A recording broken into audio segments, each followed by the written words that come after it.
Section 1 of The War of the Worlds by H. G. Wells. Epigraph. But who shall dwell in these worlds if they be inhabited? Are we, or they, lords of the world? And how are all things made for man?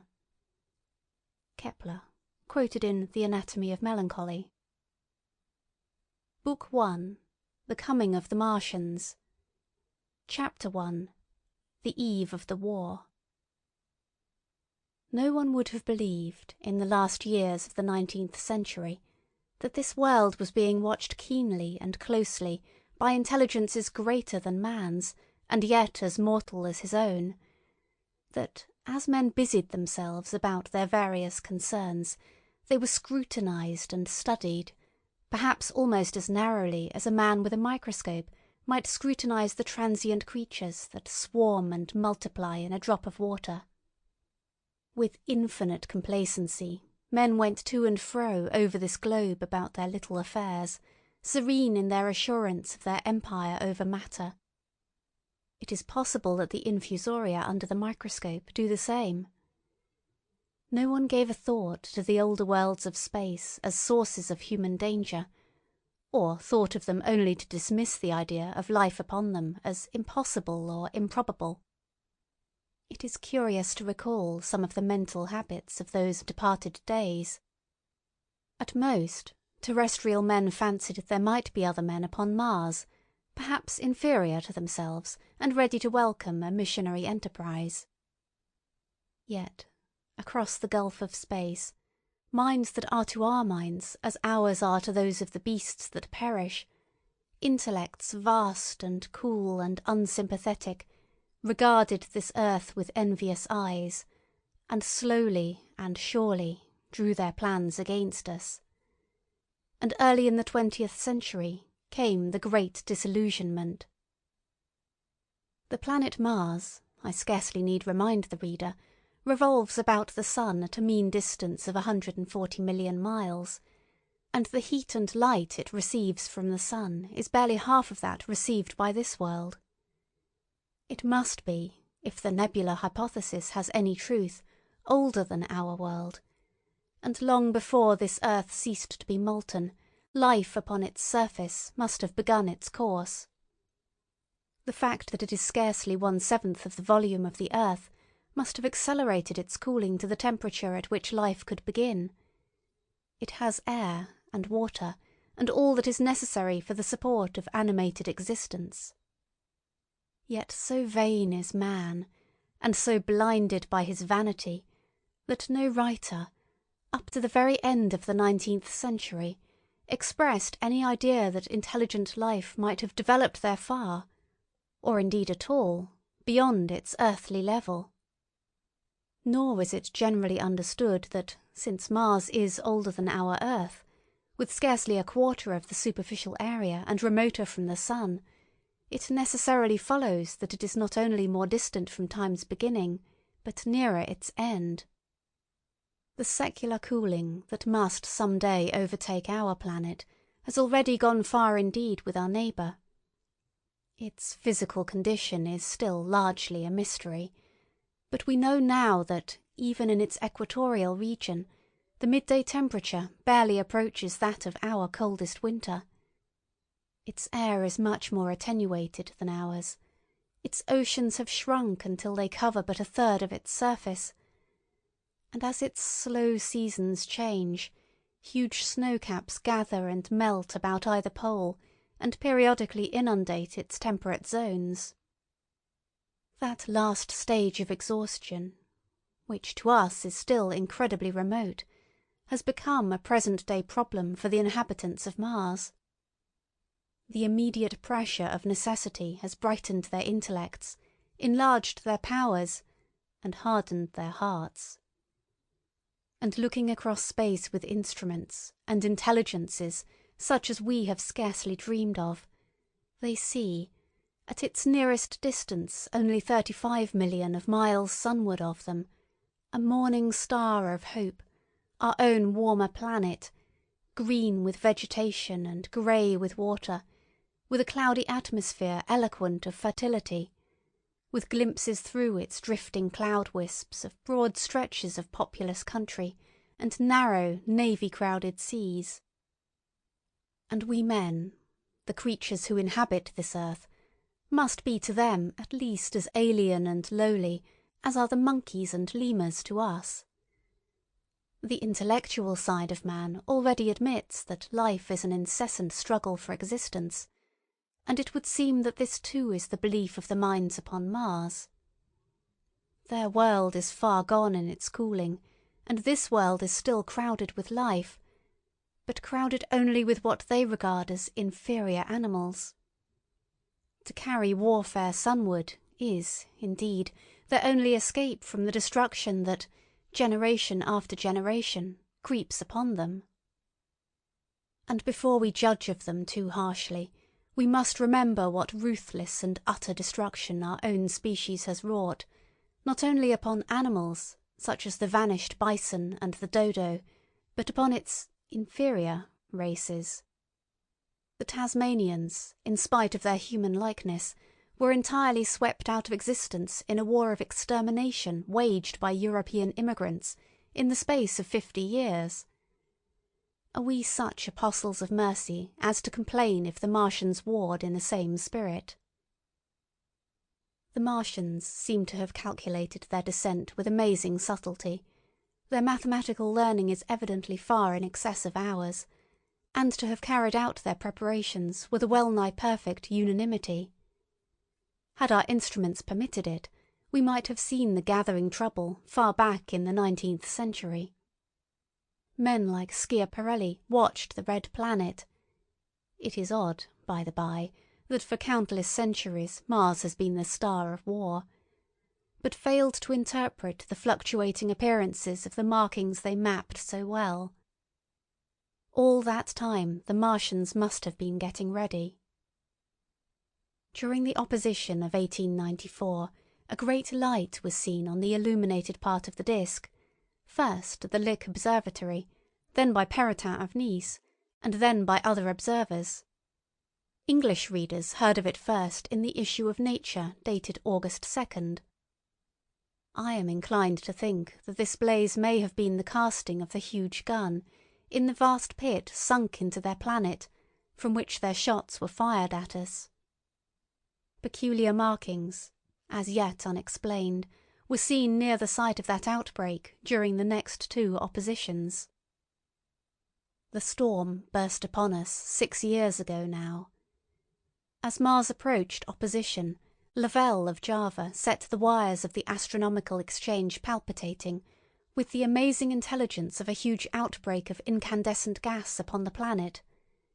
It had occurred towards midnight of the 12th, and the spectroscope, to which he had at once resorted, indicated a mass of flaming gas, chiefly hydrogen, moving with an enormous velocity towards this earth. This jet of fire had become invisible about 12:15. He compared it to a colossal puff of flame suddenly and violently squirted out of the planet, as flaming gases rushed out of a gun. A singularly appropriate phrase it proved. Yet the next day there was nothing of this in the papers, except a little note in the Daily Telegraph, and the world went in ignorance of one of the gravest dangers that ever threatened the human race. I might not have heard of the eruption at all, had I not met Ogilvy, the well-known astronomer, at Ottershaw. He was immensely excited at the news, and in the excess of his feelings, invited me up to take a turn with him that night in a scrutiny of the red planet. In spite of all that has happened since, I still remember that vigil very distinctly. The black and silent observatory, the shadowed lantern throwing a feeble glow upon the floor in the corner, the steady ticking of the clockwork of the telescope, the little slit in the roof, an oblong profundity with the stardust streaked across it. Ogilvy moved about, invisible but audible. Looking through the telescope, one saw a circle of deep blue, and the little round planet swimming in the field. It seemed such a little thing, so bright and small and still, faintly marked with transverse stripes, and slightly flattened from the perfect round. But so little it was, so silvery warm, a pin's head of light. It was as if it quivered, but really this was the telescope vibrating with the activity of the clockwork that kept the planet in view. As I watched, the planet seemed to grow larger and smaller, and to advance and recede, but that was simply that my eye was tired. 40 millions of miles it was from us, more than 40 millions of miles of void. Few people realise the immensity of vacancy in which the dust of the material universe swims. Near it in the field, I remember, were 3 faint points of light, 3 telescopic stars infinitely remote, and all around it was the unfathomable darkness of empty space. You know how that blackness looks on a frosty starlit night. In a telescope it seems far profounder. And invisible to me, because it was so remote and small, flying swiftly and steadily towards me across that incredible distance, drawing nearer every minute by so many thousands of miles, came the thing they were sending us, the thing that was to bring so much struggle and calamity and death to the earth. I never dreamed of it then as I watched. No one on earth dreamed of that unerring missile. That night, too, there was another jetting out of gas from the distant planet. I saw it. A reddish flash at the edge, the slightest projection of the outline just as the chronometer struck midnight, and at that I told Ogilvy, and he took my place. The night was warm, and I was thirsty, and I went, stretching my legs clumsily and feeling my way in the darkness, to the little table where the siphon stood, while Ogilvy exclaimed at the streamer of gas that came out towards us. That night another invisible missile started on its way to the Earth from Mars, just a second or so under 24 hours after the first one. I remember how I sat on the table there in the darkness, with patches of green and crimson swimming before my eyes. I wished I had a light to smoke by, little suspecting the meaning of the minute gleam I had seen, and all that it would presently bring me. Ogilvy watched till 1, and then gave it up, and we lit the lantern and walked over to his house. Down below in the darkness were Ottershaw and Chertsey, and all their hundreds of people sleeping in peace. He was full of speculation that night about the condition of Mars, and scoffed at the vulgar idea of its having inhabitants who were signalling us. His idea was that meteorites might be falling in a heavy shower upon the planet, or that a huge volcanic explosion was in progress. He pointed out to me how unlikely it was that organic evolution had taken the same direction in the 2 adjacent planets. "The chances against anything man-like on Mars are 1,000,000 to 1, he said. Hundreds of observers saw the flame that night, and the night after about midnight, and again the night after, and so for 10 nights, a flame each night. Why the shots ceased after the 10th, no one on earth has attempted to explain. It may be the gases of the firing caused the Martians inconvenience. Dense clouds of smoke or dust, visible through a powerful telescope on Earth as little grey fluctuating patches, spread through the clearness of the planet's atmosphere and obscured its more familiar features. Even the daily papers woke up to the disturbances at last, and popular notes appeared here, there, and everywhere concerning the volcanoes upon Mars. The seriocomic periodical Punch, I remember, made a happy use of it in the political cartoon. And, all unsuspected, those missiles the Martians had fired at us drew earthward, rushing now at a pace of many miles a second through the empty gulf of space, hour by hour and day by day, nearer and nearer. It seems to me now almost incredibly wonderful that, with that swift fate hanging over us, men could go about their petty concerns as they did. I remember how jubilant Markham was at securing a new photograph of the planet for the illustrated paper he edited in those days. People in these latter times scarcely realise the abundance and enterprise of our 19th century papers. For my own part, I was much occupied in learning to ride the bicycle, and busy upon a series of papers discussing the probable developments of moral ideas as civilization progressed. One night, the first missile then could scarcely have been 10 million miles away, I went for a walk with my wife. It was starlight, and I explained the signs of the zodiac to her, and pointed out Mars, a bright dot of light creeping zenithward, towards which so many telescopes were pointed. It was a warm night. Coming home, a party of excursionists from Chertsey or Isleworth passed us, singing and playing music. There were lights in the upper windows of the houses as the people went to bed.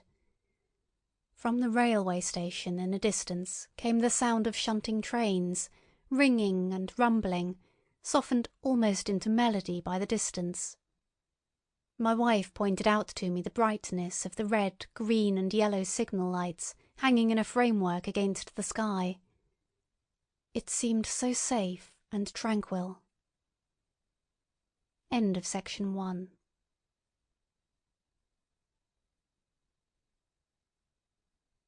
Section 2 of The War of the Worlds by H.G. Wells.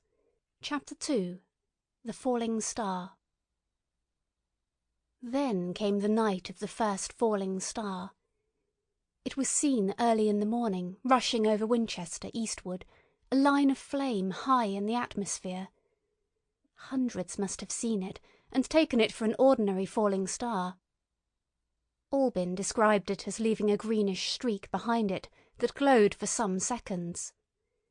Denning, our greatest authority on meteorites, stated that the height of its first appearance was about 90 or 100 miles. It seemed to him that it fell to earth about 100 miles east of him. I was at home at that hour and writing in my study, and although my French windows faced towards Ottershaw and the blind was up, for I loved in those days to look up at the night sky, I saw nothing of it.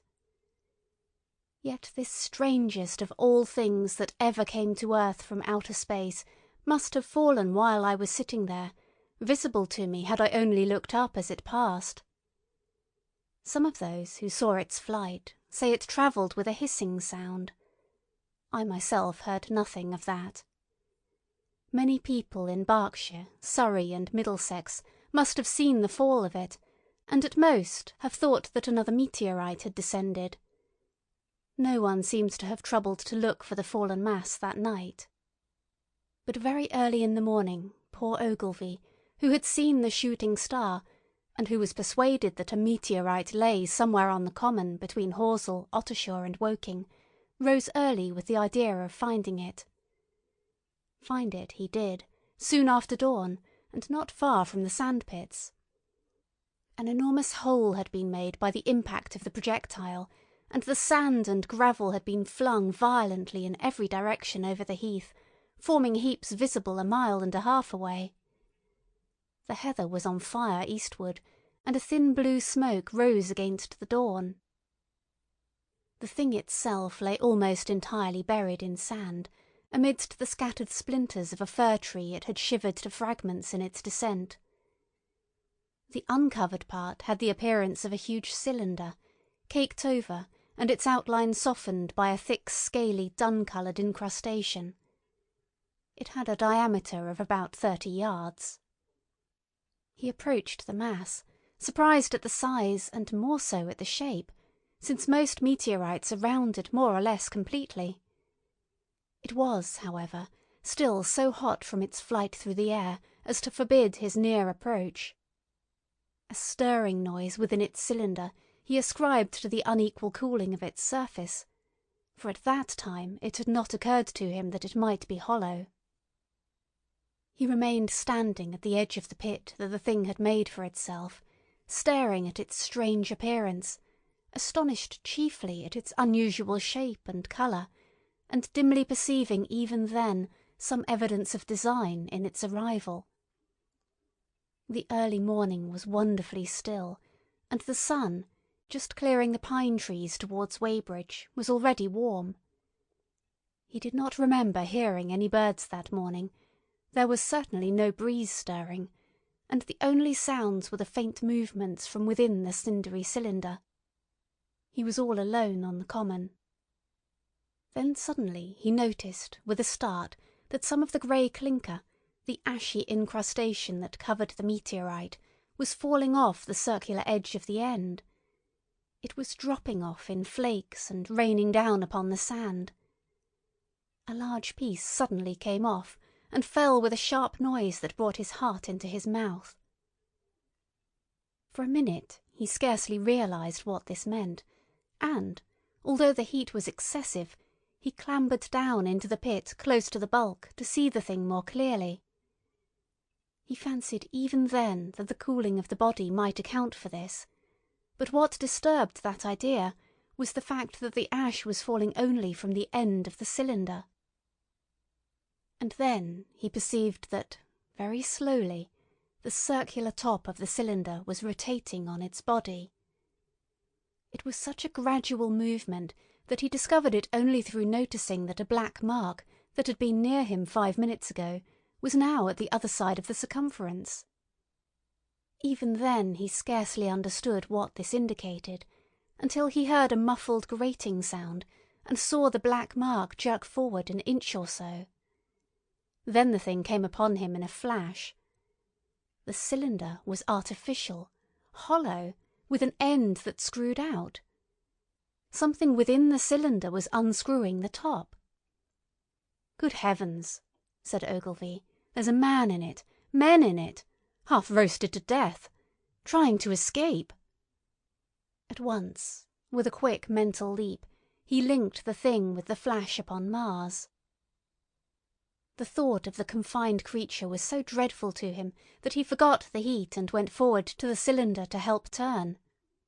But luckily the dull radiation arrested him before he could burn his hands on the still glowing metal.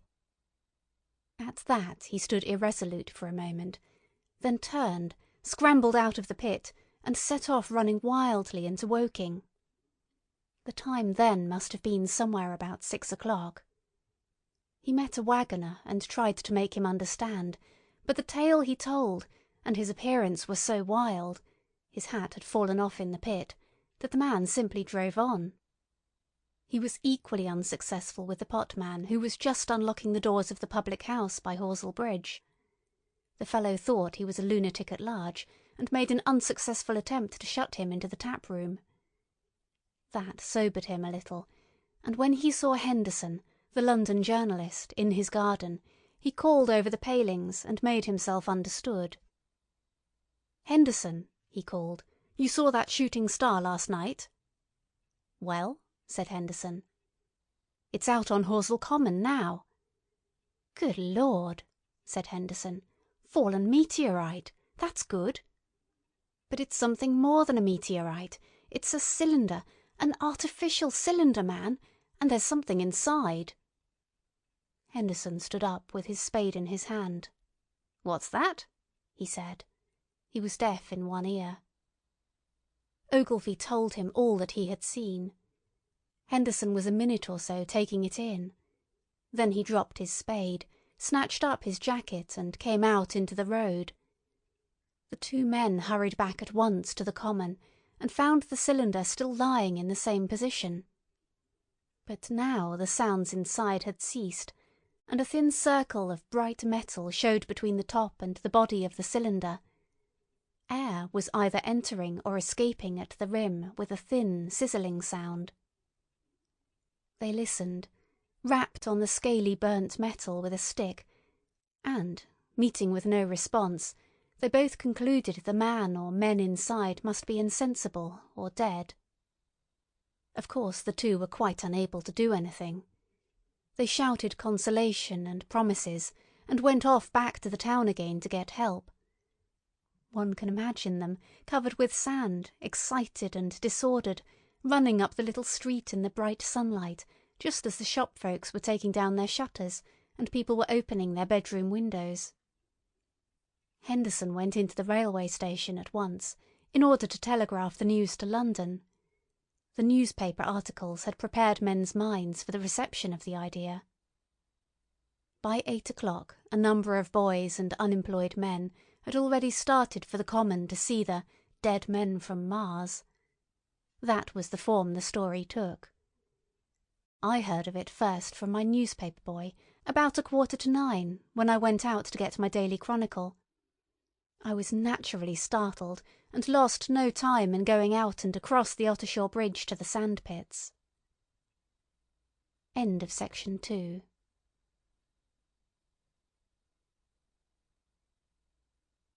Section 3 of The War of the Worlds by H. G. Wells. Chapter 3. On Horsell Common. I found a little crowd of perhaps 20 people surrounding the huge hole in which the cylinder lay. I have already described the appearance of that colossal bulk embedded in the ground. The turf and gravel about it seemed charred as if by a sudden explosion. No doubt its impact had caused a flash of fire. Henderson and Ogilvy were not there. I think they perceived that nothing was to be done for the present, and had gone away to breakfast at Henderson's house. There were 4 or 5 boys sitting on the edge of the pit with their feet dangling and amusing themselves, until I stopped them, by throwing stones at the giant mass. After I had spoken to them about it, they began playing at touch in and out of the group of bystanders. Among these were a couple of cyclists, a jobbing gardener I employed sometimes, a girl carrying a baby, Greg the butcher and his little boy, and 2 or 3 loafers and golf caddies who were accustomed to hang about the railway station. There was very little talking. Few of the common people in England had anything but the vaguest astronomical ideas in those days. Most of them were staring quietly at the big table-like end of the cylinder, which was still as Ogilvy and Henderson had left it. I fancy the popular expectation of a heap of charred corpses was disappointed at this inanimate bulk. Some went away while I was there, and other people came. I clambered into the pit, and fancied I heard a faint movement under my feet. The top had certainly ceased to rotate. It was only when I got thus close to it that the strangeness of this object was at all evident to me. At the first glance it was really no more exciting than an overturned carriage or a tree blown across the road. Not so much so, indeed. It looked like a rusty gas float. It required a certain amount of scientific education to perceive that the grey scale of the thing was no common oxide, that the yellowish-white metal that gleamed in the crack between the lid and the cylinder had an unfamiliar hue. Extraterrestrial had no meaning for most of the onlookers. At that time it was quite clear in my own mind that the thing had come from the planet Mars, but I judged it improbable that it contained any living creature.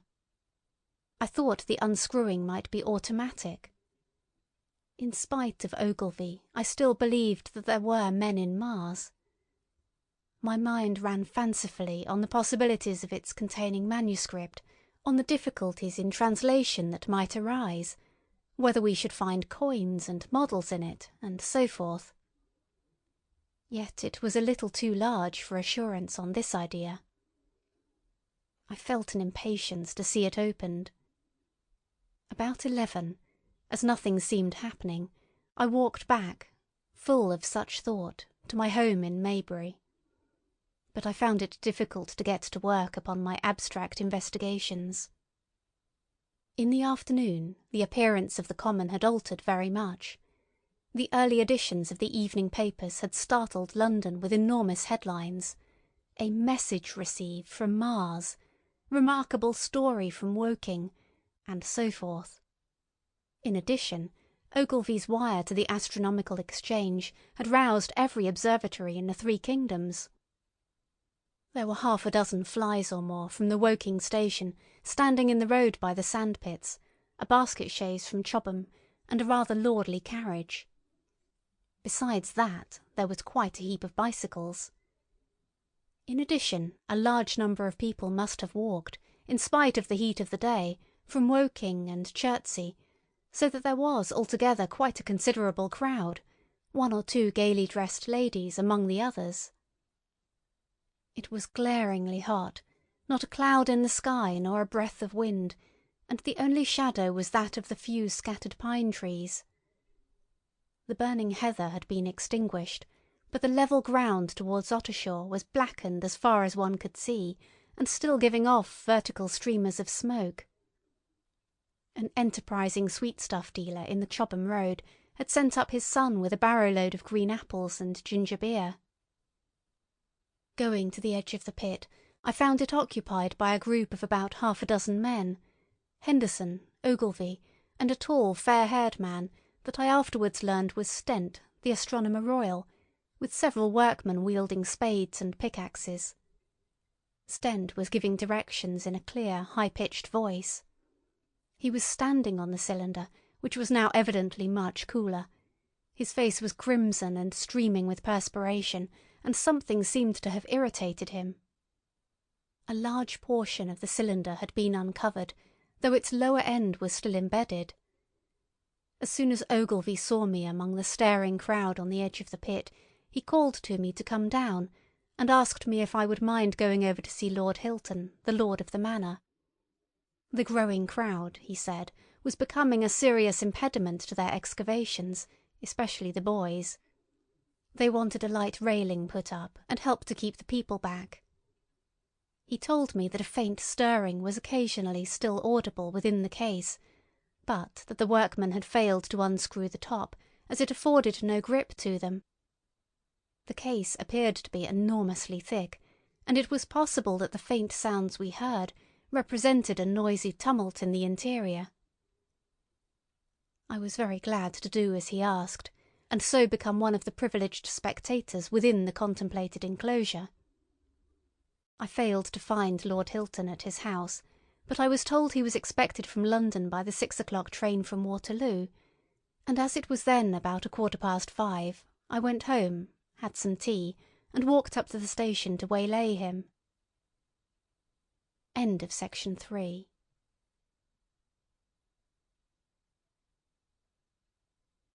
Section 4 of The War of the Worlds by H. G. Wells. Chapter 4. The Cylinder Opens. When I returned to the common, the sun was setting. Scattered groups were hurrying from the direction of Woking, and one or two persons were returning.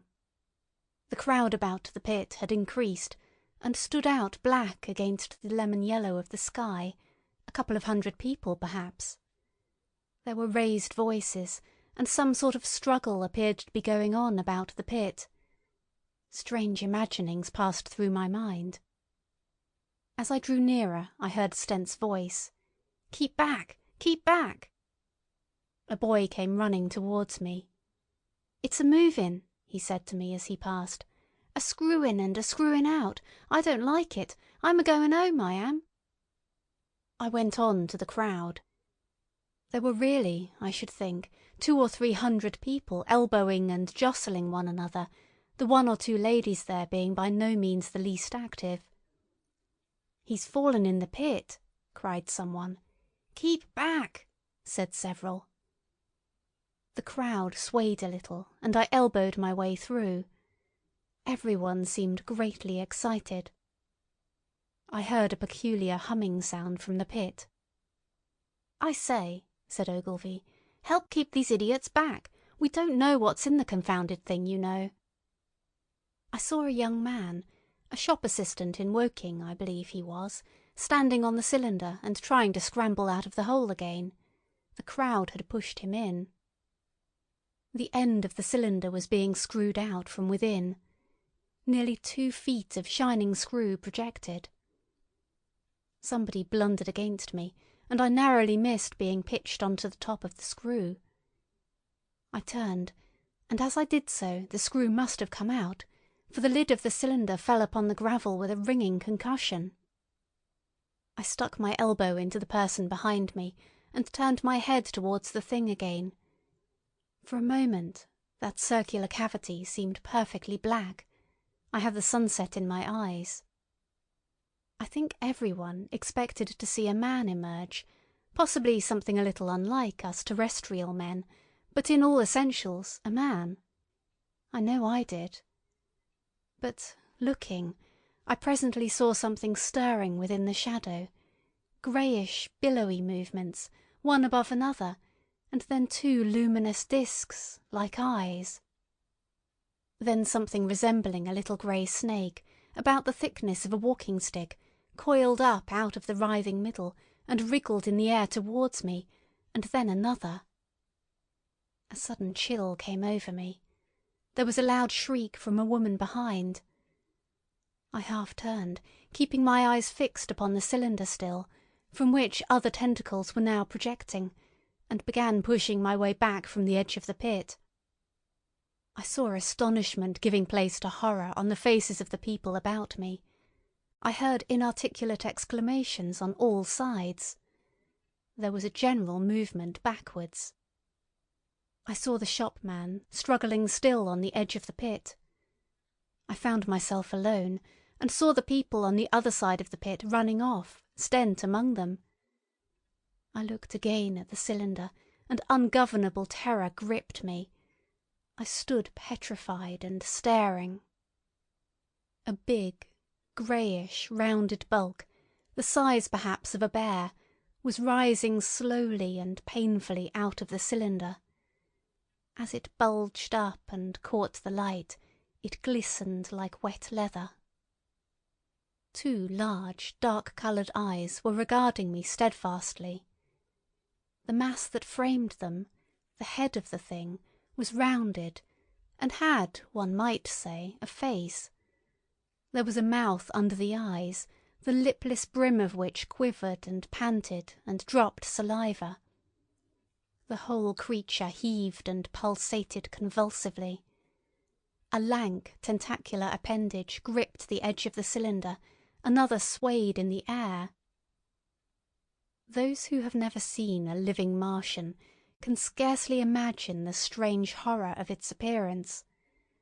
The peculiar V-shaped mouth with its pointed upper lip, the absence of brow ridges, the absence of a chin beneath the wedge-like lower lip, the incessant quivering of this mouth, the Gorgon groups of tentacles, the tumultuous breathing of the lungs in a strange atmosphere, the evident heaviness and painfulness of movement due to the greater gravitational energy of the earth.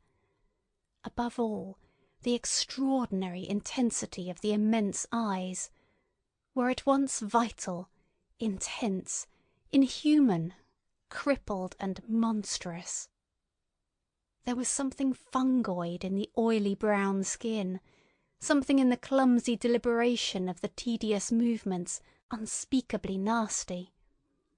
Even at this first encounter, this first glimpse, I was overcome with disgust and dread. Suddenly the monster vanished. It had toppled over the brim of the cylinder and fallen into the pit, with a thud like the fall of a great mass of leather. I heard it give a peculiar thick cry, and forthwith another of these creatures appeared darkly in the deep shadow of the aperture. I turned and, running madly, made for the first group of trees, perhaps 100 yards away, but I ran slantingly and stumbling, for I could not avert my face from these things. There, among some young pine trees and furze bushes, I stopped, panting, and waited further developments.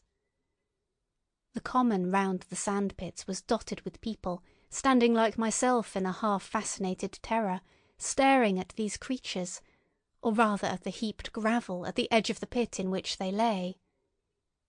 And then, with a renewed horror, I saw a round, black object bobbing up and down on the edge of the pit. It was the head of the shopman who had fallen in, but showing as a little black object against the hot western sun. Now he got his shoulder and knee up, and again he seemed to slip back until only his head was visible. Suddenly he vanished, and I could have fancied a faint shriek had reached me. I had a momentary impulse to go back and help him, that my fears overruled. Everything was then quite invisible, hidden by the deep pit and the heap of sand that the fall of the cylinder had made. Anyone coming along the road from Chobham or Woking would have been amazed at the sight, a dwindling multitude of perhaps 100 people or more standing in a great irregular circle, in ditches, behind bushes, behind gates and hedges, saying little to one another, and that in short, excited shouts, and staring hard at a few heaps of sand. The barrow of ginger beer stood, a queer derelict, black against the burning sky, and in the sandpits was a row of deserted vehicles, with their horses feeding out of nosebags or pawing the ground. End of section 4.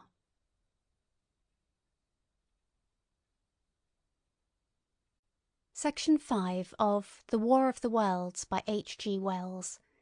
Chapter 5. The Heat Ray. After the glimpse I had had of the Martians emerging from the cylinder in which they had come to the earth from their planet, a kind of fascination paralysed my actions. I remained standing knee-deep in the heather, staring at the mound that hid them. I was a battleground of fear and curiosity.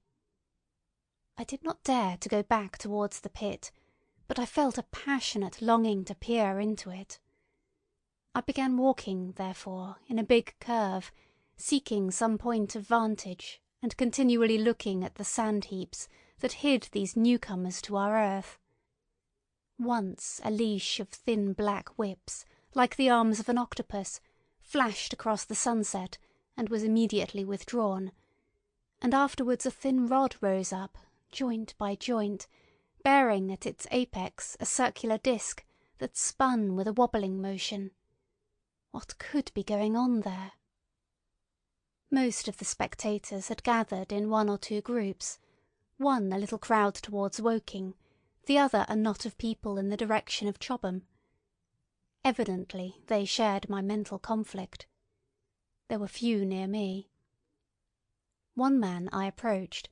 He was, I perceived, a neighbour of mine, though I did not know his name, and accosted. But it was scarcely a time for articulate conversation. "What ugly brutes!" he said. "Good God, what ugly brutes!" He repeated this over and over again. "Did you see a man in the pit?" I said, but he made no answer to that. We became silent, and stood watching for a time, side by side, deriving, I fancy, a certain comfort in one another's company. Then I shifted my position to a little knoll that gave me the advantage of a yard or more of elevation, and when I looked for him presently he was walking towards Woking. The sunset faded to twilight before anything further happened. The crowd far away on the left, towards Woking, seemed to grow, and I heard now a faint murmur from it. The little knot of people towards Chobham dispersed. There was scarcely an intimation of movement from the pit. It was this, as much as anything, that gave people courage, and I suppose the new arrivals from Woking also helped to restore confidence. At any rate, as the dusk came on, a slow, intermittent movement upon the sandpits began, a movement that seemed to gather force as the stillness of the evening about the cylinder remained unbroken. Vertical black figures in 2s and 3s would advance, stop, watch, and advance again, spreading out as they did so in a thin, irregular crescent that promised to enclose the pit in its attenuated horns. I, too, on my side, began to move towards the pit. Then I saw some cabmen and others had walked boldly into the sandpits and heard the clatter of hoofs and the grind of wheels. I saw a lad trundling off the barrow of apples. And then, within 30 yards of the pit, advancing from the direction of Horsell, I noted a little black knot of men, the foremost of whom was waving a white flag. This was the deputation. There had been a hasty consultation, and since the Martians were evidently, in spite of their repulsive forms, intelligent creatures, it had been resolved to show them, by approaching them with signals, that we too were intelligent. Flutter, flutter went the flag, first to the right, then to the left. It was too far for me to recognise anyone there, but afterwards I learned that Ogilvy, Stent, and Henderson were with others in this attempt at communication. This little group had, in its advance, dragged inward, so to speak, the circumference of the now almost complete circle of people, and a number of dim black figures followed it at discreet distances. Suddenly there was a flash of light, and a quantity of luminous greenish smoke came out of the pit in 3 distinct puffs, which drove up, one after the other, straight into the still air. This smoke, or flame perhaps would be the better word for it, was so bright that the deep blue sky overhead and the hazy stretches of brown common towards Chertsey, set with black pine trees, seemed to darken abruptly as these puffs arose, and to remain the darker after their dispersal. At the same time a faint hissing sound became audible. Beyond the pit stood the little wedge of people with the white flag at its apex, arrested by these phenomena, a little knot of small vertical black shapes upon the black ground. As the green smoke arose, their faces flashed out pallid green, and faded again as it vanished. Then, slowly, the hissing passed into a humming, into a long, loud, droning noise. Slowly, a humped shape rose out of the pit, and the ghost of a beam of light seemed to flicker out from it. Forthwith, flashes of actual flame, a bright glare leaping from one to another, sprang from the scattered group of men. It was as if some invisible jet impinged upon them and flashed into white flame. It was as if each man were suddenly and momentarily turned to fire. Then, by the light of their own destruction, I saw them staggering and falling, and their supporters turning to run. I stood staring, not as yet realizing that this was death leaping from man to man in that little distant crowd. All I felt was that it was something very strange. An almost noiseless and blinding flash of light, and a man fell headlong and lay still. And as the unseen shaft of light passed over them, pine trees burst into fire, and every dry furze bush became with one dull thud a mass of flames. And far away towards Knaphill I saw the flashes of trees and hedges and wooden buildings suddenly set alight. It was sweeping round swiftly and steadily, this flaming death, this invisible, inevitable sword of heat. I perceived it coming towards me by the flashing bushes it touched, and was too astounded and stupefied to stir. I heard the crackle of fire in the sand-pits, and the sudden squeal of a horse that was as suddenly stilled. Then it was as if an invisible yet intensely heated finger were drawn through the heather between me and the Martians, and all along a curving line beyond the sand-pits the dark ground smoked and crackled. Something fell with a crash far away to the left, where the road from Woking station opens out on the common. Forthwith the hissing and humming ceased, and the black, dome-like object sank slowly out of sight into the pit. All this had happened with such swiftness that I had stood motionless, dumbfounded and dazzled by the flashes of light. Had that death swept through a full circle, it must inevitably have slain me in my surprise. But it passed and spared me, and left the night about me suddenly dark and unfamiliar. The undulating common seemed now dark almost to blackness, except where its roadways lay grey and pale under the deep blue sky of the early night. It was dark, and suddenly void of men. Overhead the stars were mustering, and in the west the sky was still a pale, bright, almost greenish blue. The tops of the pine trees and the roofs of Horsell came out sharp and black against the western afterglow. The Martians and their appliances were altogether invisible, save for that thin mast upon which their restless mirror wobbled. Patches of bush and isolated trees here and there smoked and glowed still, and the houses towards Woking station were sending up spires of flame into the stillness of the evening air. Nothing was changed save for that, and a terrible astonishment. The little group of black specks with the flag of white had been swept out of existence, and the stillness of the evening, so it seemed to me, had scarcely been broken. It came to me that I was upon this dark common, helpless, unprotected, and alone. Suddenly, like a thing falling upon me from without, came fear. With an effort I turned and began a stumbling run through the heather. The fear I felt was no rational fear, but a panic terror not only of the Martians, but of the dusk and stillness all about me. Such an extraordinary effect in unmanning me it had that I ran weeping silently as a child might do. Once I had turned, I did not dare to look back.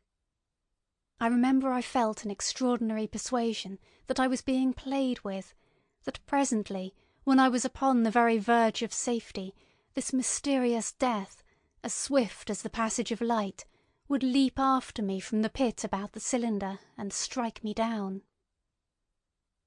End of section 5.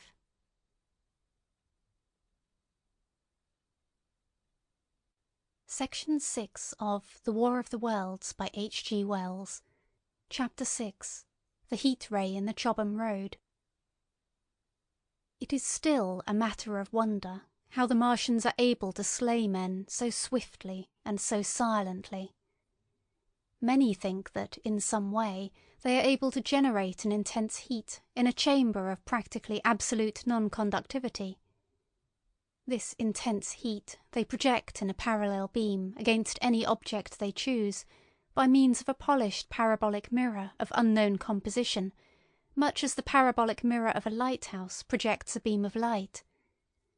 But no one has absolutely proved these details. However it is done, it is certain that a beam of heat is the essence of the matter. Heat, and invisible instead of visible light. Whatever is combustible flashes into flame at its touch. Lead runs like water. It softens iron, cracks and melts glass, and when it falls upon water, incontinently that explodes into steam. That night nearly 40 people lay under the starlight about the pit, charred and distorted beyond recognition, and all night long the common from Horsell to Maybury was deserted and brightly ablaze.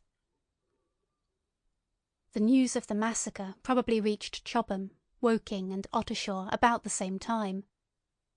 In Woking the shops had closed when the tragedy happened, and a number of people, shop people and so forth, attracted by the stories they had heard, were walking over the Horsell Bridge and along the road between the hedges that runs out at last upon the common. You may imagine the young people, brushed up after the labours of the day, and making this novelty, as they would make any novelty, the excuse for walking together and enjoying a trivial flirtation.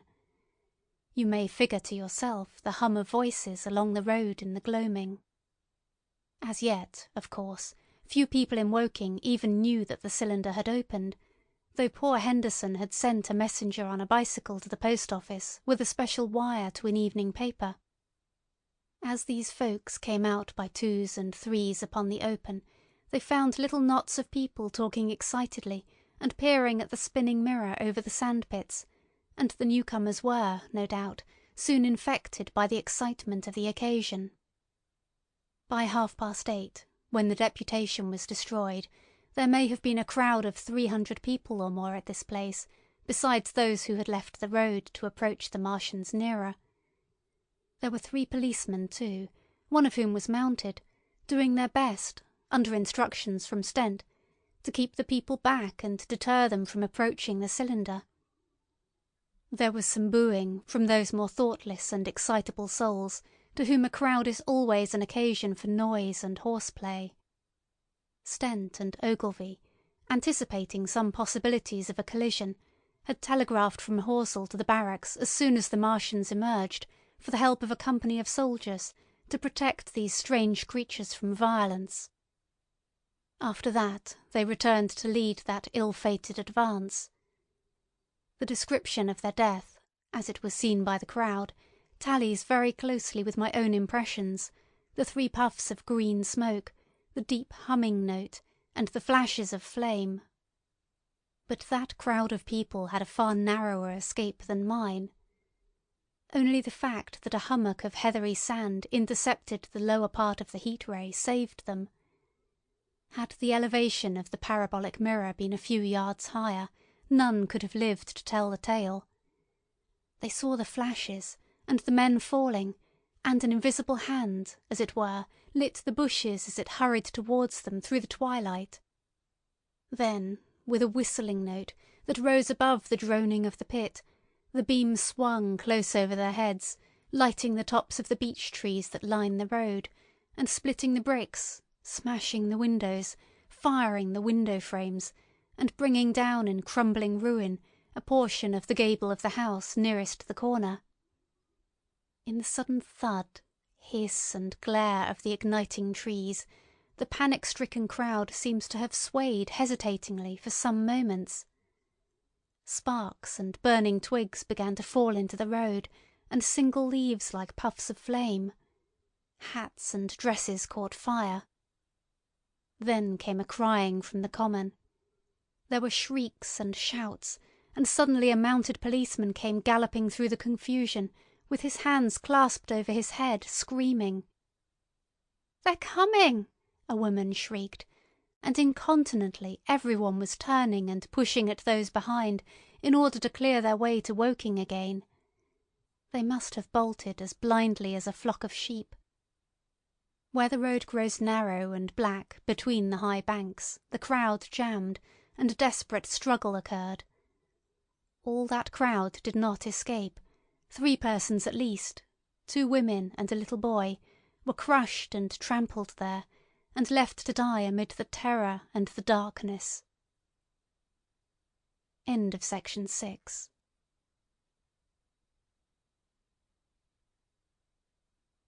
Section 7 of The War of the Worlds by H.G. Wells. Chapter 7. How I Reached Home. For my own part, I remember nothing of my flight except the stress of blundering against trees and stumbling through the heather. All about me gathered the invisible terrors of the Martians. That pitiless sword of heat seemed whirling to and fro, flourishing overhead, before it descended and smote me out of life. I came into the road between the crossroads and Horsell, and ran along this to the crossroads. At last I could go no further. I was exhausted with the violence of my emotion and of my flight, and I staggered and fell by the wayside. That was near the bridge that crosses the canal by the gasworks. I fell and lay still. I must have remained there some time. I sat up, strangely perplexed. For a moment, perhaps, I could not clearly understand how I came there. My terror had fallen from me like a garment. My hat had gone, and my collar had burst away from its fastener. A few minutes before, there had only been 3 real things before me: the immensity of the night and space and nature, my own feebleness and anguish, and the near approach of death. Now it was as if something turned over, and the point of view altered abruptly. There was no sensible transition from one state of mind to the other. I was immediately the self of every day again, a decent, ordinary citizen. The silent common, the impulse of my flight, the starting flames, were as if they had been in a dream. I asked myself had these latter things indeed happened. I could not credit it.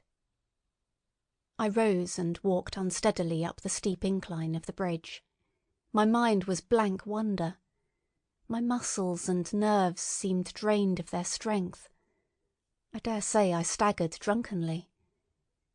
A head rose over the arch, and the figure of a workman carrying a basket appeared.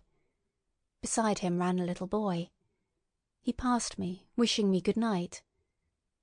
I was minded to speak to him, but did not. I answered his greeting with a meaningless mumble, and went on over the bridge. Over the Maybury Arch a train, a billowing tumult of white, firelit smoke, and a long caterpillar of lighted windows, went flying south, clatter clatter, clap rap, and it had gone. A dim group of people talked in the gate of one of the houses in the pretty little row of gables that was called Oriental Terrace. It was all so real and so familiar. And that behind me. It was frantic, fantastic. Such things, I told myself, could not be. Perhaps I am a man of exceptional moods. I do not know how far my experience is common. At times I suffer from the strangest sense of detachment from myself and the world about me. I seem to watch it all from the outside, from somewhere inconceivably remote, out of time, out of space, out of the stress and tragedy of it all. This feeling was very strong upon me that night. Here was another side to my dream. But the trouble was the blank incongruity of this serenity, and the swift death flying yonder, not 2 miles away. There was a noise of business from the gasworks, and the electric lamps were all alight. I stopped at the group of people. "What news from the common?" said I. There were 2 men and a woman at the gate. "Eh?" said one of the men, turning. "What news from the common?" I said. "Ain't you just been there?" asked the men. "People seem fair silly about the common," said the woman over the gate. "What's it all about?" "Haven't you heard of the men from Mars?" said I. "The creatures from Mars?" "Quite enough," said the woman over the gate. "Thanks," and all of them laughed. I felt foolish and angry. I tried and found I could not tell them what I had seen. They laughed again at my broken sentences. "You'll hear more yet," I said, and went on to my home. I startled my wife at the doorway, so haggard was I. I went into the dining room, sat down, drank some wine, and so soon as I could collect myself sufficiently, I told her the things I had seen. The dinner, which was a cold one, had already been served, and remained neglected on the table while I told my story. "There is one thing," I said, to allay the fears I had aroused. "They are the most sluggish things I ever saw crawl. They may keep the pit and kill people who come near them, but they cannot get out of it. But the horror of them—" "Don't, dear," said my wife, knitting her brows and putting her hand on mine. "Poor Ogilvy," I said, "to think he may be lying dead there." My wife, at least, did not find my experience incredible. When I saw how deadly white her face was, I ceased abruptly. "They may come here," she said again and again. I pressed her to take wine, and tried to reassure her. "They can scarcely move," I said. I began to comfort her and myself by repeating all that Ogilvy had told me of the impossibility of the Martians establishing themselves on the earth. In particular, I laid stress on the gravitational difficulty. On the surface of the earth, the force of gravity is 3 times what it is on the surface of Mars. A Martian, therefore, would weigh 3 times more than on Mars, albeit his muscular strength would be the same. His own body would be a cope of lead to him. That, indeed, was the general opinion. Both the Times and the Daily Telegraph, for instance, insisted on it the next morning, and both overlooked, just as I did, 2 obvious modifying influences. The atmosphere of the earth, we now know, contains far more oxygen, or far less argon, whichever way one likes to put it, than does Mars. The invigorating influences of this excess of oxygen upon the Martians indisputably did much to counterbalance the increased weight of their bodies. And, in the second place, we all overlooked the fact that such mechanical intelligence as the Martian possessed was quite able to dispense with muscular exertion at a pinch. But I did not consider these points at the time, and so my reasoning was dead against the chances of the invaders. With wine and food, the confidence of my own table, and the necessity of reassuring my wife, I grew by insensible degrees courageous and secure.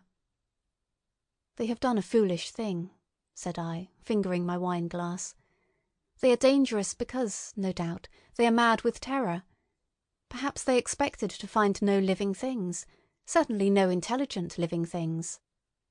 A shell in the pit," said I, "if the worst comes to the worst, will kill them all." The intense excitement of the events had no doubt left my perceptive powers in a state of erethism. I remember that dinner-table with extraordinary vividness even now.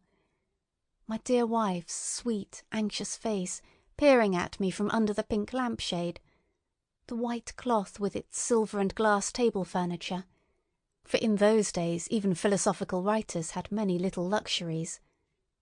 The crimson-purple wine in my glass are photographically distinct. At the end of it I sat, tempering nuts with a cigarette, regretting Ogilvy's rashness, and denouncing the short-sighted timidity of the Martians. So some respectable dodo in the Mauritius might have lauded it in his nest, and discussed the arrival of that shipful of pitiless sailors in want of animal food. "We will peck them to death tomorrow, my dear."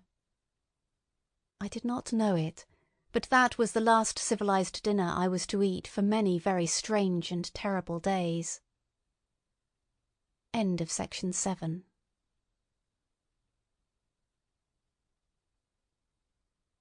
Section 8 of The War of the Worlds by H.G. Wells.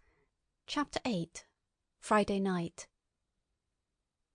The most extraordinary thing, to my mind, of all the strange and wonderful things that happened upon that Friday, was the dovetailing of the commonplace habits of our social order with the first beginnings of the series of events that was to topple that social order headlong. If on Friday night you had taken a pair of compasses and drawn a circle with a radius of 5 miles round the Woking sandpits, I doubt if you would have had one human being outside it, unless it were some relation of Stent, or of the 3 or 4 cyclists or London people lying dead on the common, whose emotions or habits were at all affected by the newcomers. Many people had heard of the cylinder, of course, and talked about it in their leisure, but it certainly did not make the sensation that an ultimatum to Germany would have done. In London that night, poor Henderson's telegram describing the gradual unscrewing of the shot was judged to be a canard, and his evening paper, after wiring for authentication from him and receiving no reply, "The man was killed," decided not to print a special edition. Even within the 5-mile circle, the great majority of people were inert. I have already described the behaviour of the men and women to whom I spoke. All over the district people were dining and supping, working men were gardening after the labours of the day, children were being put to bed, young people were wandering through the lanes love-making, students sat over their books. Maybe there was a murmur in the village streets, a novel and dominant topic in the public houses, and here and there a messenger, or even an eye-witness of the later occurrences, caused a whirl of excitement, a shouting and a running to and fro. But for the most part, the daily routine of working, eating, drinking, sleeping, went on as it had done for countless years, as though no planet Mars existed in the sky. Even at Woking Station and Horsell and Chobham that was the case. In Woking Junction, until a late hour, trains were stopping and going on, others were shunting on the sidings, passengers were alighting and waiting, and everything was proceeding in the most ordinary way. A boy from the town, trenching on Smith's monopoly, was selling papers with the afternoon's news. The ringing impact of trucks, the sharp whistle of the engines from the junction, mingled with their shouts of Men from Mars! Excited men came into the station about 9 o'clock with incredible tidings, and caused no more disturbance than drunkards might have done. People rattling Londonwards peered into the darkness outside the carriage windows, and saw only a rare, flickering, vanishing spark dance up from the direction of Horsell, a red glow and a thin veil of smoke driving across the stars, and thought that nothing more serious than a heath fire was happening. It was only round the edge of the common that any disturbance was perceptible. There were half a dozen villas burning on the Woking border. There were lights in all the houses on the common side of the 3 villages, and the people there kept awake till dawn.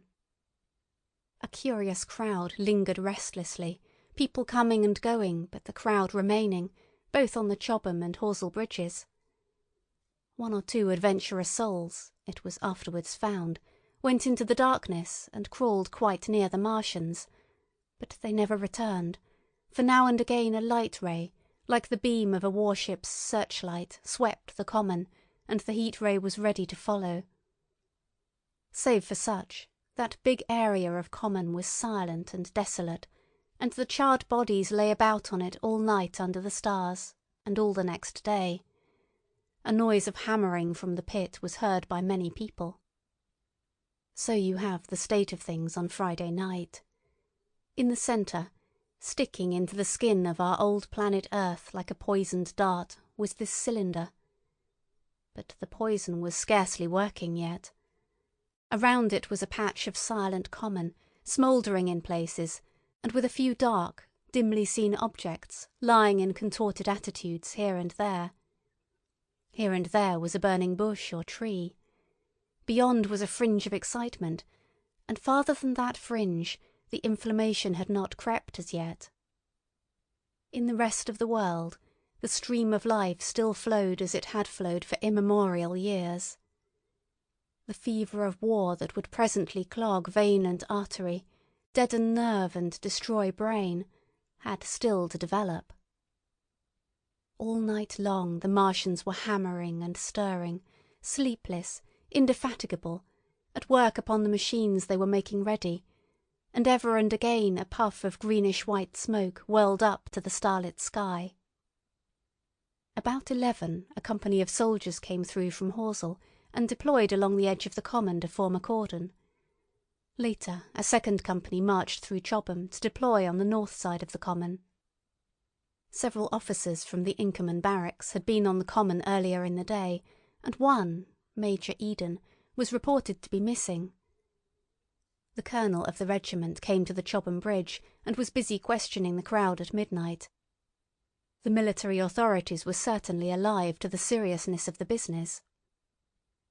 About 11, the next morning's papers were able to say, a squadron of hussars, 2 Maxims, and about 400 men of the Cardigan Regiment started from Aldershot.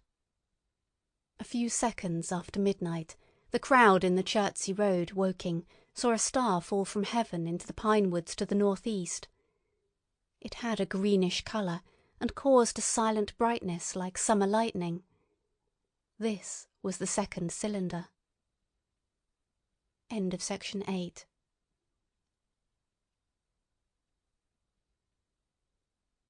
Section 9 of The War of the Worlds by H. G. Wells. Chapter 9. The Fighting Begins. Saturday lives in my memory as a day of suspense. It was a day of lassitude too, hot and close, with, I am told, a rapidly fluctuating barometer. I had slept but little, though my wife had succeeded in sleeping, and I rose early. I went into my garden before breakfast and stood listening, but towards the common there was nothing stirring but a lark. The milkman came as usual. I heard the rattle of his chariot, and I went round to the side gate to ask the latest news. He told me that during the night the Martians had been surrounded by troops and that guns were expected.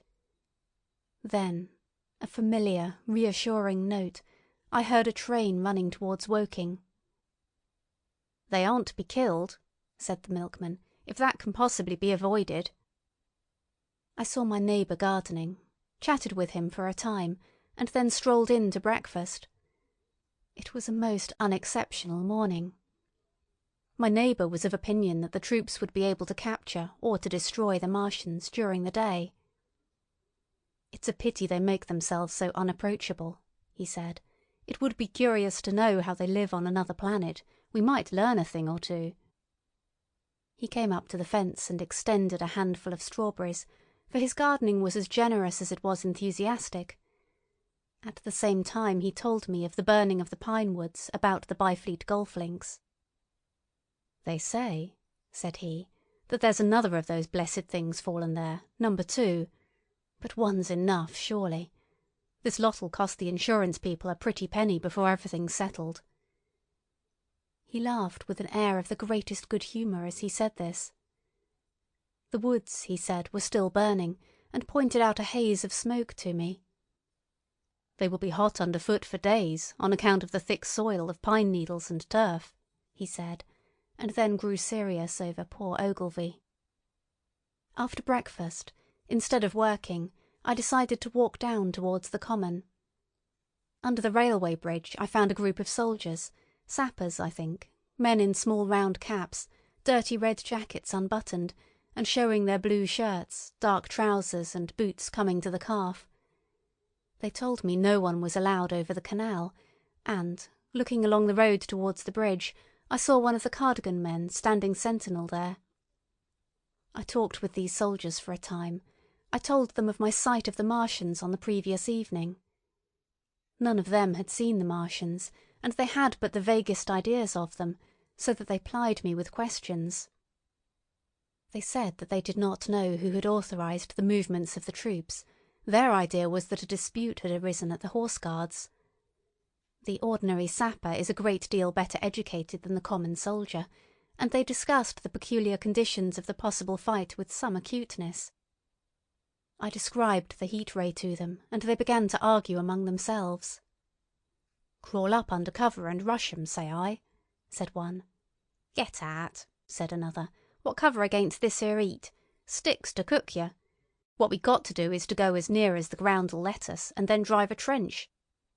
"Blow your trenches! You always want trenches. You ought to have been born a rabbit, Snippy." "Ain't they got any necks, then?" said a third abruptly, a little, contemplative dark man smoking a pipe. I repeated my description. "Octopuses," said he. "That's what I calls 'em. Talk about fishers of men. Fighters of fish it is this time." "It ain't no murder killing beasts like that," said the first speaker. "Why not shell the darned things straight off and finish 'em?" said the little dark man. "You can't tell what they might do." "Where's your shells?" said the first speaker. "There ain't no time. Do it in a rush, that's my tip, and do it at once." So they discussed it. After a while I left them and went on to the railway station to get as many morning papers as I could. But I will not weary the reader with a description of that long morning and of the longer afternoon. I did not succeed in getting a glimpse of the common, for even Horsell and Chobham church towers were in the hands of the military authorities. The soldiers I addressed didn't know anything. The officers were mysterious as well as busy. I found people in the town quite secure again in the presence of the military, and I heard for the first time from Marshall, the tobacconist, that his son was among the dead on the common. The soldiers had made the people on the outskirts of Horsell lock up and leave their houses.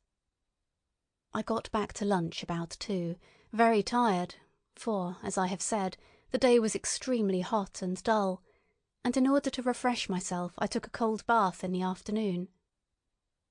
About 4:30 I went up to the railway station to get an evening paper, for the morning papers had contained only a very inaccurate description of the killing of Stent, Henderson, Ogilvy and the others.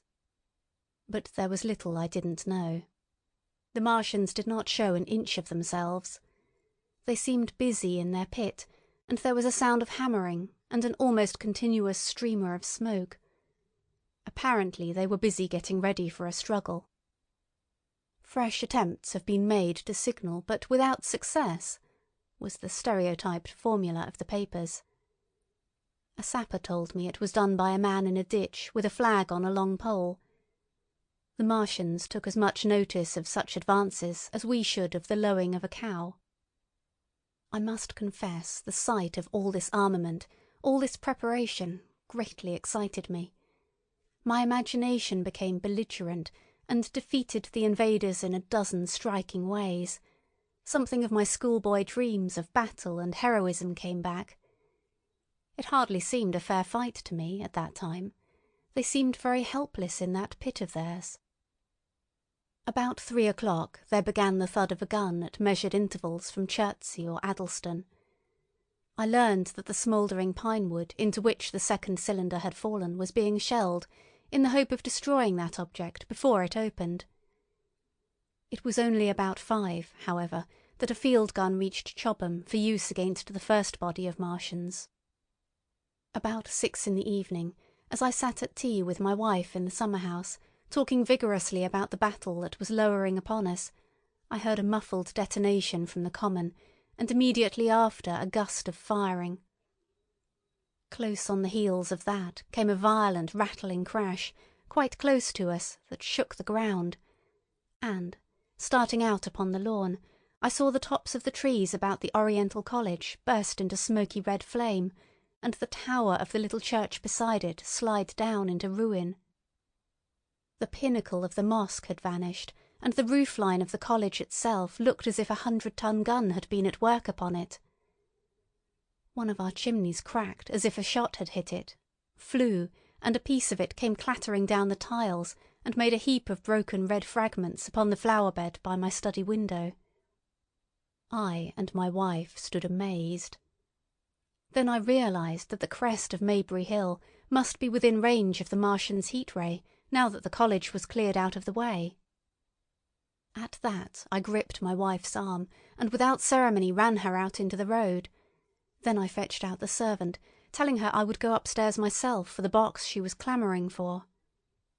"We can't possibly stay here," I said, and as I spoke the firing reopened for a moment upon the common. "But where are we to go?" said my wife in terror. I thought, perplexed. Then I remembered her cousins at Leatherhead. "Leatherhead!" I shouted, above the sudden noise. She looked away from me downhill. The people were coming out of their houses astonished. "How are we to get to Leatherhead?" she said. Down the hill I saw a bevy of hussars ride under the railway bridge. 3 galloped through the open gates of the Oriental College. 2 others dismounted and began running from house to house. The sun, shining through the smoke that drove up from the tops of the trees, seemed blood-red, and threw an unfamiliar, lurid light upon everything. "Stop here," said I. "You are safe here," and I started off at once for the Spotted Dog, for I knew the landlord had a horse and dog-cart. I ran, for I perceived that in a moment everyone upon this side of the hill would be moving. I found him in his bar, quite unaware of what was going on behind his house. A man stood with his back to me, talking to him. "I must have £1," said the landlord, "and I've no one to drive it." "I'll give you 2," said I, over the stranger's shoulder. "What for?" "And I'll bring it back by midnight," I said. "Lord," said the landlord, "what's the hurry? I'm selling my bit of a pig. £2 and you bring it back? What's going on now?" I explained hastily that I had to leave my home, and so secured the dog-cart. At the time it did not seem to me nearly so urgent that the landlord should leave his. I took care to have the cart there and then, drove it off down the road, and, leaving it in charge of my wife and servant, rushed into my house and packed a few valuables, such plate as we had, and so forth. The beech trees below the house were burning while I did this, and the palings up the road glowed red. While I was occupied in this way, one of the dismounted hussars came running up. He was going from house to house, warning people to leave. He was going on as I came out of my front door, lugging my treasures done up in a tablecloth. I shouted after him, "What news?" He turned, stared, bawled something about crawling out in a thing like a dish cover, and ran on to the gate of the house at the crest. A sudden whirl of black smoke driving across the road hid him for a moment. I ran to my neighbour's door and rapped to satisfy myself of what I already knew, that his wife had gone to London with him and had locked up their house. I went in again, according to my promise, to get my servant's box, lugged it out, clapped it beside her on the tail of the dog-cart, and then caught the reins and jumped up into the driver's seat beside my wife. In another moment we were clear of the smoke and noise, and spanking down the opposite slope of Maybury Hill towards Old Woking. In front was a quiet, sunny landscape, a wheat field ahead on either side of the road, and the Maybury Inn with its swinging sign. I saw the doctor's cart ahead of me. At the bottom of the hill I turned my head to look at the hillside I was leaving. Thick streamers of black smoke shot with threads of red fire were driving up into the still air and throwing dark shadows upon the green tree-tops eastward. The smoke already extended far away to the east and west, to the Byfleet pine woods eastward, and to Woking on the west. The road was dotted with people running towards us. And, very faint now, but very distinct through the hot, quiet air, one heard the whir of a machine gun that was presently stilled, and an intermittent cracking of rifles. Apparently the Martians were setting fire to everything within range of their heat ray. I am not an expert driver, and I had immediately to turn my attention to the horse. When I looked back again, the second hill had hidden the black smoke. I slashed the horse with the whip, and gave him a loose rein until Woking and Send lay between us and that quivering tumult. I overtook and passed the doctor between Woking and Send. End of section 9.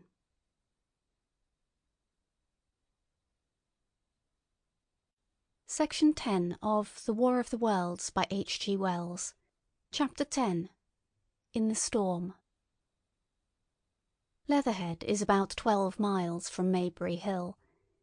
The scent of hay was in the air through the lush meadows beyond Purford, and the hedges on either side were sweet and gay with multitudes of dog-roses. The heavy firing that had broken out while we were driving down Maybury Hill ceased as abruptly as it began, leaving the evening very peaceful and still. We got to Leatherhead without misadventure about 9 o'clock, and the horse had an hour's rest while I took supper with my cousins and commended my wife to their care. My wife was curiously silent throughout the drive, and seemed oppressed with forebodings of evil.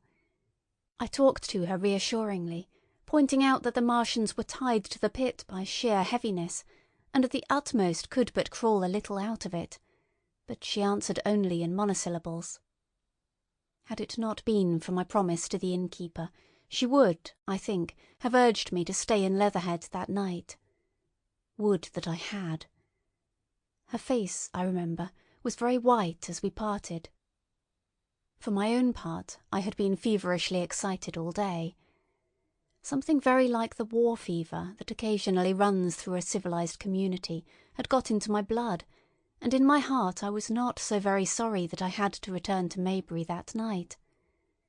I was even afraid that that last fusillade I had heard might mean the extermination of our invaders from Mars. I can best express my state of mind by saying that I wanted to be in at the death. It was nearly 11 when I started to return.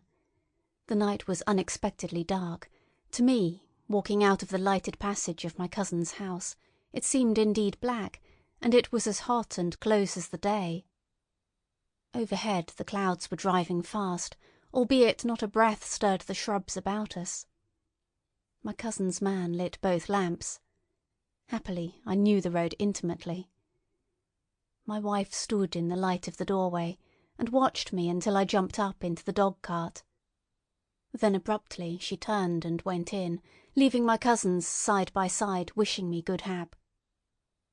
I was a little depressed at first with the contagion of my wife's fears, but very soon my thoughts reverted to the Martians. At that time I was absolutely in the dark as to the course of the evening's fighting.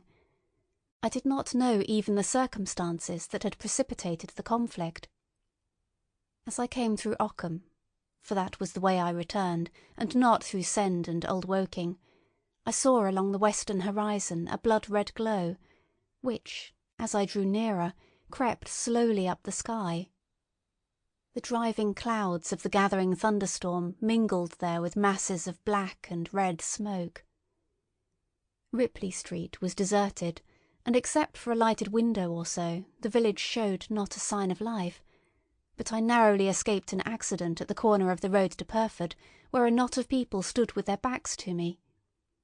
They said nothing to me as I passed.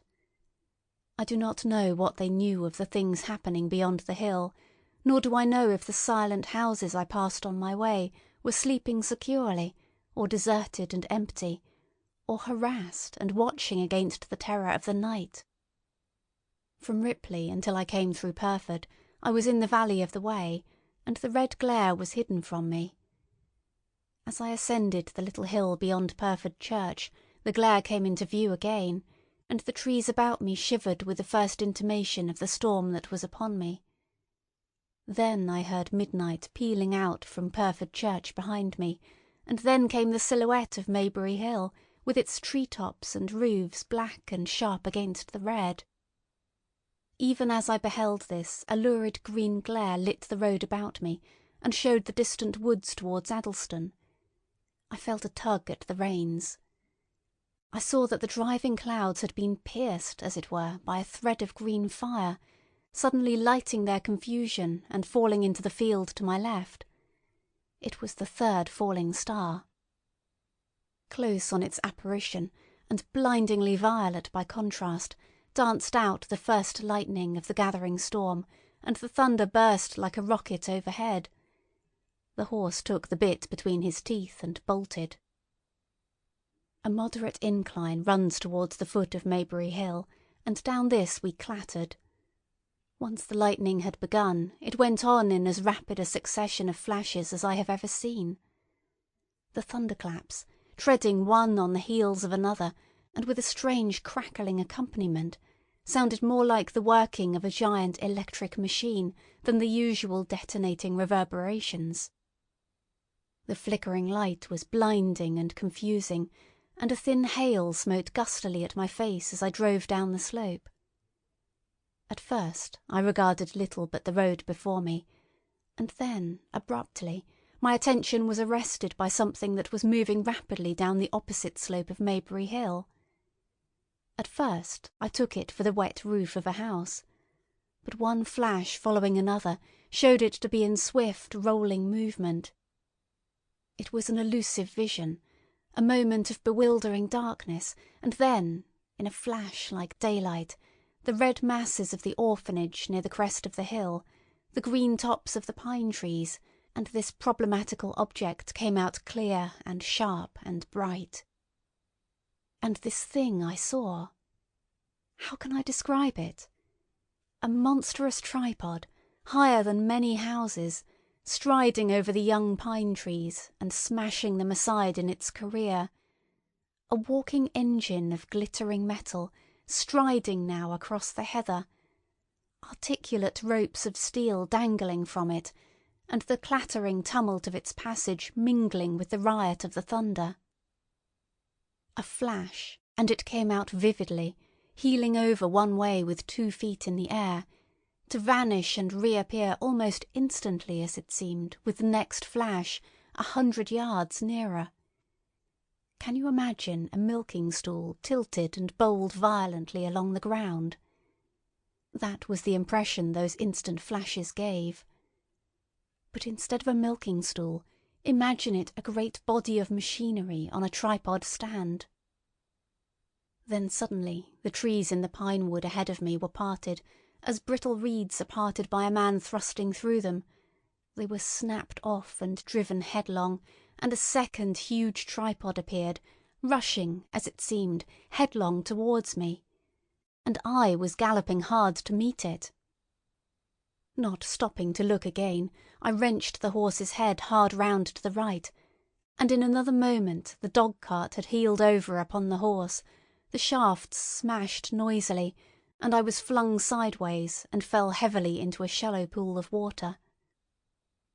I crawled out almost immediately and crouched, my feet still in the water, under a clump of firs. The horse lay motionless. His neck was broken, poor brute, and by the lightning flashes I saw the black bulk of the overturned dog-cart and the silhouette of the wheel still spinning slowly. In another moment the colossal mechanism went striding by me and passed uphill towards Purford. Seen nearer, the thing was incredibly strange, for it was no mere insensate machine driving on its way. Machine it was, with a ringing metallic pace and long, flexible, glittering tentacles, one of which gripped a young pine tree, swinging and rattling about its strange body. It picked its road as it went striding along, and the brazen hood that surmounted it moved to and fro, with the inevitable suggestion of a head looking about. Behind the main body was a huge mass of white metal, like a gigantic fisherman's basket, and puffs of green smoke squirted out from the joints of the limbs as the creature swept by me. And in an instant it was gone. So much I saw then, all vaguely for the flickering of the lightning, in blinding highlights and dense black shadows. As it passed, it set up an exultant, deafening howl that drowned the thunder. Alloo! Alloo! And in another minute it was with its companion, half a mile away, stooping over something in the field. I have no doubt this thing in the field was the third of the 10 cylinders they had fired at us from Mars. For some minutes I lay there in the rain and darkness, watching, by the intermittent light, these monstrous beings of metal moving about in the distance over the hedge-tops. A thin hail was now beginning, and as it came and went their figures grew misty, and then flashed into clearness again. Now and then came a gap in the lightning, and the night swallowed them up. I was soaked with hail above and puddle water below. It was some time before my blank astonishment would let me struggle up the bank to a drier position, or think at all of my imminent peril. Not far from me was a little one-roomed squatter's hut of wood, surrounded by a patch of potato garden. I struggled to my feet at last, and, crouching and making use of every chance of cover, I made a run for this. I hammered at the door, but I could not make the people hear, if there were any people inside, and after a time I desisted, and, availing myself of a ditch for the greater part of the way, succeeded in crawling, unobserved by these monstrous machines, into the pine woods towards Maybury. Under cover of this I pushed on, wet and shivering now, towards my own house. I walked among the trees trying to find the footpath. It was very dark indeed in the wood, for the lightning was now becoming infrequent, and the hail, which was pouring down in a torrent, fell in columns through the gaps in the heavy foliage. If I had fully realised the meaning of all the things I had seen, I should have immediately worked my way round through Byfleet to Street Cobham, and so gone back to rejoin my wife at Leatherhead. But that night the strangeness of things about me, and my physical wretchedness, prevented me, for I was bruised, weary, wet to the skin, deafened and blinded by the storm. I had a vague idea of going on to my own house, and that was as much motive as I had. I staggered through the trees, fell into a ditch and bruised my knees against a plank, and finally splashed out into the lane that ran down from the College Arms. I say splashed, for the storm water was sweeping the sand down the hill in a muddy torrent. There, in the darkness, a man blundered into me and sent me reeling back. He gave a cry of terror, sprang sideways, and rushed on before I could gather my wits sufficiently to speak to him. So heavy was the stress of this storm, just at this place, that I had the hardest task to win my way up the hill. I went close up to the fence on the left and worked my way along its palings. Near the top I stumbled upon something soft, and, by a flash of lightning, saw between my feet a heap of black broadcloth and a pair of boots. Before I could distinguish clearly how the man lay, the flicker of light had passed. I stood over him waiting for the next flash. When it came, I saw that he was a sturdy man, cheaply but not shabbily dressed. His head was bent under his body, and he lay crumpled up close to the fence, as though he had been flung violently against it. Overcoming the repugnance natural to one who had never before touched a dead body, I stooped and turned him over to feel for his heart. He was quite dead. Apparently his neck had been broken. The lightning flashed for a third time, and his face leaped upon me. I sprang to my feet. It was the landlord of the Spotted Dog, whose conveyance I had taken. I stepped over him gingerly and pushed on up the hill. I made my way by the police station and the College Arms towards my own house. Nothing was burning on the hillside, though from the common there still came a red glare and a rolling tumult of ruddy smoke beating up against the drenching hail. So far as I could see by the flashes, the houses about me were mostly uninjured. By the College Arms a dark heap lay in the road. Down the road towards Maybury Bridge there were voices and the sound of feet, but I had not the courage to shout or to go to them. I let myself in with my latchkey, closed, locked, and bolted the door, staggered to the foot of the staircase, and sat down. My imagination was full of those striding metallic monsters, and of the dead body smashed against the fence. I crouched at the foot of the staircase, with my back to the wall, shivering violently. End of section 10.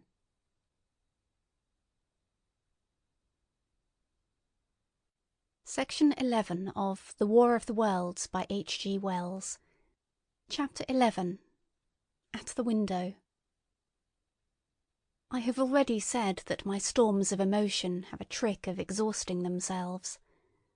After a time I discovered that I was cold and wet, and with little pools of water about me on the stair carpet.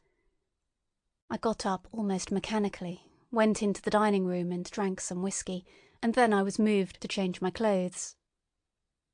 After I had done that, I went upstairs to my study, but why I did so I do not know. The window of my study looks over the trees and the railway towards Horsell Common. In the hurry of our departure, this window had been left open. The passage was dark, and, by contrast with the picture the window frame enclosed, the side of the room seemed impenetrably dark. I stopped short in the doorway. The thunderstorm had passed. The towers of the Oriental College and the pine trees about it had gone, and very far away, lit by a vivid red glare, the common about the sandpits was visible. Across the light huge black shapes, grotesque and strange, moved busily to and fro. It seemed indeed as if the whole country in that direction was on fire, a broad hillside set with minute tongues of flame, swaying and writhing with the gusts of the dying storm, and throwing a red reflection upon the cloud scud above. Every now and then a haze of smoke from some nearer conflagration drove across the window and hid the Martian shapes. I could not see what they were doing, nor the clear form of them, nor recognise the black objects they were busied upon. Neither could I see the nearer fire, though the reflections of it danced on the wall and ceiling of the study. A sharp, resinous tang of burning was in the air. I closed the door noiselessly and crept towards the window. As I did so, the view opened out, until, on the one hand, it reached to the houses about Woking Station, and on the other to the charred and blackened pine woods of Byfleet. There was a light down below the hill, on the railway, near the arch, and several of the houses along the Maybury Road and the streets near the station were glowing ruins. The light upon the railway puzzled me at first. There were a black heap and a vivid glare, and to the right of that a row of yellow oblongs. Then I perceived this was a wrecked train, the forepart smashed and on fire, the hinder carriages still upon the rails. Between these three main centres of light, the houses, the train, and the burning county towards Chobham, stretched irregular patches of dark country, broken here and there by intervals of dimly glowing and smoking ground. It was the strangest spectacle, that black expanse set with fire. It reminded me, more than anything else, of the potteries at night. At first I could distinguish no people at all, though I peered intently for them. Later I saw against the light of Woking station a number of black figures hurrying one after the other across the line. And this was the little world in which I had been living securely for years, this fiery chaos. What had happened in the last 7 hours I still did not know, nor did I know, though I was beginning to guess, the relation between these mechanical colossi and the sluggish lumps I had seen disgorged from the cylinder. With a queer feeling of impersonal interest, I turned my desk chair to the window, sat down, and stared at the blackened country, and particularly at the 3 gigantic black things that were going to and fro in the glare about the sandpits. They seemed amazingly busy. I began to ask myself what they could be. Were they intelligent mechanisms? Such a thing I felt was impossible.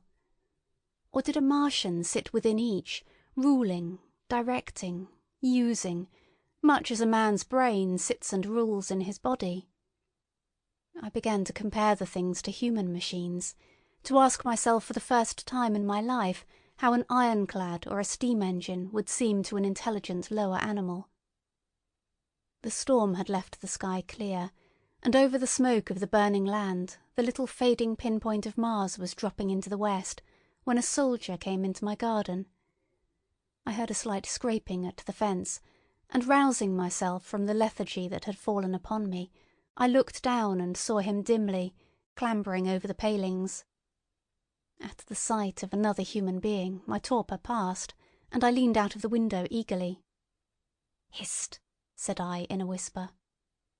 He stopped astride of the fence in doubt. Then he came over and across the lawn to the corner of the house. He bent down and stepped softly. "Who's there?" he said, also whispering, standing under the window and peering up. "Where are you going?" I asked. "God knows." "Are you trying to hide?" "That's it." "Come into the house," I said. I went down, unfastened the door and let him in, and locked the door again. I could not see his face. He was hatless and his coat was unbuttoned. "My God," he said as I drew him in. "What has happened?" I asked. "What hasn't?" In the obscurity I could see he made a gesture of despair. "They wiped us out. Simply wiped us out," he repeated again and again. He followed me almost mechanically into the dining room. "Take some whiskey," I said, pouring out a stiff dose. He drank it. Then abruptly he sat down before the table, put his head on his arms, and began to sob and weep like a little boy, in a perfect passion of emotion, while I, with a curious forgetfulness of my own recent despair, stood beside him, wondering. It was a long time before he could steady his nerves to answer my questions, and then he answered perplexingly and brokenly. He was a driver in the artillery, and had only come into action about 7. At that time firing was going on across the common, and it was said the first party of Martians were crawling slowly towards their second cylinder under cover of a metal shield. Later this shield staggered up on tripod legs and became the first of the fighting machines I had seen. The gun he drove had been unlimbered near Horsell in order to command the sandpits, and its arrival it was that had precipitated the action. As the limber gunners went to the rear, his horse trod in a rabbit hole and came down, throwing him into a depression of the ground. At the same moment the gun exploded behind him, the ammunition blew up, there was fire all about him, and he found himself lying under a heap of charred dead men and dead horses. I lay still, he said, scared out of my wits, with the forequarter of a horse atop of me. We'd been wiped out. And the smell, good God, like burnt meat. I was hurt across the back by the fall of the horse, and there I had to lie until I felt better. Just like a parade it had been a minute before, then stumble, bang, swish. Wiped out, he said. He had hid under the dead horse for a long time, peeping out furtively across the common. The Cardigan men had tried a rush, in skirmishing order, at the pit, simply to be swept out of existence. Then the monster had risen to its feet, and had begun to walk leisurely to and fro across the common among the few fugitives, with its head-like hood turning about exactly like the head of a cowled human being. A kind of arm carried a complicated metallic case, about which green flashes scintillated, and out of the funnel of this there smoked the heat ray. In a few minutes there was, so far as the soldier could see, not a living thing left upon the common, and every bush and tree upon it that was not already a blackened skeleton was burning. The hussars had been on the road beyond the curvature of the ground, and he saw nothing of them. He heard the Maxims rattle for a time, and then become still. The giant saved Woking station and its cluster of houses until the last. Then in a moment the heat ray was brought to bear, and the town became a heap of fiery ruins. Then the thing shut off the heat ray, and turning its back upon the artilleryman, began to waddle away towards the smouldering pine woods that sheltered the second cylinder. As it did so, a second glittering titan built itself up out of the pit. The second monster followed the first, and at that the artilleryman began to crawl very cautiously across the hot heather ash towards Horsell. He managed to get alive into the ditch by the side of the road, and so escaped to Woking. There his story became ejaculatory. The place was impassable. It seems there were a few people alive there, frantic for the most part, and many burned and scalded. He was turned aside by the fire, and hid among some almost scorching heaps of broken wall as one of the Martian giants returned. He saw this one pursue a man, catch him up in one of its steely tentacles, and knock his head against the trunk of a pine tree. At last, after nightfall, the artilleryman made a rush for it, and got over the railway embankment. Since then he had been skulking along towards Maybury, in the hope of getting out of danger Londonward. People were hiding in trenches and cellars, and many of the survivors had made off towards Woking village and Send. He had been consumed with thirst until he found one of the water mains near the railway arch smashed, and the water bubbling out like a spring upon the road. That was the story I got from him, bit by bit. He grew calmer telling me, and trying to make me see the things he had seen. He had eaten no food since midday, he told me early in his narrative, and I found some mutton and bread in the pantry and brought it into the room. We lit no lamp for fear of attracting the Martians, and ever and again our hands would touch upon bread or meat. As he talked, things about us came darkly out of the darkness, and the trampled bushes and broken rose trees outside the window grew distinct. It would seem that a number of men or animals had rushed across the lawn. I began to see his face, blackened and haggard, as no doubt mine was also. When we had finished eating, we went softly upstairs to my study, and I looked again out of the open window. In one night the valley had become a valley of ashes. The fires had dwindled now.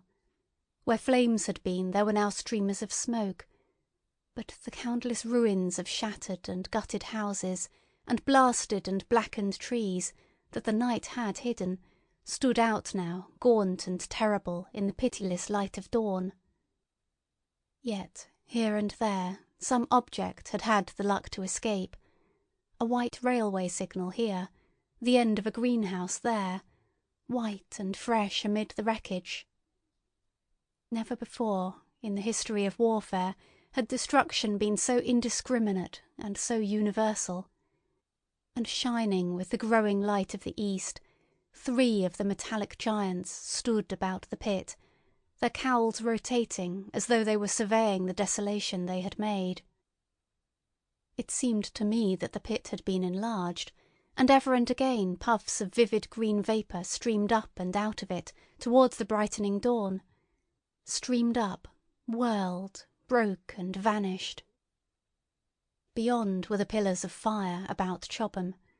They became pillars of bloodshot smoke at the first touch of day. End of section 11.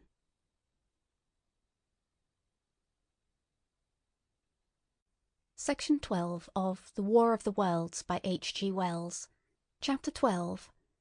What I Saw of the Destruction of Weybridge and Shepperton. As the dawn grew brighter, we withdrew from the window from which we had watched the Martians, and went very quietly downstairs. The artilleryman agreed with me that the house was no place to stay in. He proposed, he said, to make his way Londonward, and thence rejoin his battery, No. 12 of the Horse Artillery. My plan was to return at once to Leatherhead, and so greatly had the strength of the Martians impressed me that I had determined to take my wife to Newhaven and go with her out of the country forthwith.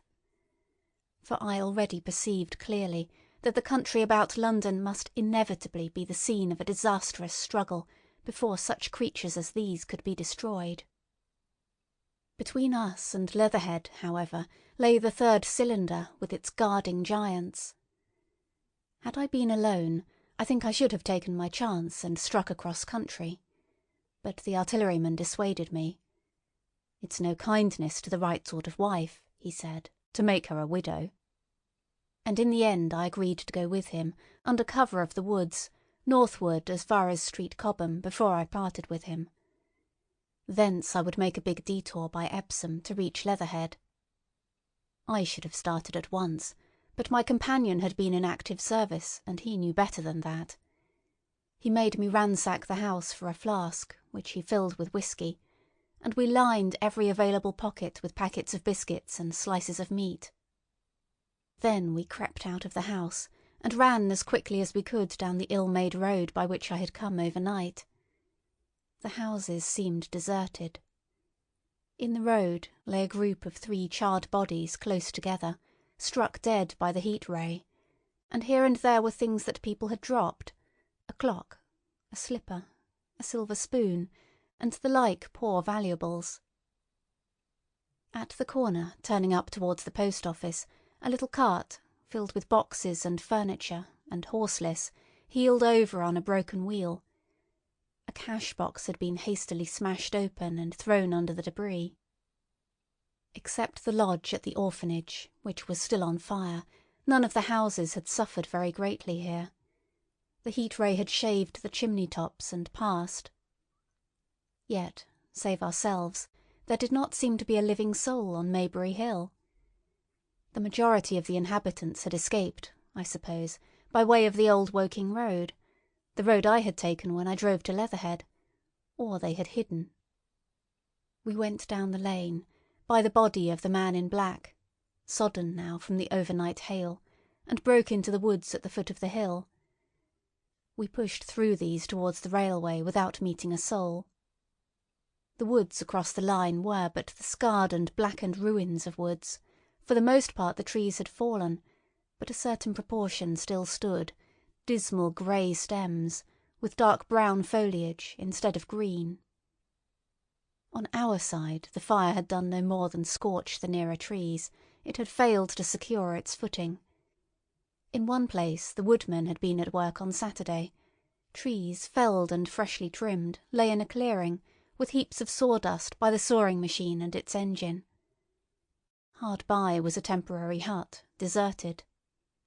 There was not a breath of wind this morning, and everything was strangely still. Even the birds were hushed, and as we hurried along, I and the artilleryman talked in whispers, and looked now and again over our shoulders. Once or twice we stopped to listen. After a time we drew near the road, and as we did so we heard the clatter of hoofs, and saw through the tree stems 3 cavalry soldiers riding slowly towards Woking. We hailed them, and they halted while we hurried towards them. It was a lieutenant and a couple of privates of the 8th Hussars, with a stand like a theodolite, which the artilleryman told me was a heliograph. "You are the first men I've seen coming this way this morning," said the lieutenant. "What's brewing?" His voice and face were eager. The men behind him stared curiously. The artilleryman jumped down the bank into the road and saluted. "Gun destroyed last night, sir. Have been hiding. Trying to rejoin battery, sir. You'll come in sight of the Martians, I expect, about half a mile along this road." "What the dickens are they like?" asked the lieutenant. "Giants in armour, sir. 100 feet high, 3 legs and a body like aluminium, with a great mighty head in a hood, sir." "Get out," said the lieutenant. "What confounded nonsense." "You'll see, sir. They carry a kind of box, sir, that shoots fire and strikes you dead."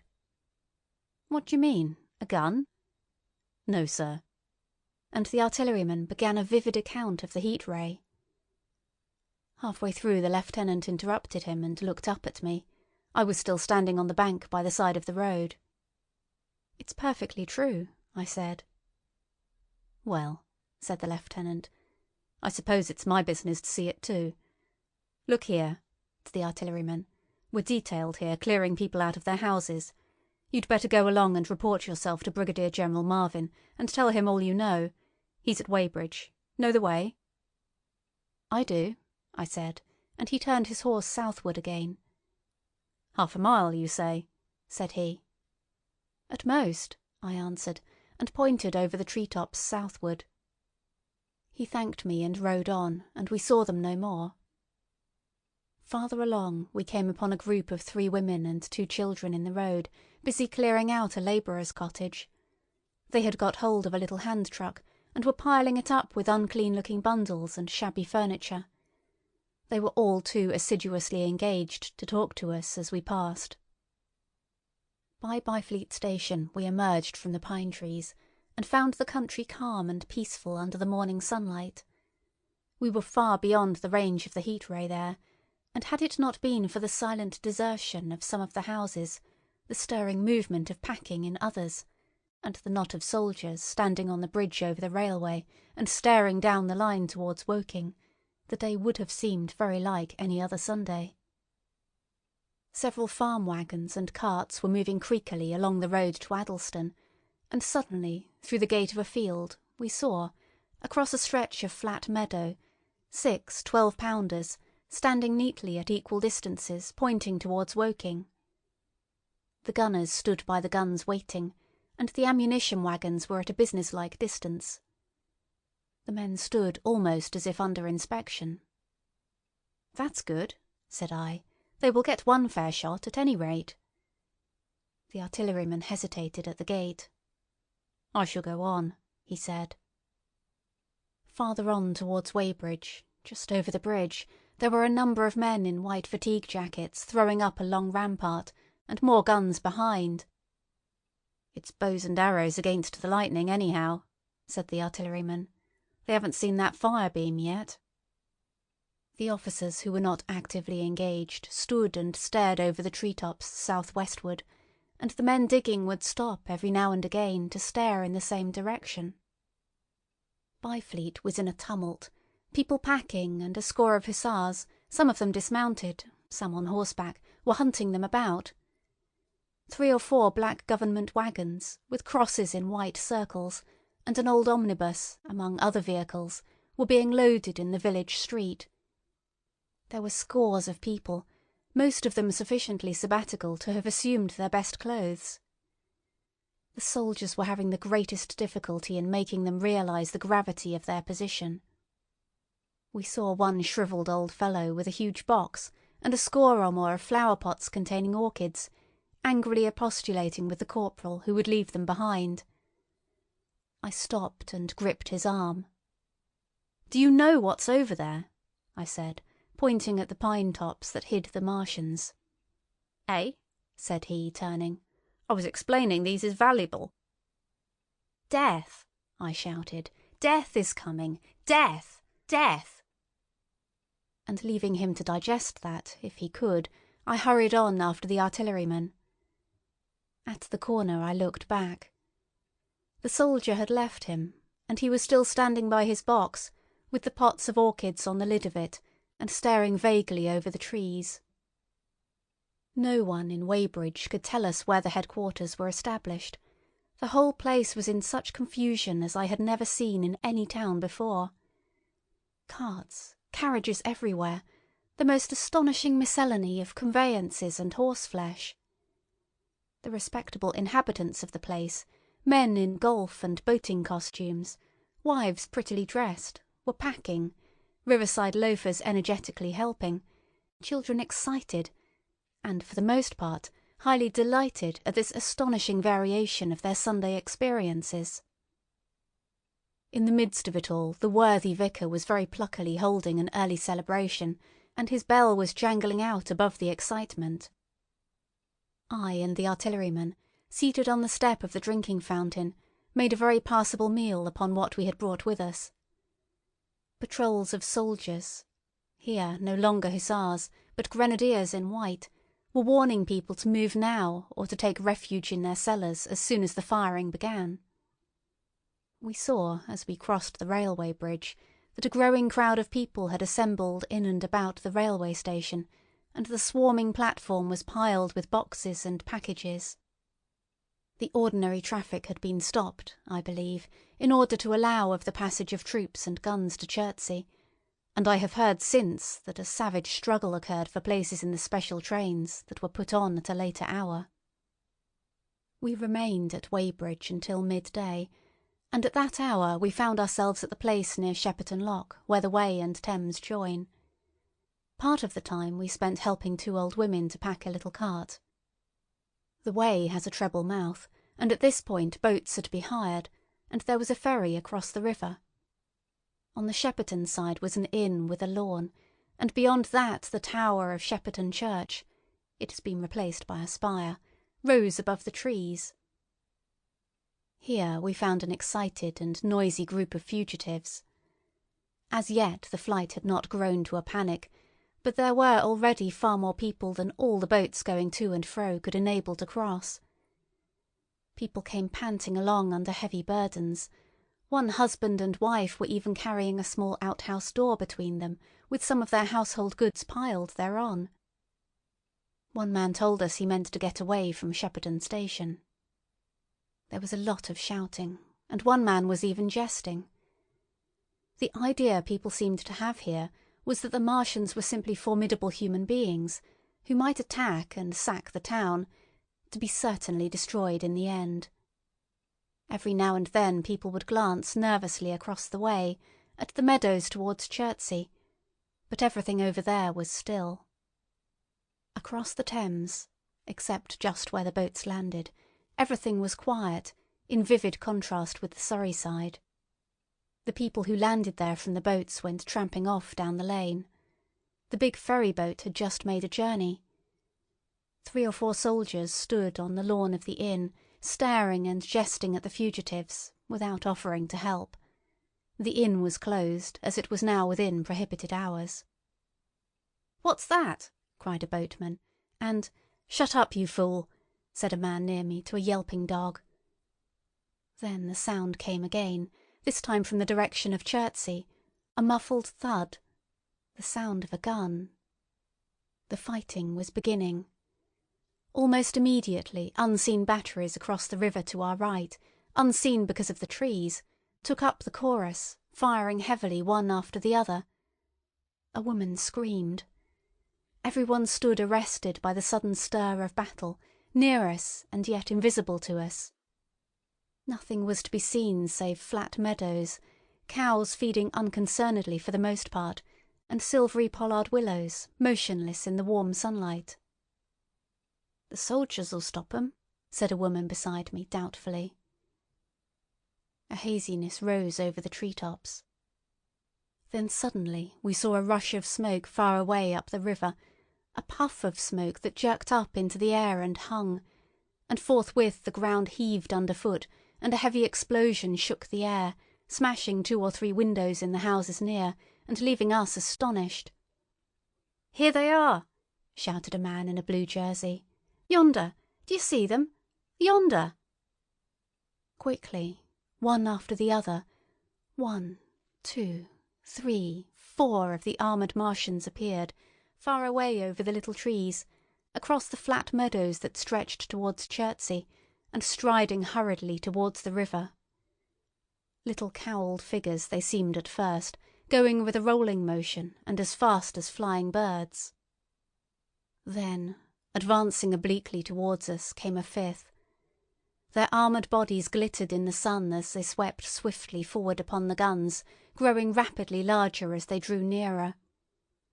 One on the extreme left, the remotest that is, flourished a huge case high in the air, and the ghostly, terrible heat ray I had already seen on Friday night smote towards Chertsey and struck the town. At sight of these strange, swift, and terrible creatures, the crowd near the water's edge seemed to me to be for a moment horror-struck. There was no screaming or shouting, but a silence. Then a hoarse murmur and a movement of feet, a splashing from the water. A man, too frightened to drop the portmanteau he carried on his shoulder, swung round and sent me staggering with a blow from the corner of his burden. A woman thrust at me with her hand and rushed past me. I turned with the rush of the people, but I was not too terrified for thought. The terrible heat ray was in my mind. To get under water, that was it. "Get under water!" I shouted, unheeded. I faced about again and rushed towards the approaching Martian, rushed right down the gravelly beach and headlong into the water. Others did the same. A boatload of people putting back came leaping out as I rushed past.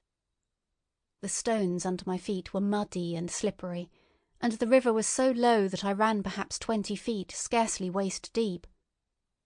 Then, as the Martian towered overhead scarcely a couple of 100 yards away, I flung myself forward under the surface. The splashes of the people in the boats leaping into the river sounded like thunderclaps in my ears. People were landing hastily on both sides of the river. But the Martian machine took no more notice for the moment of the people running this way and that than a man would of the confusion of ants in a nest against which his foot has kicked.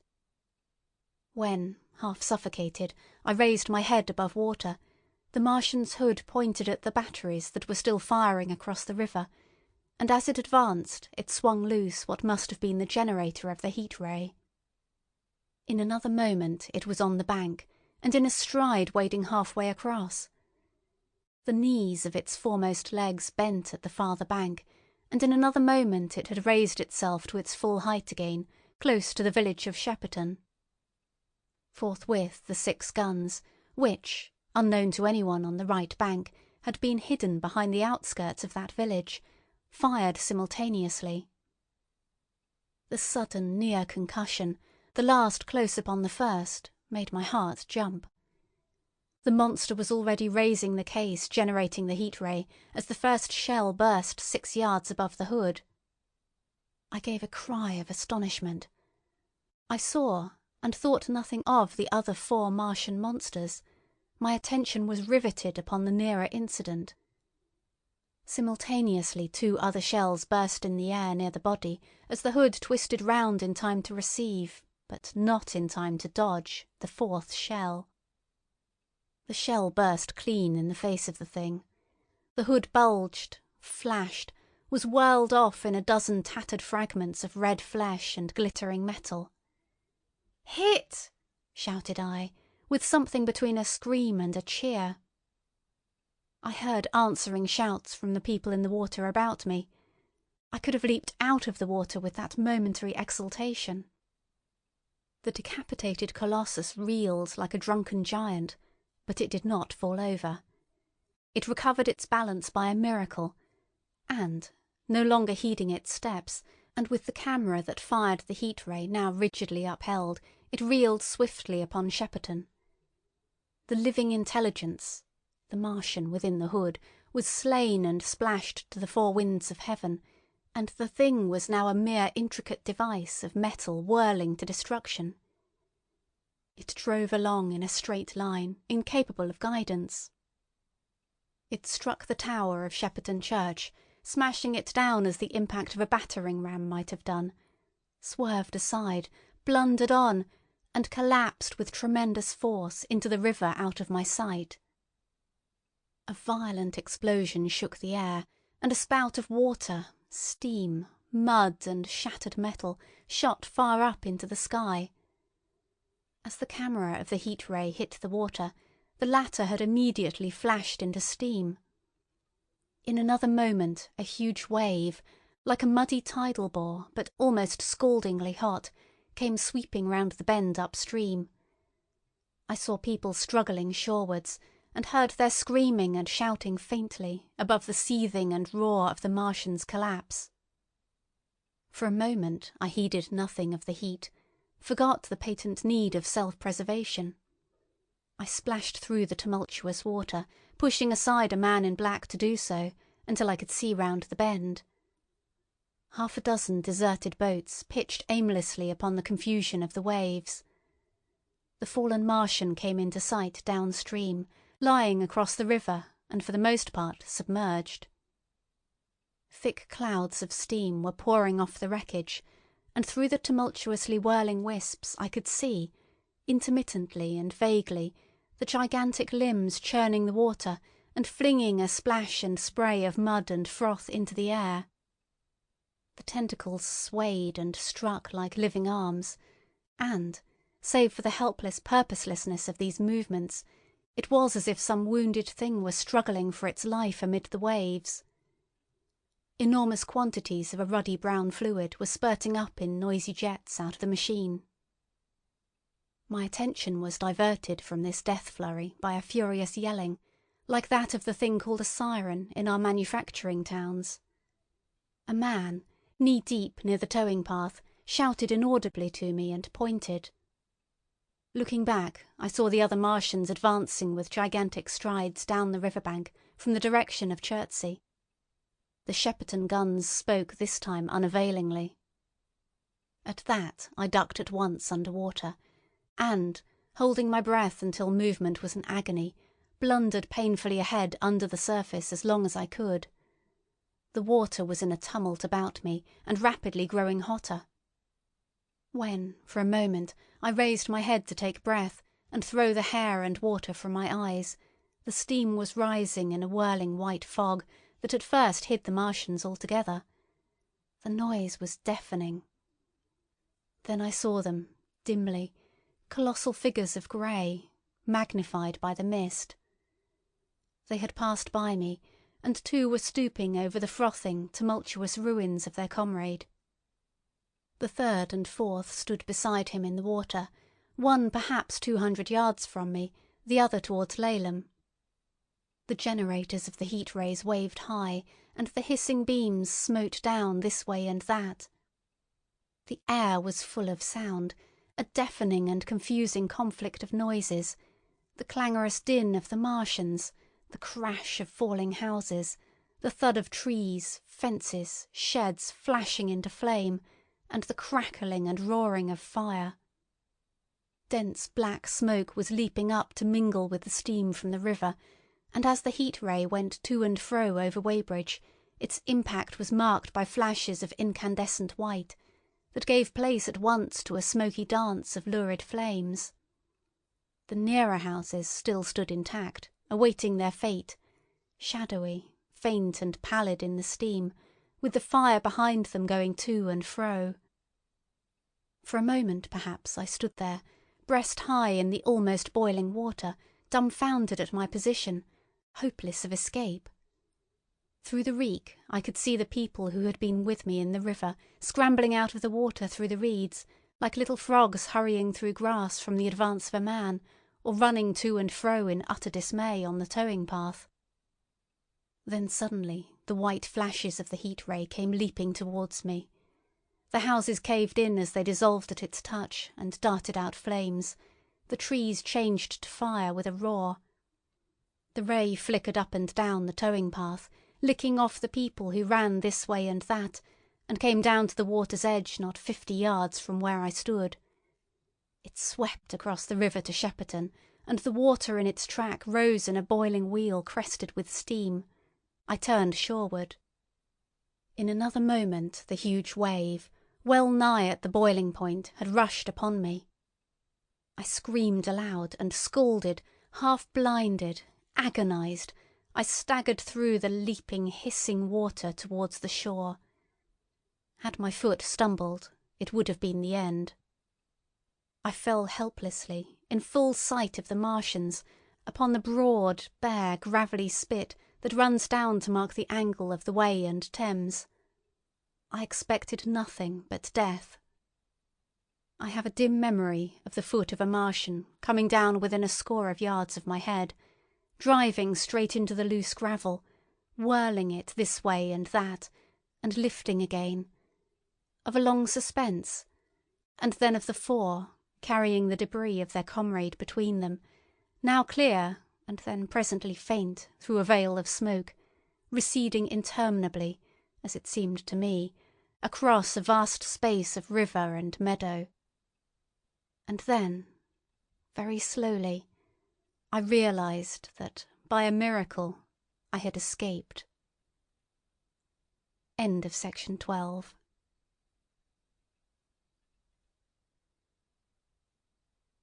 Section 13 of The War of the Worlds by H.G. Wells. Chapter 13. How I Fell In with the Curate.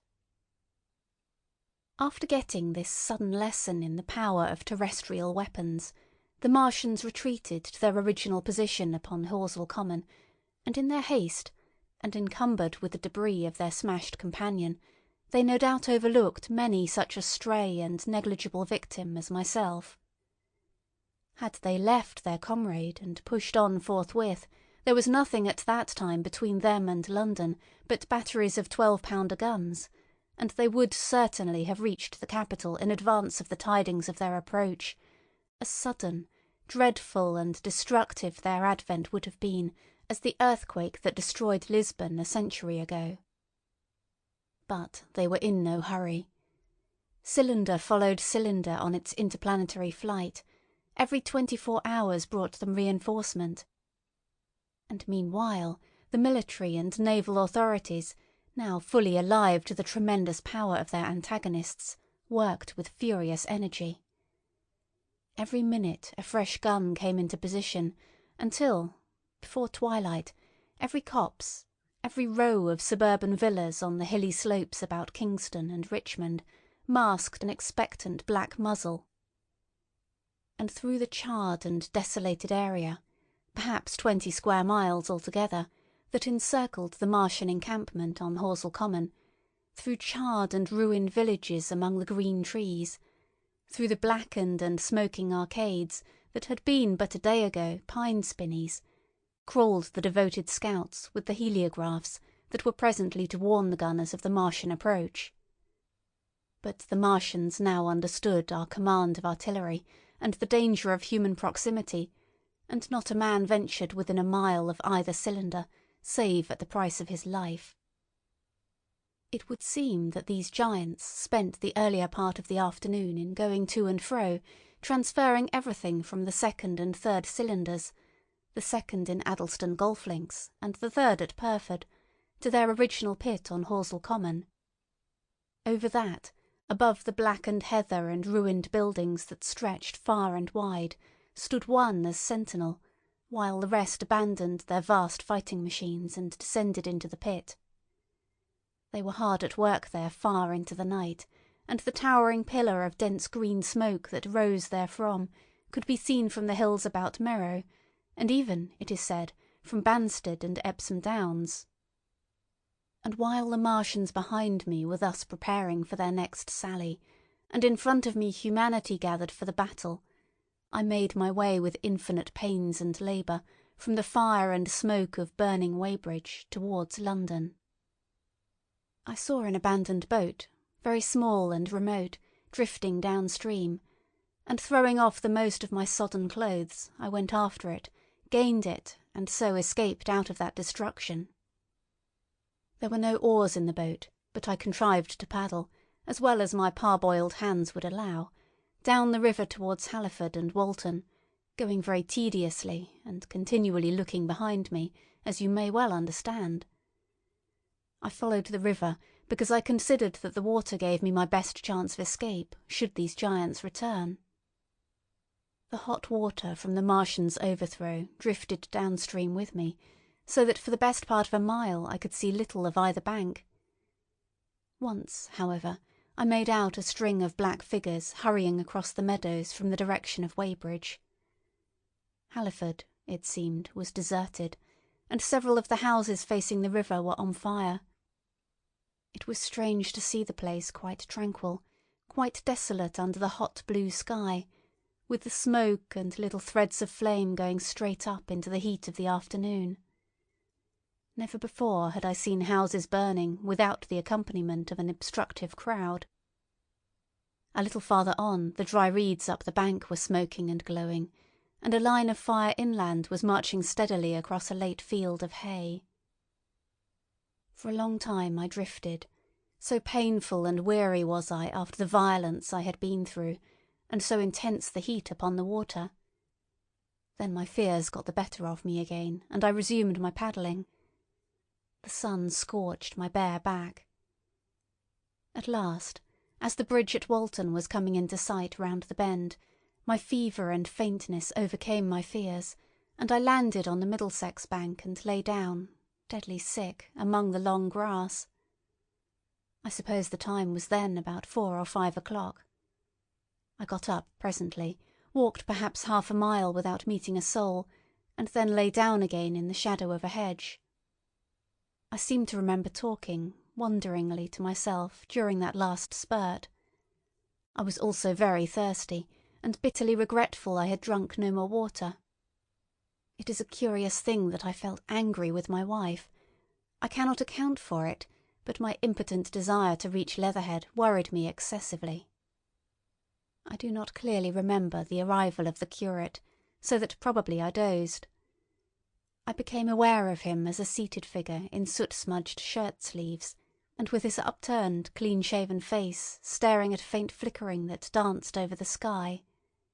The sky was what is called a mackerel sky, rows and rows of faint down plumes of cloud, just tinted with the midsummer sunset. I sat up, and at the rustle of my motion he looked at me quickly. "Have you any water?" I asked abruptly. He shook his head. "You have been asking for water for the last hour," he said. For a moment we were silent, taking stock of each other. I dare say he found me a strange enough figure, naked save for my water-soaked trousers and socks, scalded, and my face and shoulders blackened by the smoke. His face was a fair weakness, his chin retreated, and his hair lay in crisp, almost flaxen curls on his low forehead. His eyes were rather large, pale blue and blankly staring. He spoke abruptly, looking vacantly away from me. "What does it mean?" he said. "What do these things mean?" I stared at him and made no answer. He extended a thin white hand and spoke in almost a complaining tone. "Why are these things permitted? What sins have we done? The morning service was over. I was walking through the roads to clear my brain for the afternoon, and then fire, earthquake, death! As if it was Sodom and Gomorrah. All our work undone, all the work. What are these Martians?" "What are we?" I answered, clearing my throat. He gripped his knees and turned to look at me again. For half a minute, perhaps, he stared silently. "I was walking through the roads to clear my brain," he said, "and suddenly fire, earthquake, death!" He relapsed into silence, with his chin now sunken almost to his knees.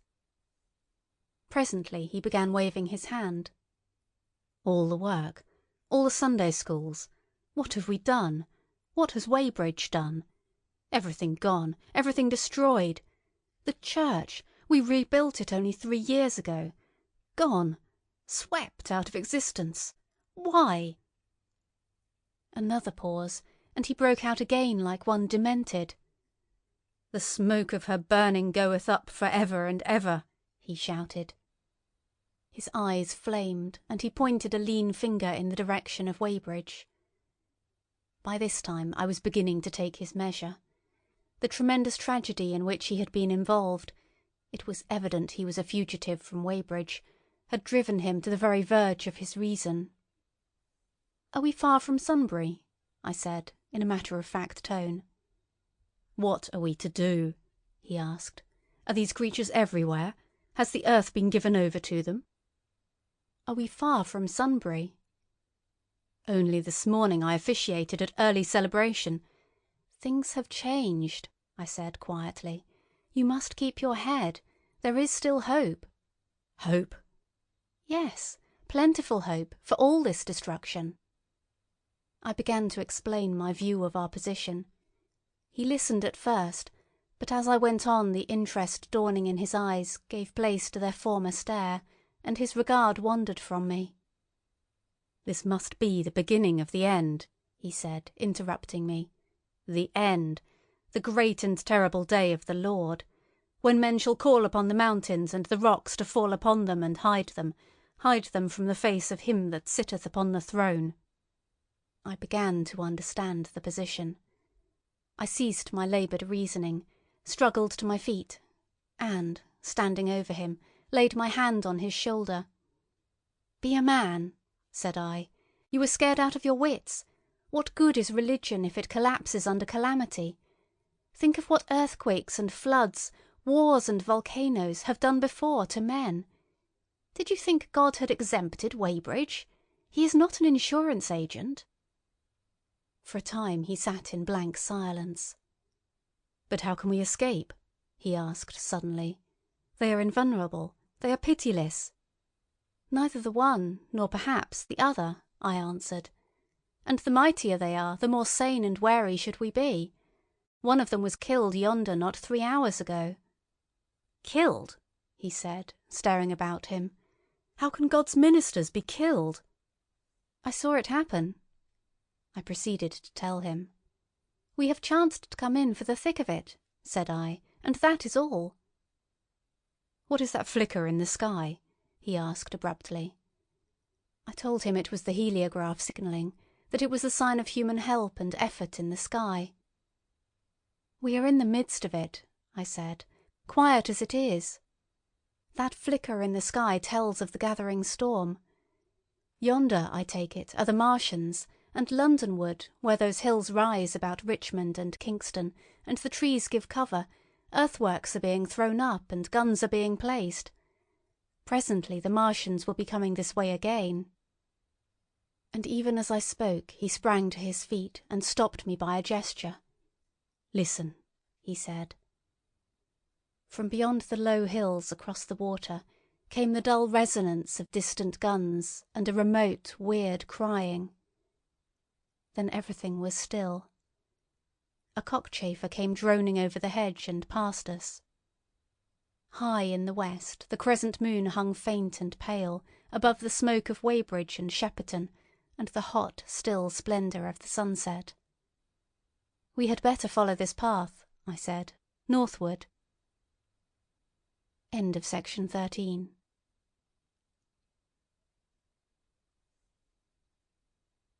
Section 14 of The War of the Worlds by H. G. Wells. Chapter 14. In London. My younger brother was in London when the Martians fell at Woking.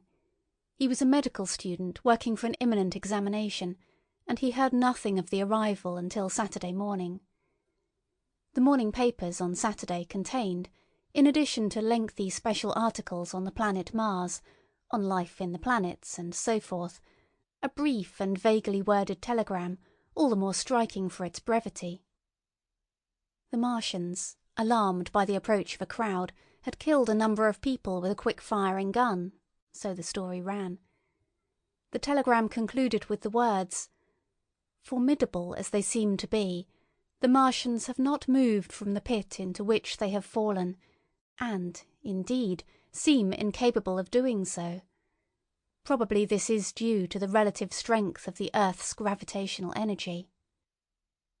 On that last text their leader writer expanded very comfortingly. Of course, all the students in the crammers' biology class, to which my brother went that day, were intensely interested, but there were no signs of any unusual excitement in the streets. The afternoon papers puffed scraps of news under big headlines. They had nothing to tell beyond the movements of troops about the common and the burning of the pine woods between Woking and Weybridge until 8. Then the St. James's Gazette, in an extra special edition, announced the bare fact of the interruption of telegraphic communication. This was thought to be due to the falling of burning pine trees across the line.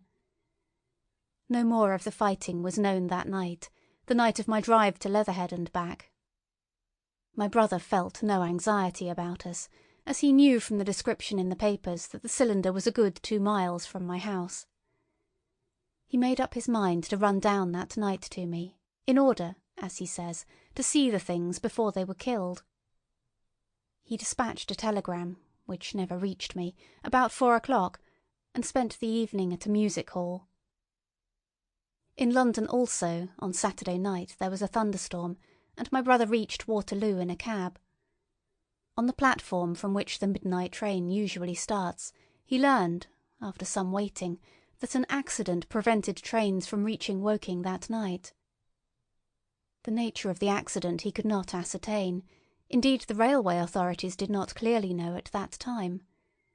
There was very little excitement in the station, as the officials, failing to realise that anything further than a breakdown between Byfleet and Woking Junction had occurred, were running the theatre trains, which usually passed through Woking, round by Virginia Water or Guildford.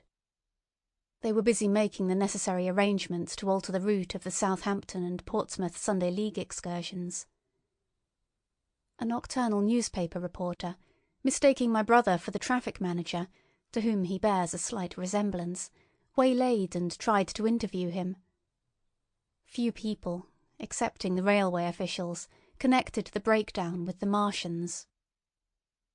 I have read, in another account of these events, that on Sunday morning all London was electrified by the news from Woking.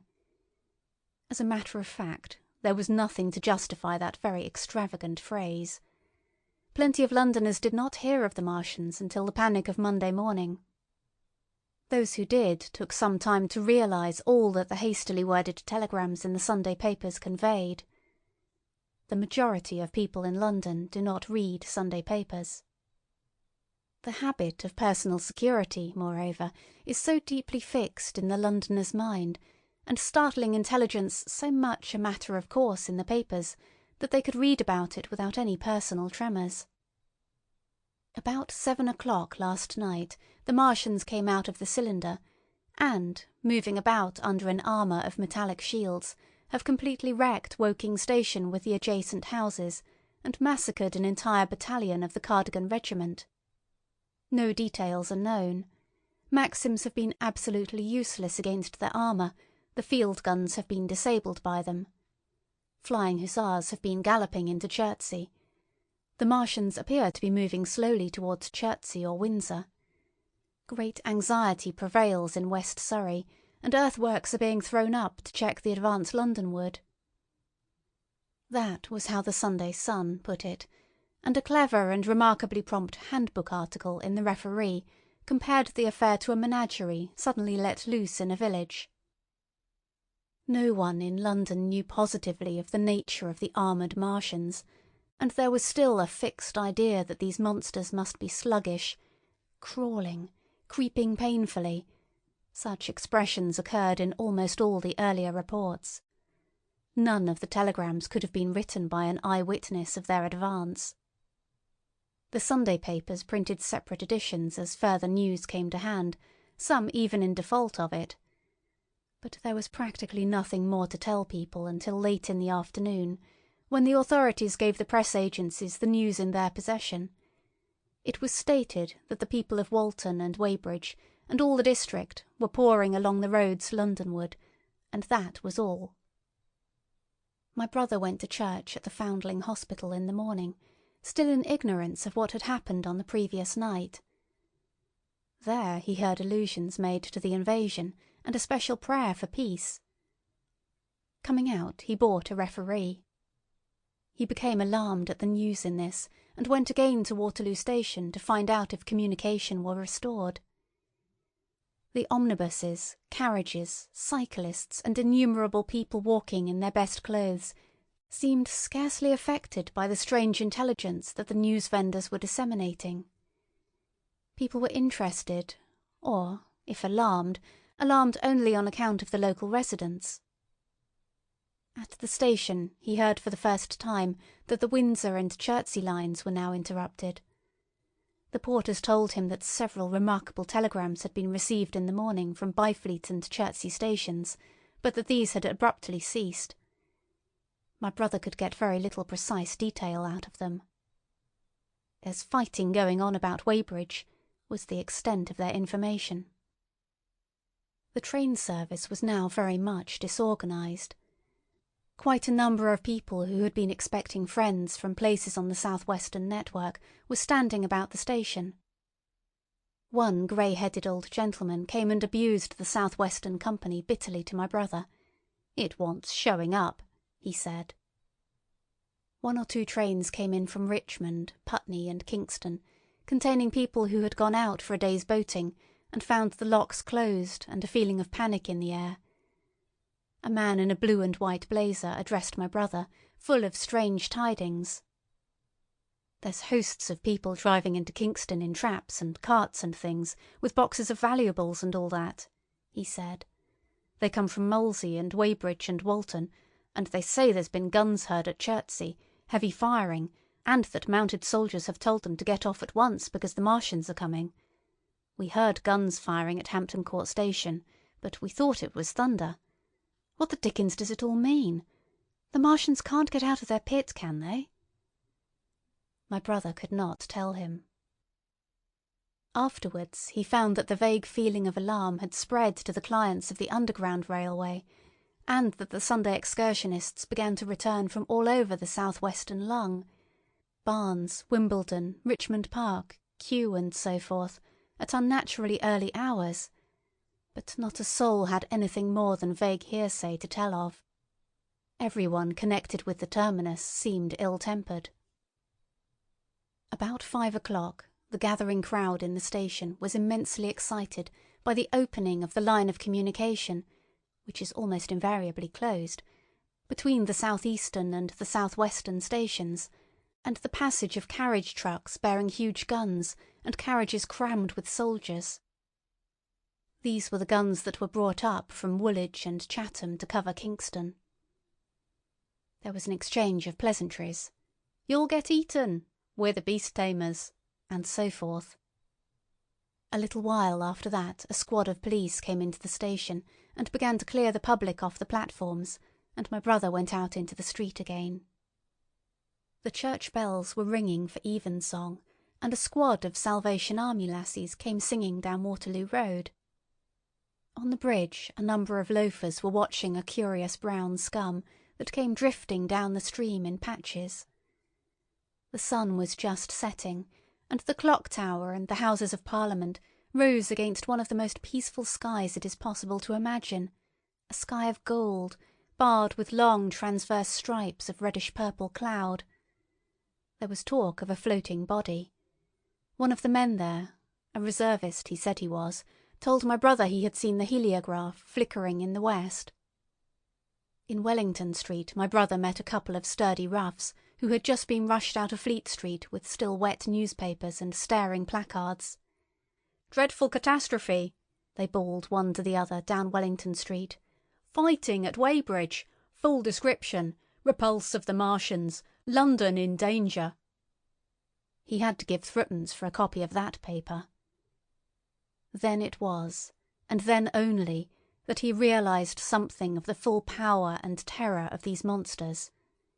He learned that they were not merely a handful of small sluggish creatures, but that they were minds swaying vast mechanical bodies, and that they could move swiftly and smite with such power that even the mightiest guns could not stand against them. They were described as vast spider-like machines, nearly 100 feet high, capable of the speed of an express train, and able to shoot out a beam of intense heat. Masked batteries, chiefly of field guns, had been planted in the country about Horsell Common, and especially between the Woking district and London. 5 of the machines had been seen moving towards the Thames, and one, by a happy chance, had been destroyed. In the other cases the shells had missed, and the batteries had been at once annihilated by the heat rays. Heavy losses of soldiers were mentioned, but the tone of the dispatch was optimistic. The Martians had been repulsed, they were not invulnerable. They had retreated to their triangle of cylinders again in the circle about Woking. Signallers with heliographs were pushing forward upon them from all sides. Guns were in rapid transit from Windsor, Portsmouth, Aldershot, Woolwich, even from the north. Among others, long wire guns of 95 tons from Woolwich. Altogether 116 were in position or being hastily placed, chiefly covering London. Never before in England had there been such a vast or rapid concentration of military material. Any further cylinders that fell, it was hoped, could be destroyed at once by high explosives, which were being rapidly manufactured and distributed. No doubt, ran the report, the situation was of the strangest and gravest description, but the public was exhorted to avoid and discourage panic. No doubt the Martians were strange and terrible in the extreme, but at the outside there could not be more than 20 of them against our millions. The authorities had reason to suppose, from the size of the cylinders, that at the outside there could not be more than 5 in each cylinder, 15 altogether, and one at least was disposed of, perhaps more. The public would be fairly warned of the approach of danger, and elaborate measures were being taken for the protection of the people in the threatened south-western suburbs. And so, with reiterated assurances of the safety of London and the ability of the authorities to cope with the difficulty, this quasi-proclamation closed. This was printed in enormous type on paper so fresh that it was still wet, and there had been no time to add a word of comment. It was curious, my brother said, to see how ruthlessly the usual contents of the paper had been hacked and taken out to give this place. All down Wellington Street people could be seen fluttering out the pink sheets and reading, and the Strand was suddenly noisy with the voices of an army of hawkers following these pioneers. Men came scrambling off buses to secure copies. Certainly this news excited people intensely, whatever their previous apathy. The shutters of a map shop in the Strand were being taken down, my brother said, and a man in his Sunday raiment, lemon-yellow gloves even, was visible inside the window, hastily fastening maps of Surrey to the glass. Going along the Strand to Trafalgar Square, the paper in his hand, my brother saw some of the fugitives from West Surrey. There was a man with his wife and 2 boys, and some articles of furniture, in a cart such as greengrocers use. He was driving from the direction of Westminster Bridge, and close behind him came a hay wagon with 5 or 6 respectable-looking people in it, and some boxes and bundles. The faces of these people were haggard, and their entire appearance contrasted conspicuously with the Sabbath best appearance of the people on the omnibuses. People in fashionable clothing peeped at them out of cabs. They stopped at the square as if undecided which way to take, and finally turned eastward along the Strand. Some way behind these came a man in workday clothes, riding one of those old-fashioned tricycles with a small front wheel. He was dirty and white in the face. My brother turned down towards Victoria and met a number of such people. He had a vague idea that he might see something of me. He noticed an unusual number of police regulating the traffic. Some of the refugees were exchanging news with the people on the omnibuses. One was professing to have seen the Martians. "Boilers on stilts, I tell you, striding along like men." Most of them were excited and animated by their strange experience. Beyond Victoria, the public houses were doing a lively trade with these arrivals. At all the street corners, groups of people were reading papers, talking excitedly, or staring at these unusual Sunday visitors.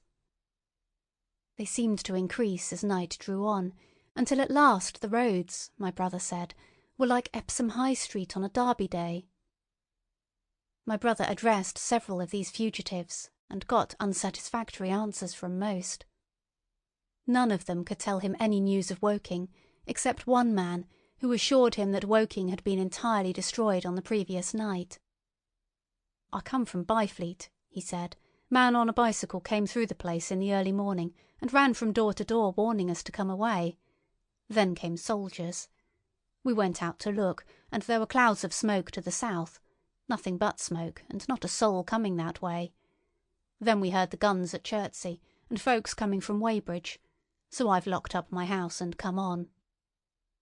At the time there was a strong feeling in the streets that the authorities were to blame for their incapacity to dispose of the invaders without all this inconvenience. About 8 o'clock a noise of heavy firing was distinctly audible all over the south of London. My brother could not hear it for the traffic in the main thoroughfares, but by striking through the quiet back streets to the river he was able to distinguish it quite plainly. He walked from Westminster to his apartments near Regent's Park about 2. He was now very anxious on my account, and disturbed at the evident magnitude of the trouble. His mind was inclined to run, even as mine had run on Saturday, on military details. He thought of all those silent, expectant guns, of the suddenly nomadic countryside. He tried to imagine boilers on stilts 100 feet high. There were 1 or 2 cartloads of refugees passing along Oxford Street, and several in the Marylebone Road, but so slowly was the news spreading that Regent Street and Portland Place were full of their usual Sunday night promenaders, albeit they talked in groups, and along the edge of Regent's Park there were as many silent couples walking out together under the scattered gas lamps as ever there had been. The night was warm and still, and a little oppressive. The sound of guns continued intermittently, and after midnight there seemed to be sheet lightning in the south. He read and reread the paper, fearing the worst had happened to me. He was restless, and after supper prowled out again aimlessly. He returned and tried in vain to divert his attention to his examination notes. He went to bed a little after midnight, and was awakened from lurid dreams in the small hours of Monday by the sound of door-knockers, feet running in the street, distant drumming, and a clamour of bells. Red reflections danced on the ceiling. For a moment he lay astonished, wondering whether day had come or the world gone mad. Then he jumped out of bed and ran to the window.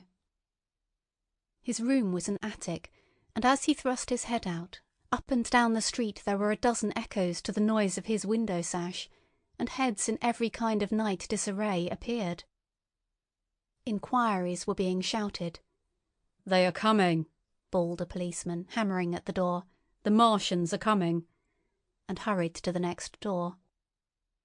The sound of drumming and trumpeting came from the Albany Street barracks, and every church within earshot was hard at work killing sleep with a vehement disorderly tocsin. There was a noise of doors opening, and window after window in the houses opposite flashed from darkness into yellow illumination. Up the street came galloping a closed carriage, bursting abruptly into noise at the corner, rising to a clattering climax under the window, and dying away slowly in the distance. Close on the rear of this came a couple of cabs, the forerunners of a long procession of flying vehicles, going for the most part to Chalk Farm Station, where the North Western special trains were loading up, instead of coming down the gradient into Euston. For a long time my brother stared out of the window in blank astonishment, watching the policemen hammering at door after door and delivering their incomprehensible message. Then the door behind him opened, and the man who lodged across the landing came in, dressed only in shirt, trousers, and slippers, his braces loose about his waist, his hair disordered from his pillow. "What the devil is it?" he asked. "A fire? What a devil of a row?" They both craned their heads out of the window, straining to hear what the policemen were shouting. People were coming out of the side streets and standing in groups at the corners talking. "What the devil is it all about?" said my brother's fellow lodger. My brother answered him vaguely and began to dress, running with each garment to the window in order to miss nothing of the growing excitement.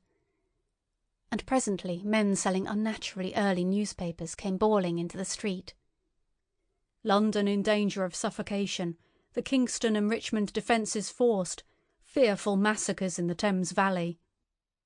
And all about him, in the rooms below, in the houses on each side and across the road, and behind in the park terraces, and in the 100 other streets of that part of Marylebone, and the Westbourne Park district, and St Pancras, and westward and northward in Kilburn and St John's Wood and Hampstead, and eastward in Shoreditch and Highbury and Haggerston and Hoxton, and indeed throughout all the vastness of London, from Ealing to East Ham, people were rubbing their eyes and opening windows to stare out and ask aimless questions, dressing hastily as the first breath of the coming storm of fear blew through the streets. It was the dawn of the great panic.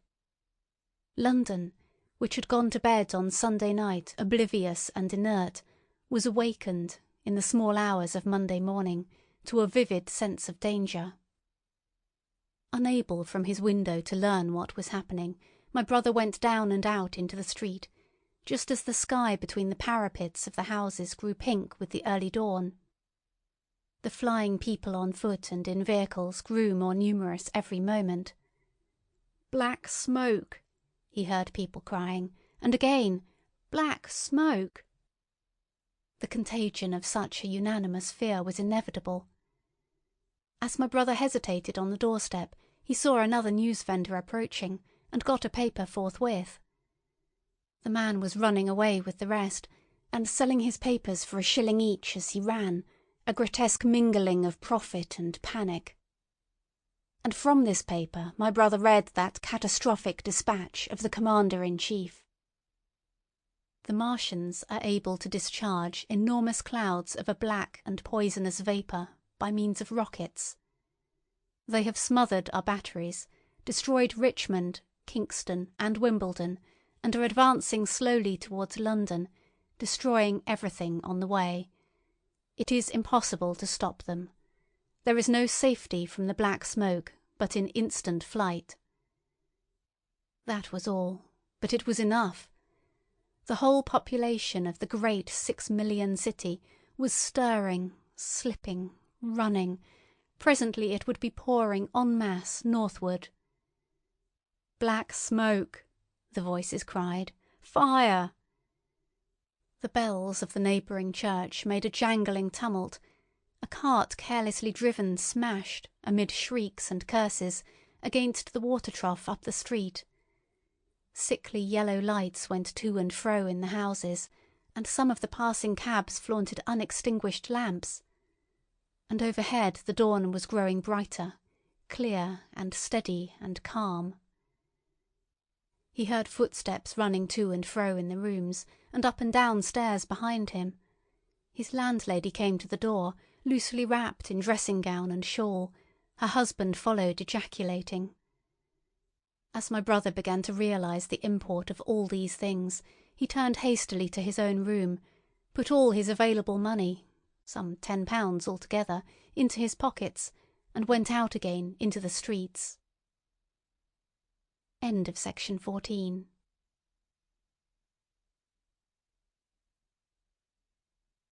Section 15 of The War of the Worlds by H.G. Wells. Chapter 15. What had happened in Surrey. It was while the curate had sat and talked so wildly to me under the hedge in the flat meadows near Halliford, and while my brother was watching the fugitives stream over Westminster Bridge, that the Martians had resumed the offensive. So far as one can ascertain from the conflicting reports that have been put forth, the majority of them remained busied with preparations in the Horsell pit until 9 that night, hurrying on some operation that disengaged huge volumes of green smoke. But 3 certainly came out about 8 o'clock, and, advancing slowly and cautiously, made their way through Byfleet and Purford towards Ripley and Weybridge, and so came in sight of the expectant batteries against the setting sun. These Martians did not advance in a body, but in a line, each perhaps 1.5 miles from his nearest fellow. They communicated with one another by means of siren-like howls, running up and down the scale from one note to another. It was this howling and firing of the guns at Ripley and St. George's Hill that we had heard at Upper Halliford. The Ripley gunners, unseasoned artillery volunteers who ought never to have been placed in such a position, fired one premature, ineffectual volley and bolted on horse and foot through the deserted village, while the Martian, without using his heat ray, walked serenely over their guns, stepped gingerly among them, passed in front of them, and so came unexpectedly upon the guns in Painshill Park, which he destroyed. The St. George's Hill men, however, were better led, or of a better metal. Hidden by a pine wood as they were, they seemed to have been quite unsuspected by the Martian nearest to them. They laid their guns as deliberately as if they had been on parade, and fired at about 1,000 yards range. The shells flashed all round him, and he was seen to advance a few paces, stagger, and go down. Everybody yelled together, and the guns were reloaded in frantic haste. The overthrown Martian set up a prolonged ululation, and immediately a second glittering giant, answering him, appeared over the trees to the south. It would seem that a leg of the tripod had been smashed by one of the shells. The whole of the second volley flew wide of the Martian on the ground, and, simultaneously, both his companions brought their heat rays to bear on the battery. The ammunition blew up, the pine trees all about the guns flashed into fire, and only 1 or 2 of the men who were already running over the crest of the hill escaped. After this it would seem that the 3 took counsel together and halted, and the scouts who were watching them report that they remained absolutely stationary for the next half-hour. The Martian who had been overthrown crawled tediously out of his hood, a small brown figure, oddly suggestive from that distance of a speck of blight, and apparently engaged in the repair of his support. About 9 he had finished, for his cowl was then seen above the trees again. It was a few minutes past 9 that night when these 3 sentinels were joined by 4 other Martians, each carrying a thick black tube. A similar tube was handed to each of the 3, and the 7 proceeded to distribute themselves at equal distances along a curved line between St. George's Hill, Weybridge, and the village of Send, south-west of Ripley. A dozen rockets sprang out of the hills before them so soon as they began to move, and warned the waiting batteries about Ditton and Esher. At the same time 4 of their fighting machines, similarly armed with tubes, crossed the river, and 2 of them, black against the western sky, came into sight of myself and the curate as we hurried wearily and painfully along the road that runs northward out of Halliford. They moved, as it seemed to us, upon a cloud, for a milky mist covered the fields and rose to 1/3 of their height. At this sight the curate cried faintly in his throat and began running, but I knew it was no good running from a Martian, and I turned aside and crawled through dewy nettles and brambles into the broad ditch by the side of the road. He looked back, saw what I was doing, and turned to join me. The 2 halted, the nearer to us standing and facing Sunbury, the remoter being a grey indistinctness towards the evening star, away towards Staines. The occasional howling of the Martians had ceased. They took up their positions in the huge crescent about their cylinders in absolute silence. It was a crescent with 12 miles between its horns. Never, since the devising of gunpowder, was the beginning of a battle so still. To us, and to an observer about Ripley, it would have had precisely the same effect. The Martians seemed in solitary possession of the darkling night, lit only as it was by the slender moon, the stars, the afterglow of the daylight, and the ruddy glare from St. George's Hill and the woods of Painshill. But, facing that crescent everywhere, at Staines, Hounslow, Ditton, Esher, Ockham, behind hills and woods south of the river, and across the flat grass meadows to the north of it, wherever a cluster of trees or village houses gave sufficient cover, the guns were waiting.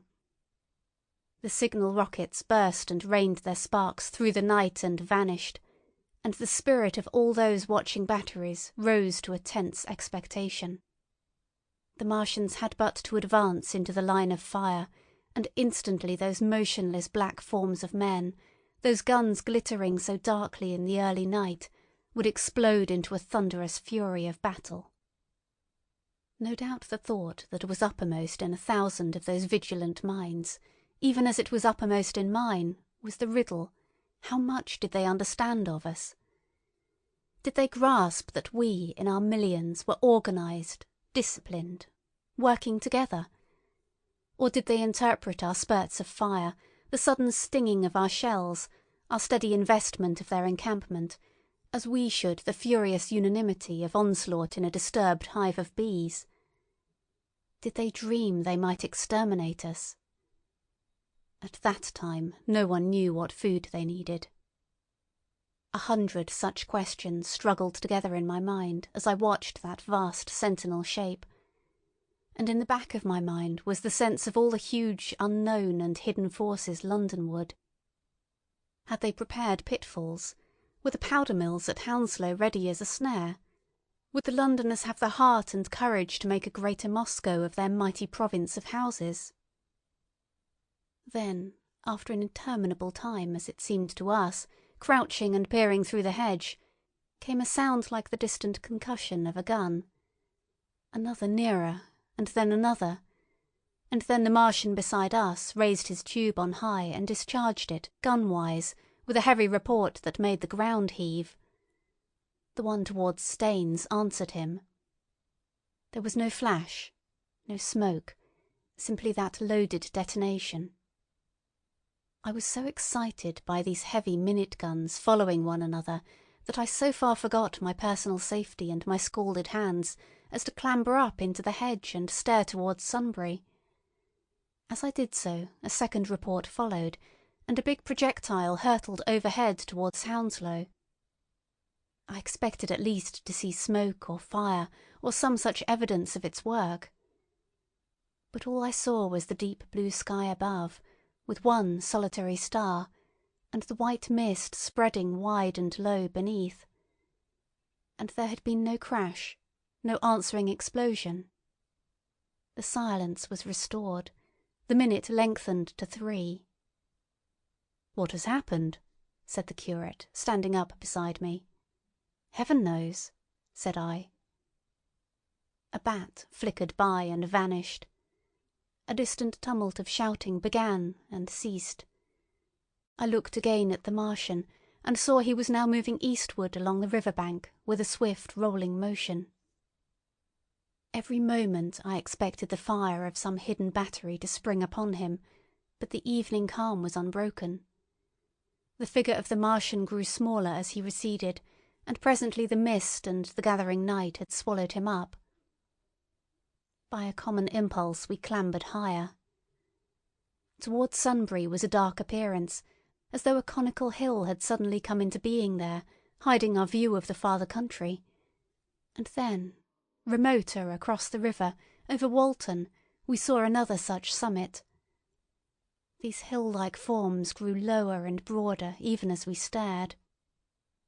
Moved by a sudden thought, I looked northward, and there I perceived a third of these cloudy black kopjes had risen. Everything had suddenly become very still.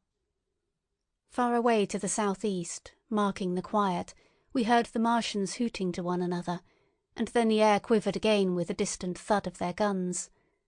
But the earthly artillery made no reply. Now at the time we could not understand these things, but later I was to learn the meaning of these ominous kopjes that gathered in the twilight.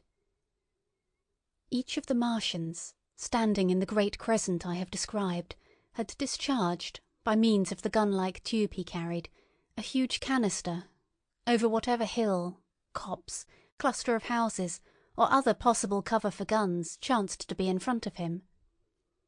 Some fired only one of these, some two, as in the case of the one we had seen. The one at Ripley is said to have discharged no fewer than 5 at that time.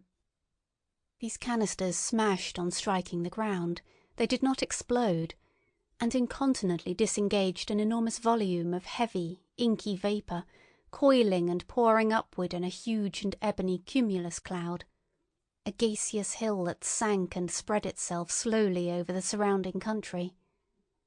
And the touch of that vapour, the inhaling of its pungent wisps, was death to all that breathes.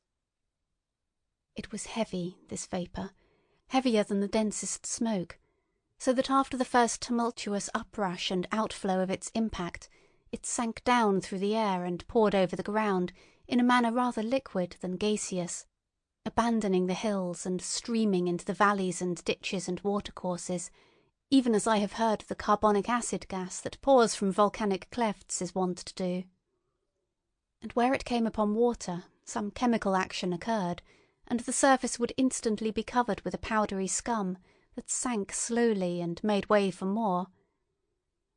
The scum was absolutely insoluble, and it is a strange thing, seeing the instant effect of the gas, that one could drink without hurt the water from which it had been strained.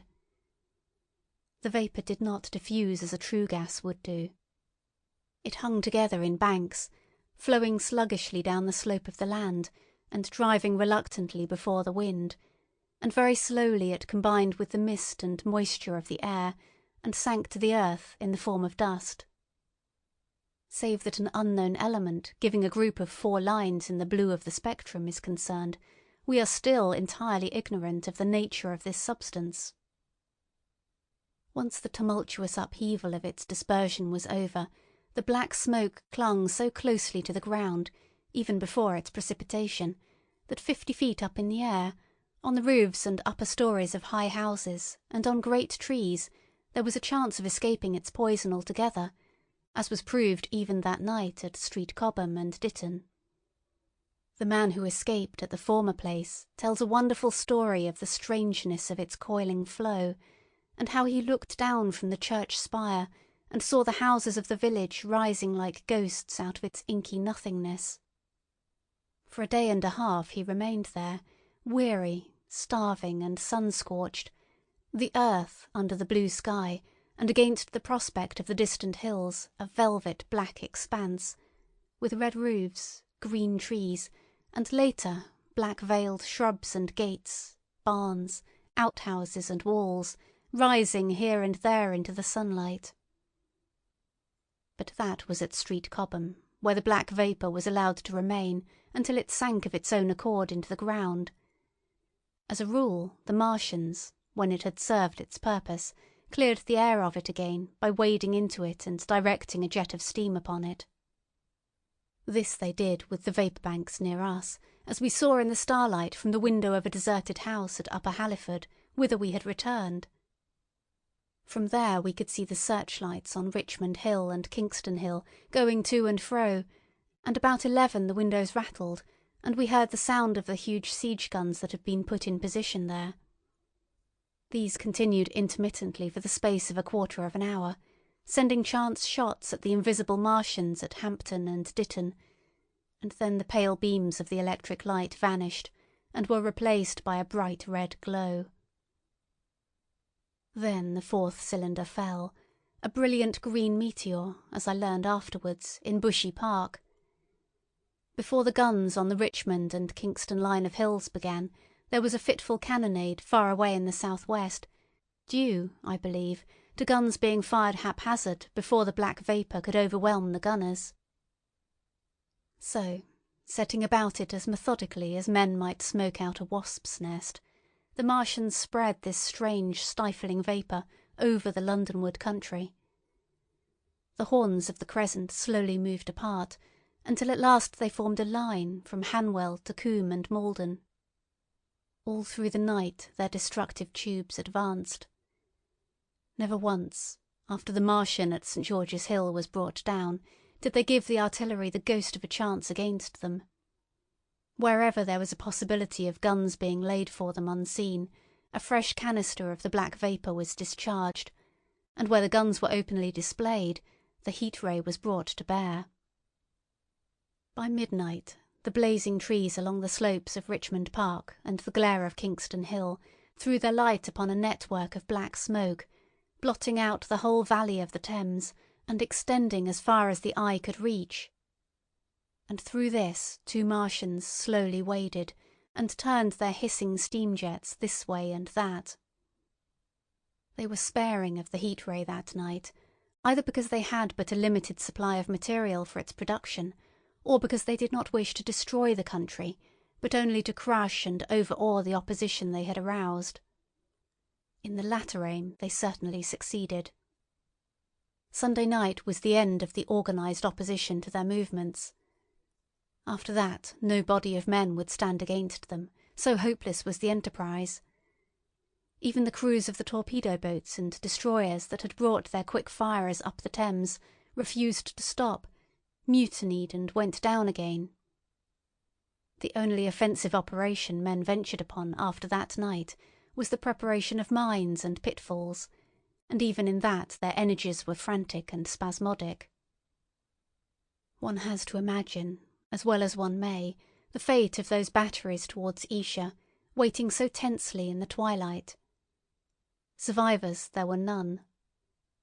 One may picture the orderly expectation, the officers alert and watchful, the gunners ready, the ammunition piled to hand, the limber gunners with their horses and wagons, the groups of civilian spectators standing as near as they were permitted, the evening stillness, the ambulances and hospital tents with the burned and wounded from Weybridge, then the dull resonance of the shots the Martians fired, and the clumsy projectile whirling over the trees and houses and smashing amid the neighbouring fields.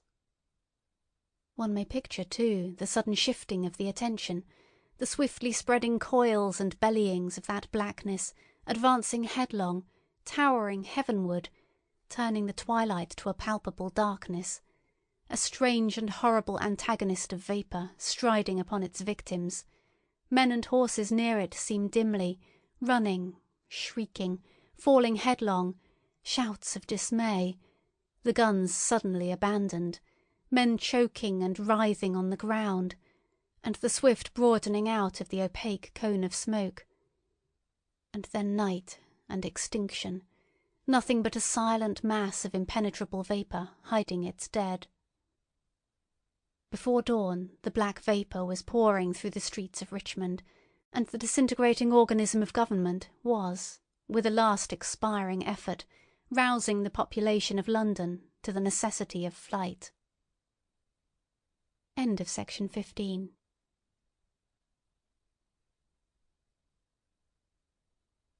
Section 16 of The War of the Worlds by H. G. Wells. Chapter 16. The Exodus from London.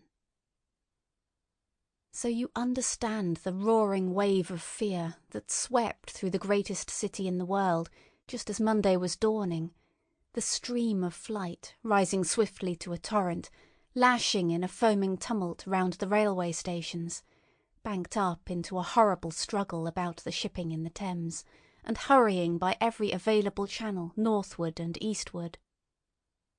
By 10 o'clock the police organisation, and by midday even the railway organisations, were losing coherency, losing shape and efficiency, guttering, softening, running at last in that swift liquefaction of the social body. All the railway lines north of the Thames and the south-eastern people at Cannon Street had been warned by midnight on Sunday, and trains were being filled. People were fighting savagely for standing room in the carriages, even at 2 o'clock.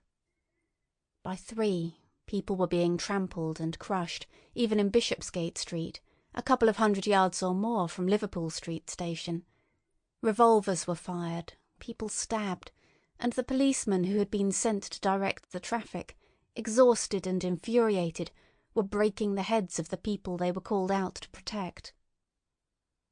And as the day advanced, and the engine drivers and stokers refused to return to London, the pressure of the flight drove the people in an ever-thickening multitude away from the stations and along the northward-running roads.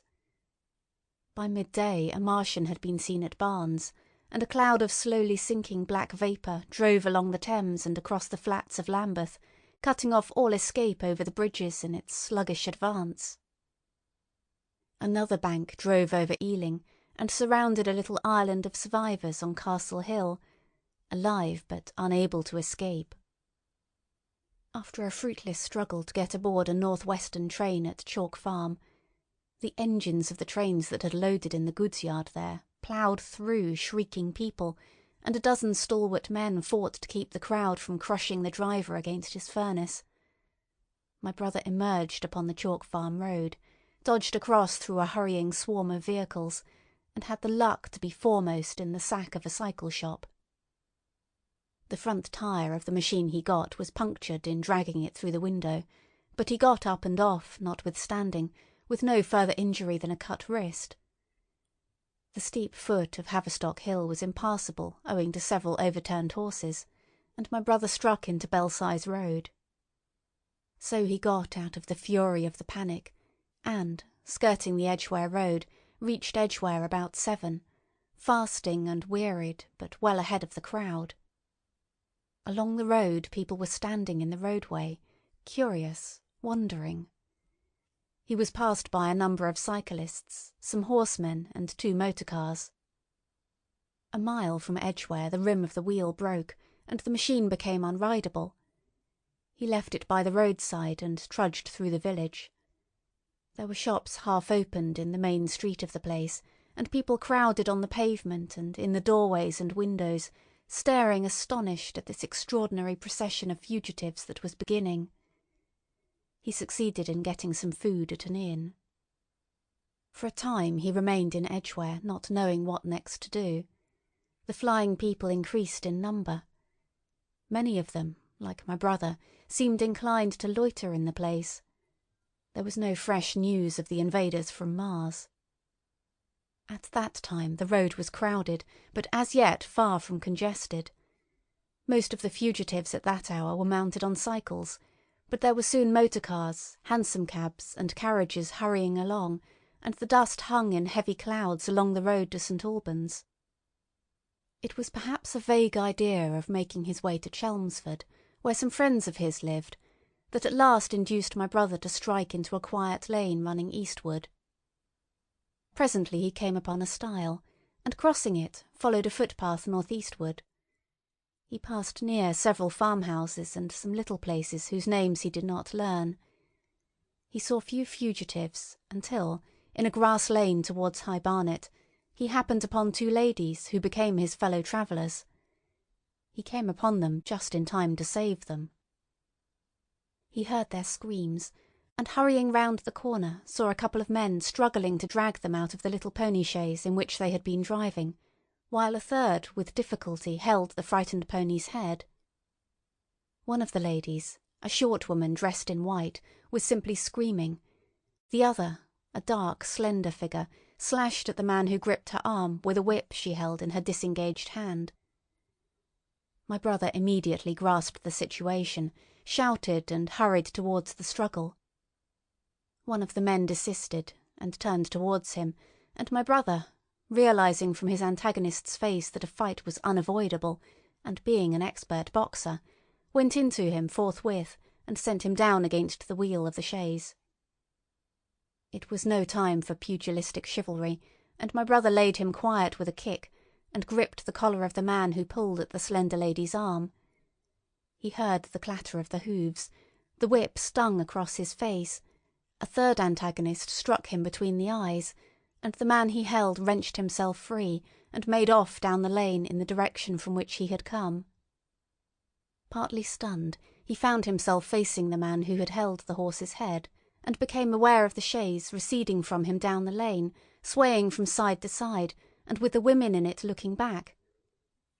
The man before him, a burly rough, tried to close, and he stopped him with a blow in the face. Then, realizing that he was deserted, he dodged round and made off down the lane after the chaise, with the sturdy man close behind him, and the fugitive, who had turned now, following remotely. Suddenly he stumbled and fell. His immediate pursuer went headlong, and he rose to his feet to find himself with a couple of antagonists again. He would have had little chance against them, had not the slender lady very pluckily pulled up and returned to his help. It seems she had had a revolver all this time, but it had been under the seat when she and her companion were attacked. She fired at 6 yards distance, narrowly missing my brother. The less courageous of the robbers made off, and his companion followed him, cursing his cowardice. They both stopped in sight down the lane, where the third man lay insensible. "Take this," said the slender lady, and she gave my brother her revolver. "Go back to the chaise," said my brother, wiping the blood from his split lip. She turned without a word. They were both panting, and they went back to where the lady in white struggled to hold back the frightened pony. The robbers had evidently had enough of it. When my brother looked again, they were retreating. "I'll sit here," said my brother, "if I may," and he got upon the empty front seat. The lady looked over her shoulder. "Give me the reins," she said, and laid the whip along the pony's side. In another moment a bend in the road hid the 3 men from my brother's eyes.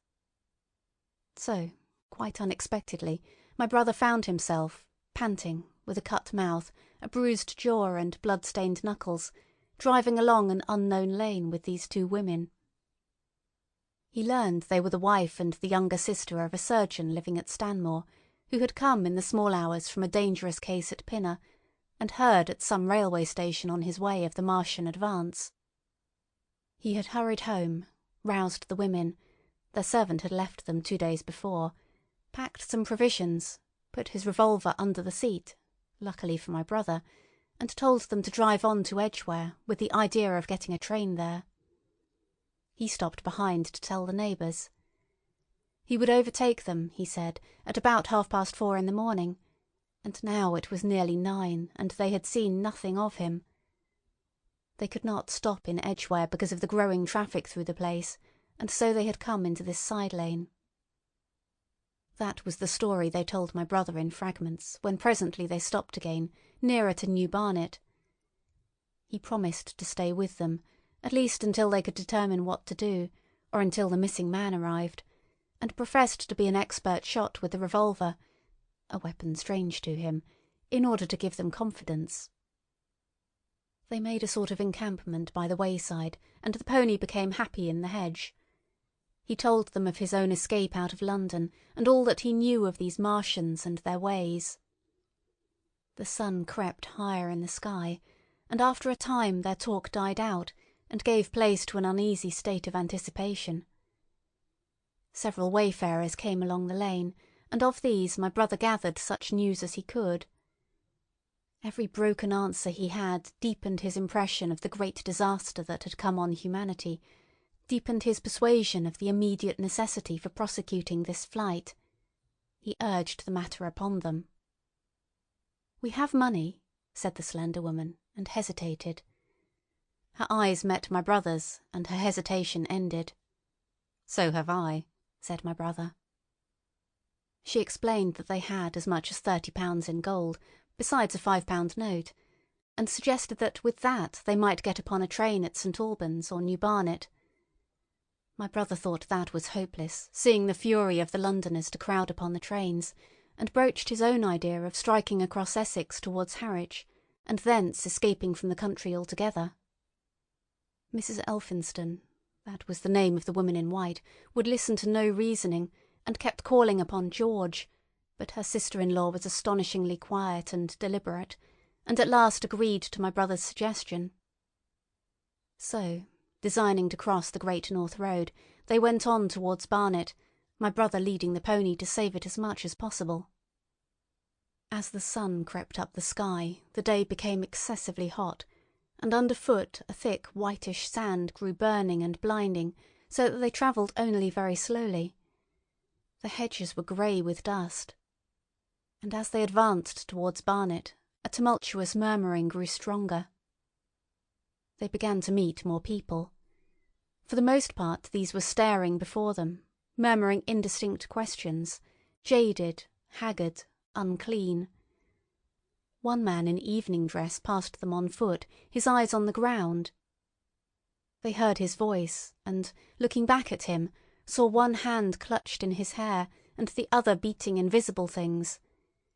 His paroxysm of rage over, he went on his way without once looking back. As my brother's party went on towards the crossroads, to the south of Barnet, they saw a woman approaching the road across some fields on their left, carrying a child and with 2 other children, and then passed a man in dirty black with a thick stick in one hand and a small portmanteau in the other.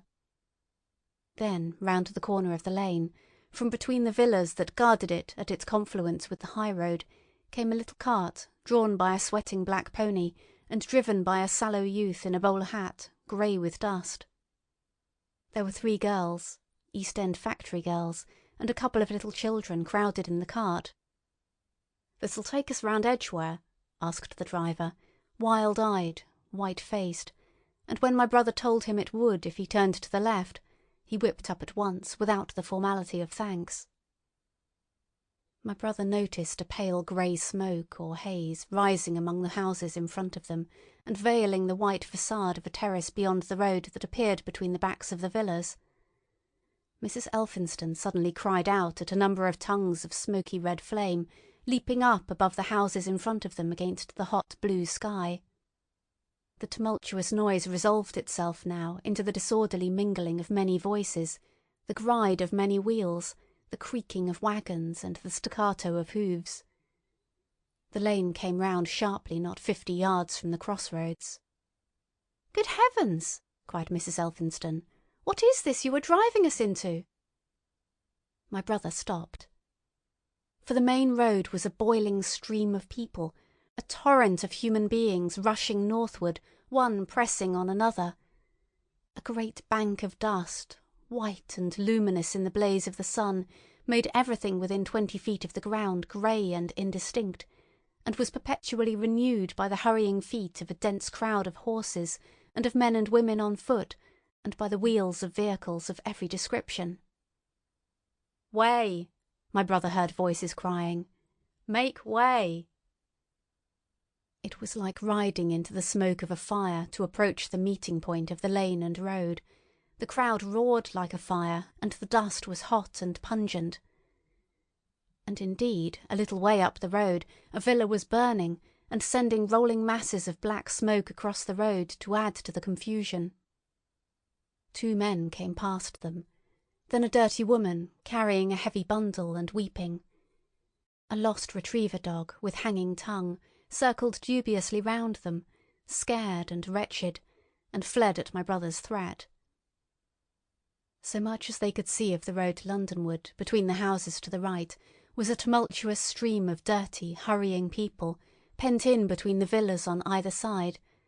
The black heads, the crowded forms, grew into distinctness as they rushed towards the corner, hurried past, and merged their individuality again in a receding multitude that was swallowed up at last in a cloud of dust. "Go on, go on!" cried the voices.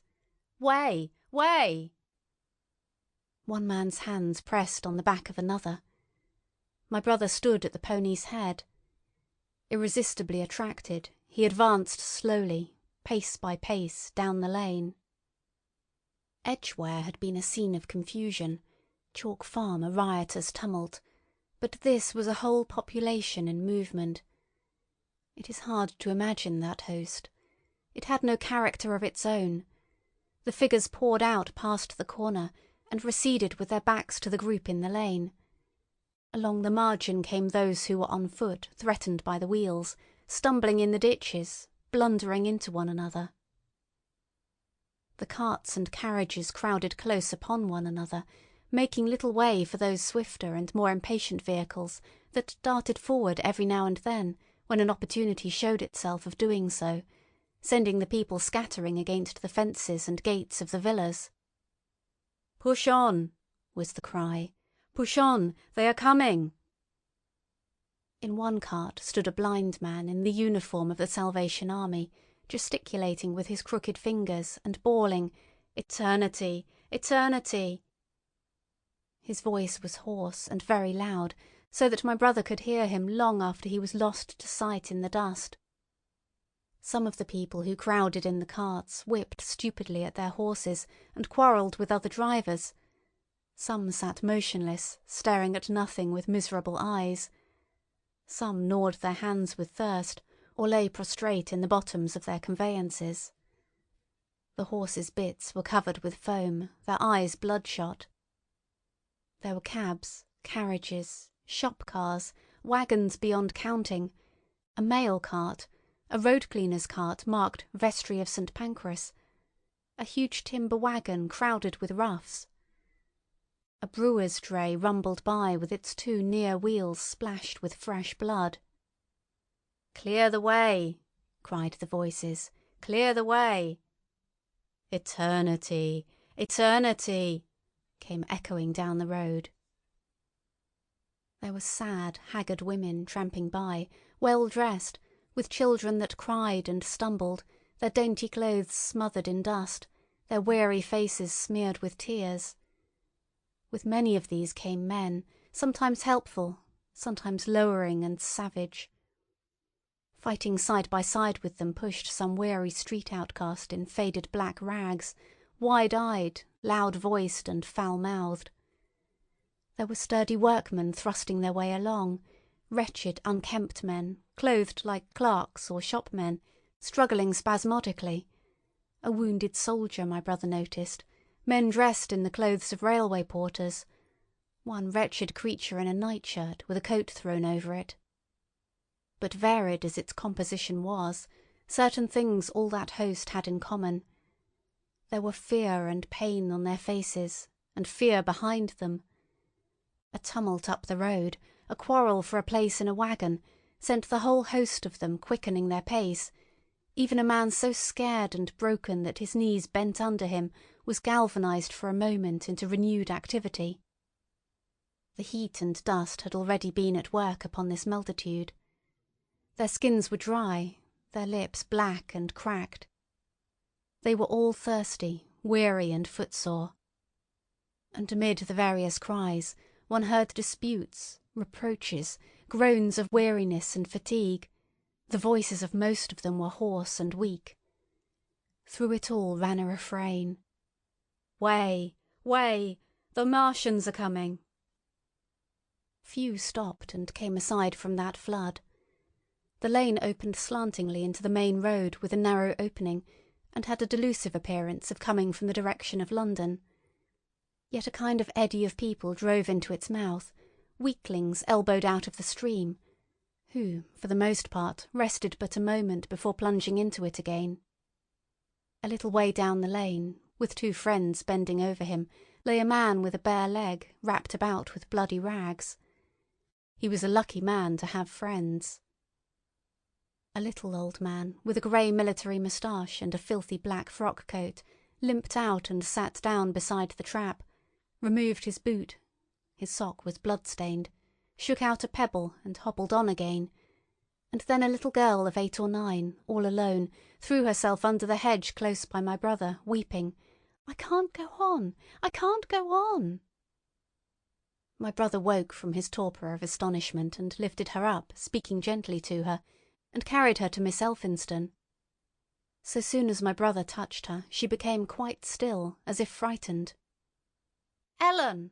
shrieked a woman in the crowd, with tears in her voice. "Ellen!" And the child suddenly darted away from my brother, crying, "Mother!" "They are coming," said a man on horseback, riding past along the lane. "Out of the way there!" bawled a coachman, towering high, and my brother saw a closed carriage turning into the lane. The people crushed back on one another to avoid the horse. My brother pushed the pony and chaise back into the hedge, and the man drove by and stopped at the turn of the way. It was a carriage, with a pole for a pair of horses, but only one was in the traces. My brother saw dimly through the dust that 2 men lifted out something on a white stretcher and put it gently on the grass beneath the privet hedge. One of the men came running to my brother. "Where is there any water?" he said. "He is dying fast and very thirsty. It is Lord Garrick." "Lord Garrick?" said my brother. "The Chief Justice." "The water," he said. "There may be a tap," said my brother, "in some of the houses. We have no water. I dare not leave my people." The man pushed against the crowd towards the gate of the corner house. "Go on," said the people, thrusting at him. "They are coming. Go on." Then my brother's attention was distracted by a bearded, eagle-faced man lugging a small handbag, which split even as my brother's eyes rested on it, and disgorged a mass of sovereigns that seemed to break up into separate coins as it struck the ground. They rolled hither and thither among the struggling feet of men and horses. The man stopped and looked stupidly at the heap, and the shaft of a cab struck his shoulder and sent him reeling. He gave a shriek and dodged back, and a cartwheel shaved him narrowly. "Way!" cried the men all about him. "Make way!" So soon as the cab had passed, he flung himself, with both hands open, upon the heap of coins, and began thrusting handfuls in his pocket. A horse rose close upon him, and in another moment, half rising, he had been borne down under the horse's hoofs. "Stop!" screamed my brother, and pushing a woman out of his way, tried to clutch the bit of the horse. Before he could get to it, he heard a scream under the wheels, and saw through the dust the rim passing over the poor wretch's back. The driver of the cart slashed his whip at my brother, who ran round behind the cart. The multitudinous shouting confused his ears. The man was writhing in the dust among his scattered money, unable to rise, for the wheel had broken his back and his lower limbs lay limp and dead. My brother stood up and yelled at the next driver, and a man on a black horse came to his assistance. "Get him out of the road," said he, and clutching the man's collar with his free hand, my brother lugged him sideways. But he still clutched after his money, and regarded my brother fiercely, hammering at his arm with a handful of gold. "Go on! Go on!" shouted angry voices behind. "Way! Way!" There was a smash as the pole of a carriage crashed into the cart that the man on horseback stopped. My brother looked up, and the man with the gold twisted his head round and bit the wrist that held his collar. There was a concussion, and the black horse came staggering sideways, and the cart horse pushed beside it. A hoof missed my brother's foot by a hair's breadth. He released his grip on the fallen man and jumped back. He saw anger change to terror on the face of the poor wretch on the ground, and in a moment he was hidden, and my brother was borne backward and carried past the entrance of the lane, and had to fight hard in the torrent to recover it. He saw Miss Elphinston covering her eyes, and a little child, with all a child's want of sympathetic imagination, staring with dilated eyes at a dusty something that lay black and still, ground and crushed under the rolling wheels. "Let us go back," he shouted, and began turning the pony round. "We cannot cross this hell," he said, and they went back 100 yards the way they had come, until the fighting crowd was hidden. As they passed the bend in the lane, my brother saw the face of the dying man in the ditch under the privet, deadly white and drawn and shining with perspiration. The two women sat silent, crouching in their seat and shivering. Then, beyond the bend, my brother stopped again. Miss Elphinston was pale and white, and her sister-in-law sat weeping, too wretched even to call upon George. My brother was horrified and perplexed. So soon as they had retreated, he realized how urgent and unavoidable it was to attempt this crossing. He turned to Miss Elphinston, suddenly resolute. "We must go that way," he said, and led the pony round again. For the second time that day this girl proved her quality.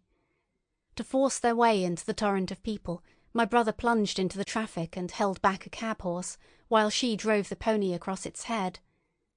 A wagon locked wheels for a moment and ripped a long splinter from the chaise. In another moment they were caught and swept forward by the stream. My brother, with the cabman's whip marks red across his face and hands, scrambled into the chaise and took the reins from her.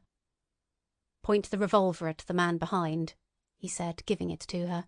if he presses us too hard. No, pointed at his horse. Then he began to look for a chance of edging to the right across the road. But once in the stream he seemed to lose volition, to become a part of that dusty rout. They swept through Chipping Barnet with the torrent. They were nearly a mile beyond the centre of the village before they had fought across to the opposite side of the way. It was din and confusion indescribable, but in and beyond the town the road forks repeatedly, and this, to some extent, relieved the stress. They struck eastward through Hadley, and there, on either side of the road, and at another place farther on, they came upon a great multitude of people drinking at the stream, some fighting to come at the water.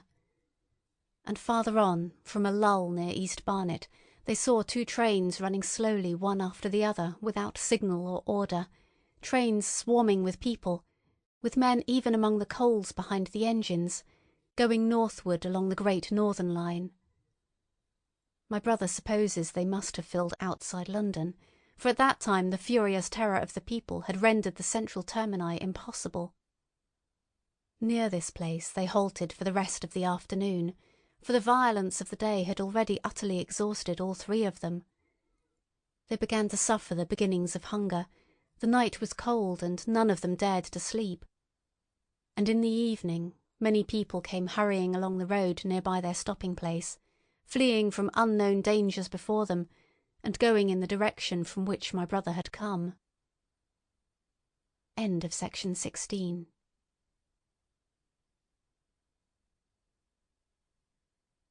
Section 17 of The War of the Worlds by H. G. Wells. Chapter 17. The Thunder Child. Had the Martians aimed only at destruction, they might on Monday have annihilated the entire population of London as it spread itself slowly through the home counties. Not only along the road through Barnet, but also through Edgware and Waltham Abbey, and along the roads eastward to Southend and Shoeburyness, and south of the Thames to Deal and Broadstairs, poured the same frantic rout. If one could have hung that June morning in a balloon in the blazing blue above London, every northward and eastward road running out of the tangled maze of streets would have seemed stippled black with the streaming fugitives, each dot a human agony of terror and physical distress. I have set forth at length in the last chapter my brother's account of the road through Chipping Barnet, in order that my readers may realise how that swarming of black dots appeared to one of those concerned. Never before, in the history of the world, had such a mass of human beings moved and suffered together. The legendary hosts of Goths and Huns, the hugest armies Asia has ever seen, would have been but a drop in that current. And this was no disciplined march. It was a stampede gigantic and terrible, without order and without a goal, 6 million people unarmed and unprovisioned, driving headlong. It was the beginning of the rout of civilization, of the massacre of mankind. Directly below him the balloonist would have seen the network of streets far and wide, houses, churches, squares, crescents, gardens, already derelict, spread out like a huge map, and in the southward, blotted. Over Ealing, Richmond, Wimbledon, it would have seemed as if some monstrous pen had flung ink upon the chart. Steadily, incessantly, each black splash grew and spread, shooting out ramifications this way and that, now banking itself against rising ground, now pouring swiftly over a crest into a new-found valley, exactly as a gout of ink would spread itself upon blotting paper. And beyond, over the blue hills that rise southward of the river, the glittering Martians went to and fro, calmly and methodically spreading their poison cloud over this patch of country and then over that, laying it again with their steam jets when it had served its purpose, and taking possession of the conquered country. They do not seem to have aimed at extermination so much as at complete demoralization and the destruction of any opposition. They exploded any stores of powder they came upon, cut every telegraph, and wrecked the railways here and there. They were hamstringing mankind. They seemed in no hurry to extend the field of their operations, and did not come beyond the central part of London all that day. It is possible that a very considerable number of people in London stuck to their homes through Monday morning. Certain it is that many died at home, suffocated by the black smoke. Until about midday the Pool of London was an astonishing scene. Steamboats and shipping of all sorts lay there, tempted by the enormous sums of money offered by fugitives, and it is said that many who swam out to these vessels were thrust off with boat-hooks and drowned. About 1 o'clock in the afternoon, the thinning remnant of a cloud of the black vapour appeared between the arches of Blackfriars Bridge. At that the Pool became a scene of mad confusion, fighting and collision, and for some time a multitude of boats and barges jammed in the northern arch of the Tower Bridge, and the sailors and lightermen had to fight savagely against the people who swarmed upon them from the river-front. People were actually clambering down the piers of the bridge from above. When, an hour later, a Martian appeared beyond the clock tower and waded down the river, nothing but wreckage floated above Limehouse. Of the falling of the 5th cylinder I have presently to tell. The 6th star fell at Wimbledon. My brother, keeping watch beside the women in the chaise in a meadow, saw the green flash of it far beyond the hills. On Tuesday the little party, still set upon getting across the sea, made its way through the swarming country towards Colchester.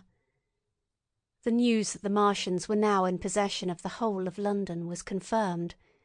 They had been seen at Highgate, and even, it was said, at Neasden. But they did not come into my brother's view until the morrow.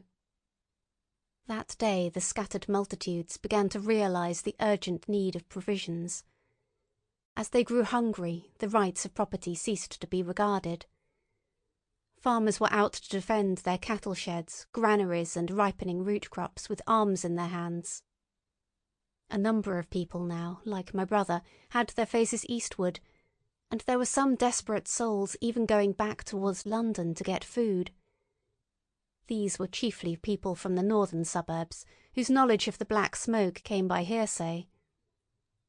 He heard that about half the members of the government had gathered at Birmingham, and that enormous quantities of high explosives were being prepared to be used in automatic mines across the Midland counties.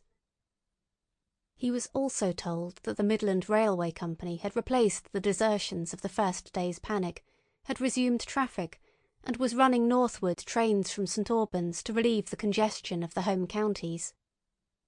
There was also a placard in Chipping Ongar announcing that large stores of flour were available in the northern towns, and that within 24 hours bread would be distributed among the starving people in the neighbourhood. But this intelligence did not deter him from the plan of escape he had formed, and the three pressed eastward all day, and heard no more of the bread distribution than this promise. Nor, as a matter of fact, did anyone else hear more of it. That night fell the 7th star, falling upon Primrose Hill. It fell while Miss Elphinston was watching, for she took that duty alternately with my brother. She saw it. On Wednesday the 3 fugitives—they had passed the night in a field of unripe wheat—reached Chelmsford, and there a body of the inhabitants, calling itself the Committee of Public Supply, seized the pony as provisions, and would give nothing in exchange for it but the promise of a share in it the next day. Here there were rumours of Martians at Epping, and news of the destruction of Waltham Abbey powder mills in a vain attempt to blow up one of the invaders. People were watching for Martians here from the church towers. My brother, very luckily for him as it chanced, preferred to push on at once to the coast rather than wait for food, although all 3 of them were very hungry. By midday they passed through Tillingham, which, strangely enough, seemed to be quite quiet and deserted, save for a few furtive plunderers hunting for food. Near Tillingham they suddenly came in sight of the sea, and the most amazing crowd of shipping of all sorts that it is possible to imagine. For after the sailors could no longer come up the Thames, they came on to the Essex coast, to Harwich and Walton and Clacton, and afterwards to Foulness and Shoebury to bring off the people. They lay in a huge sickle-shaped curve that vanished into mist at last towards the Naze. Close inshore was a multitude of fishing smacks, English, Scotch, French, Dutch, and Swedish, steam launches from the Thames, yachts, electric boats, and beyond were ships of large burden, a multitude of filthy colliers, trim merchantmen, cattle ships, passenger boats, petroleum tanks, ocean tramps, an old white transport even, neat white and grey liners from Southampton and Hamburg, and along the blue coast across the Blackwater my brother could make out dimly a dense swarm of boats chaffering with the people on the beach, a swarm which also extended up the Blackwater almost to Malden. About a couple of miles out lay an ironclad, very low in the water almost, to my brother's perception, like a waterlogged ship. This was the ram Thunderchild. It was the only warship in sight, but far away to the right over the smooth surface of the sea, for that day there was a dead calm, lay a serpent of black smoke to mark the next ironclads of the Channel Fleet, which hovered in an extended line, steam up and ready for action, across the Thames estuary during the course of the Martian conquest, vigilant and yet powerless to prevent it. At the sight of the sea, Mrs. Elphinston, in spite of the assurances of her sister-in-law, gave way to panic. She had never been out of England before, she would rather die than trust herself friendless in a foreign country, and so forth. She seemed, poor woman, to imagine that the French and the Martians might prove very similar. She had been growing increasingly hysterical, fearful and depressed during the 2 days' journeyings. Her great idea was to return to Stanmore. Things had always been well and safe at Stanmore. They would find George at Stanmore. It was with the greatest difficulty that they could get her down the beach, where presently my brother succeeded in attracting the attention of some men on a paddle steamer from the Thames. They sent a boat and drove a bargain for £36 for the 3. The steamer was going, these men said, to Ostend. It was about 2 o'clock when my brother, having paid their fares at the gangway, found himself safely aboard the steamboat with his charges. There was food aboard, albeit at exorbitant prices, and the 3 of them contrived to eat a meal on one of the seats forward. There were already a couple of score of passengers aboard, some of whom had expended their last money in securing a passage, but the captain lay off the Blackwater until 5 in the afternoon, picking up passengers until the seated decks were even dangerously crowded. He would probably have remained longer, had it not been for the sound of guns that began about that hour in the south. As if in answer, the ironclad seaward fired a small gun and hoisted a string of flags. A jet of smoke sprang out of her funnels. Some of the passengers were of opinion that this firing came from Shoeburyness, until it was noticed that it was growing louder.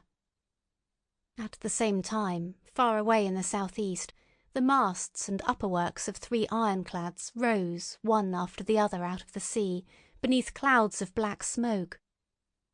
But my brother's attention speedily reverted to the distant firing in the south.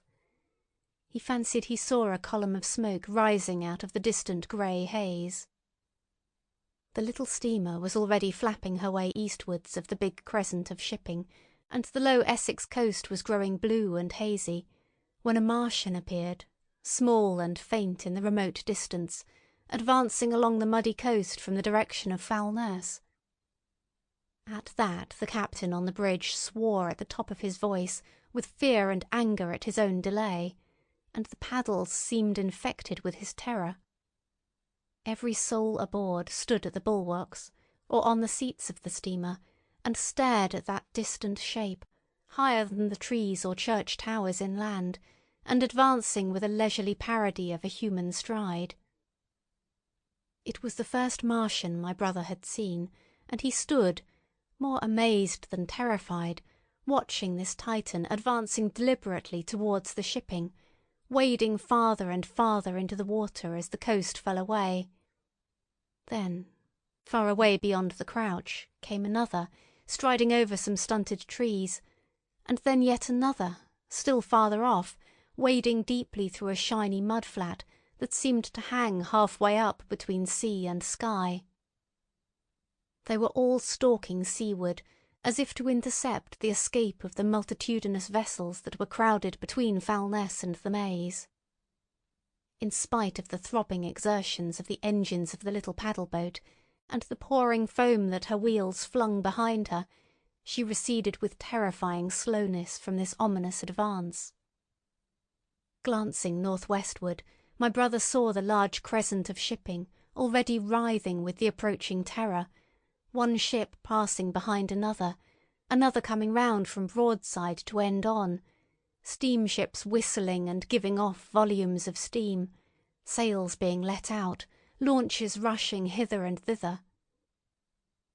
He was so fascinated by this and by the creeping danger away to the left that he had no eyes for anything seaward.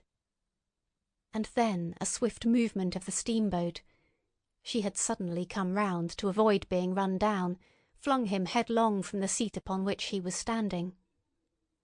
There was a shouting all about him, a trampling of feet, and a cheer that seemed to be answered faintly. The steamboat lurched and rolled him over upon his hands. He sprang to his feet and saw to starboard, and not 100 yards from their heeling, pitching boat, a vast iron bulk like the blade of a plough tearing through the water, tossing it on either side in huge waves of foam that leaped towards the steamer, flinging her paddles helplessly in the air, and then sucking her deck down almost to the waterline. A douche of spray blinded my brother for a moment. When his eyes were clear again, he saw the monster had passed and was rushing landward. Big iron upperworks rose out of this headlong structure, and from that twin funnels projected and spat a smoking blast shot with fire. It was the torpedo ram, Thunderchild, steaming headlong, coming to the rescue of the threatened shipping. Keeping his footing on the heaving deck by clutching the bulwarks, my brother looked past this charging leviathan at the Martians again, and he saw the three of them now close together and standing so far out to sea that their tripod supports were almost entirely submerged. Thus sunken, and seen in remote perspective, they appeared far less formidable than the huge iron bulk in whose wake the steamer was pitching so helplessly. It would seem they were regarding this new antagonist with astonishment. To their intelligence, it may be, the giant was even such another as themselves. The Thunderchild fired no gun, but simply drove full speed towards them. It was probably her not firing that enabled her to get so near the enemy as she did. They did not know what to make of her. One shell, and they would have sent her to the bottom forthwith with the heat ray. She was steaming at such a pace that in a minute she seemed halfway between the steamboat and the Martians, a diminishing black bulk against the receding horizontal expanse of the Essex coast. Suddenly the foremost Martian lowered his tube and discharged a canister of the black gas at the ironclad. It hit her larboard side and glanced off in an inky jet that rolled away to seaward, an unfolding torrent of black smoke, from which the ironclad drove clear. To the watchers from the steamer, low in the water and with the sun in their eyes, it seemed as though she were already among the Martians. They saw the gaunt figures separating and rising out of the water as they retreated shoreward, and one of them raised the camera-like generator of the heat ray. He held it pointing obliquely downward, and a bank of steam sprang from the water at its touch. It must have driven through the iron of the ship's side, like a white-hot iron rod through paper. A flicker of flame went up through the rising steam, and then the Martian reeled and staggered. In another moment he was cut down, and a great body of water and steam shot high in the air. The guns of the Thunder-Child sounded through the reek, going off one after the other, and one shot splashed the water high close by the steamer, ricocheted towards the other flying ships to the north, and smashed a smack to matchwood. But no one heeded that very much. At the sight of the Martian's collapse, the captain on the bridge yelled inarticulately, and all the crowding passengers on the steamer's stern shouted together. And then they yelled again, for, surging out beyond the white tumult, drove something long and black, the flames streaming from its middle parts, its ventilators and funnels spouting fire. She was alive still. The steering gear, it seems, was intact and her engines working. She headed straight for a second Martian, and was within 100 yards of him when the heat ray came to bear. Then, with a violent thud, a blinding flash, her decks, her funnels, leaped upward. The Martian staggered with the violence of her explosion, and in another moment the flaming wreckage, still driving forward with the impetus of its pace, had struck him and crumpled him up like a thing of cardboard. My brother shouted involuntarily. A boiling tumult of steam hid everything again. "Two!" yelled the captain. Everyone was shouting. The whole steamer from end to end rang with frantic cheering that was taken up first by one and then by all in the crowding multitude of ships and boats that was driving out to sea. The steam hung upon the water for many minutes, hiding the third Martian and the coast altogether. And all this time the boat was paddling steadily out to sea and away from the fight, and when at last the confusion cleared, the drifting bank of black vapour intervened, and nothing of the Thunder-Child could be made out, nor could the third Martian be seen. But the ironclads to seaward were now quite close, and standing in towards shore past the steamboat. The little vessel continued to beat its way seaward, and the ironclads receded slowly towards the coast, which was hidden still by a marbled bank of vapour, part steam, part black gas, eddying and combining in the strangest way. The fleet of refugees was scattering to the northeast. Several smacks were sailing between the ironclads and the steamboat. After a time, and before they reached the sinking cloud bank, the warships turned northward, and then abruptly went about and passed into the thickening haze of evening southward. The coast grew faint, and at last indistinguishable amid the low banks of clouds that were gathering about the sinking sun. Then suddenly, out of the golden haze of the sunset, came the vibration of guns, and a form of black shadows moving. Everyone struggled to the rail of the steamer, and peered into the blinding furnace of the west, but nothing was to be distinguished clearly. A mass of smoke rose slanting and barred the face of the sun. The steamboat throbbed on its way through an interminable suspense. The sun sank into grey clouds, the sky flushed and darkened, the evening star trembled into sight. It was deep twilight when the captain cried out and pointed. My brother strained his eyes.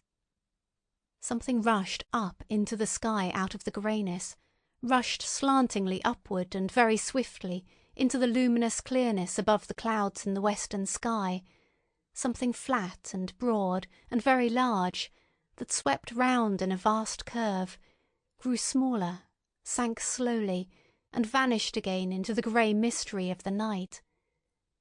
And as it flew, it rained down darkness upon the land. End of section 17. End of book 1.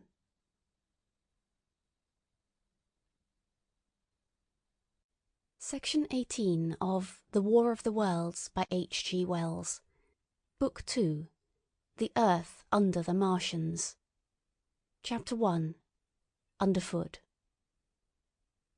In the first book, I have wandered so much from my own adventures to tell of the experiences of my brother that all through the last 2 chapters I and the curate have been lurking in the empty house at Halliford, whither we fled to escape the black smoke. There I will resume, We stopped there all Sunday night and all the next day, the day of the panic, in a little island of daylight, cut off by the black smoke from the rest of the world. We could do nothing but wait in aching inactivity during those 2 weary days. My mind was occupied by anxiety for my wife. I figured her at Leatherhead, terrified, in danger, mourning me already as a dead man. I paced the rooms and cried aloud when I thought of how I was cut off from her, of all that might happen to her in my absence. My cousin, I knew, was brave enough for any emergency, but he was not the sort of man to realise danger quickly, to rise promptly. What was needed now was not bravery but circumspection. My only consolation was to believe that the Martians were moving Londonward and away from her. Such vague anxieties keep the mind sensitive and painful. I grew very weary and irritable with the curate's perpetual ejaculations. I tired of the sight of his selfish despair. After some ineffectual remonstrance, I kept away from him, staying in a room, evidently a children's schoolroom, containing globes, forms, and copybooks. When he followed me thither, I went to a box room at the top of the house, and, in order to be alone with my aching miseries, locked myself in. We were hopelessly hemmed in by the black smoke all that day and the morning of the next. There were signs of people in the next house on Sunday evening, a face at a window and moving lights, and later the slamming of a door. But I do not know who these people were, nor what became of them. We saw nothing of them next day. The black smoke drifted slowly riverward all through Monday morning, creeping nearer and nearer to us, driving at last along the roadway outside the house that hid us. A Martian came across the fields about midday, laying the stuff with a jet of superheated steam that hissed against the walls, smashed all the windows it touched, and scalded the curate's hand as he fled out of the front room. When at last we crept across the sodden rooms and looked out again, the country northward was as though a black snowstorm had passed over it. Looking towards the river, we were astonished to see an unaccountable redness mingling with the black of the scorched meadows. For a time we did not see how this change affected our position, save that we were relieved of our fear of the black smoke. But later I perceived that we were no longer hemmed in, that now we might get away. So soon as I realised that the way of escape was open, my dream of action returned.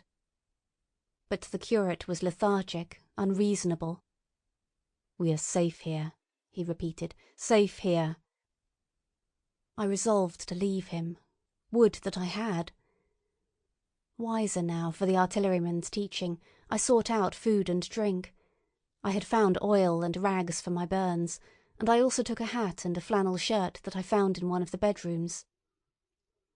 When it was clear to him that I meant to go alone, had reconciled myself to going alone, he suddenly roused himself to come.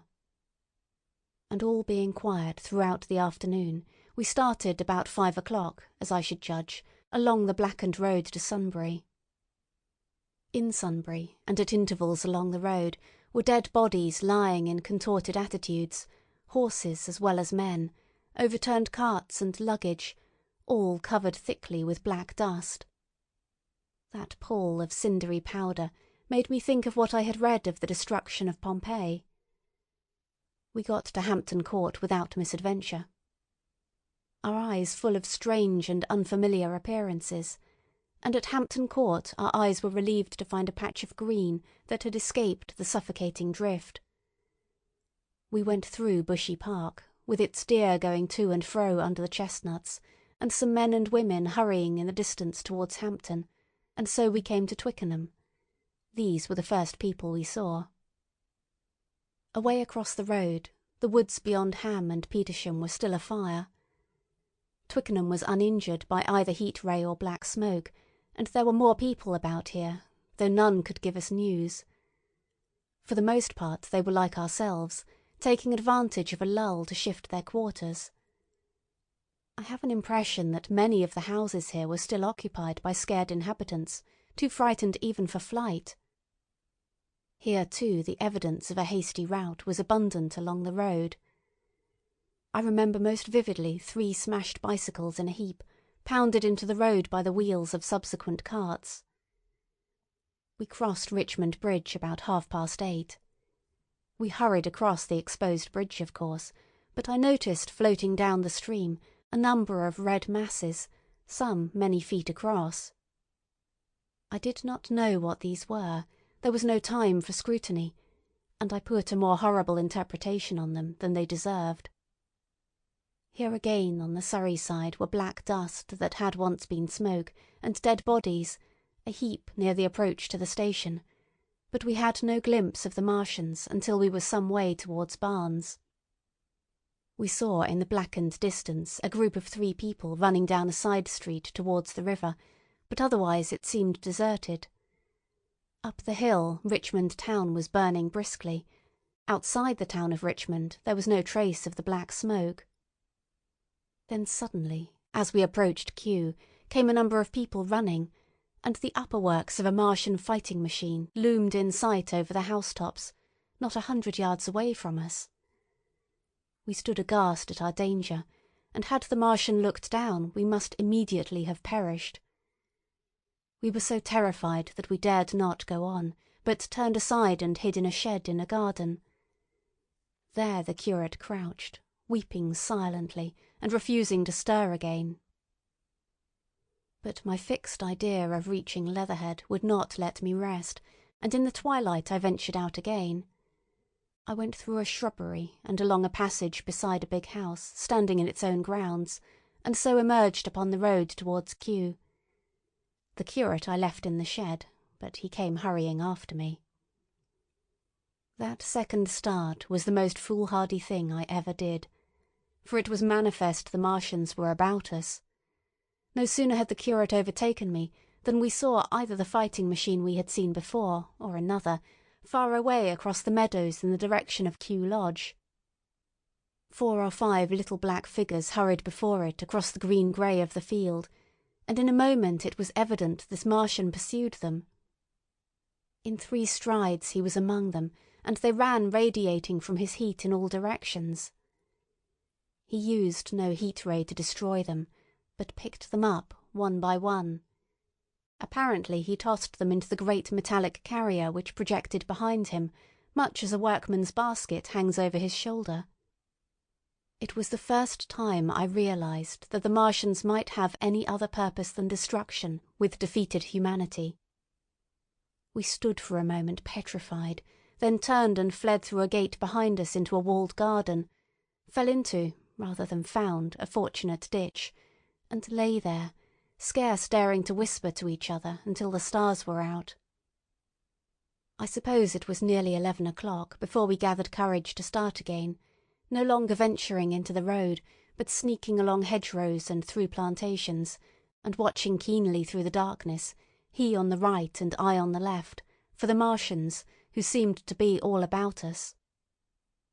In one place we blundered upon a scorched and blackened area, now cooling and ashen, and a number of scattered dead bodies of men, burned horribly about the heads and trunks, but with their legs and boots mostly intact, and of dead horses, 50 feet perhaps, behind a line of 4 ripped guns and smashed gun carriages. Sheen, it seemed, had escaped destruction, but the place was silent and deserted. Here we happened on no dead, though the night was too dark for us to see into the side roads of the place. In Sheen, my companion suddenly complained of faintness and thirst, and we decided to try one of the houses. The first house we entered, after a little difficulty with the window, was a small semi-detached villa, and I found nothing eatable left in the place but some mouldy cheese.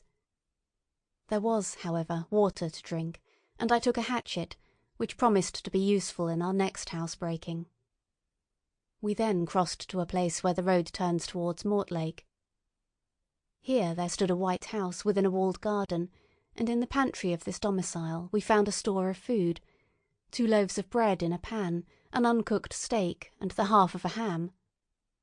I give this catalogue so precisely because, as it happened, we were destined to subsist upon this store for the next fortnight. Bottled beer stood under a shelf, and there were 2 bags of haricot beans and some limp lettuces.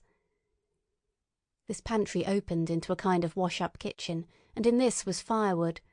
There was also a cupboard, in which we found nearly a dozen of burgundy, tinned soups and salmon, and 2 tins of biscuits.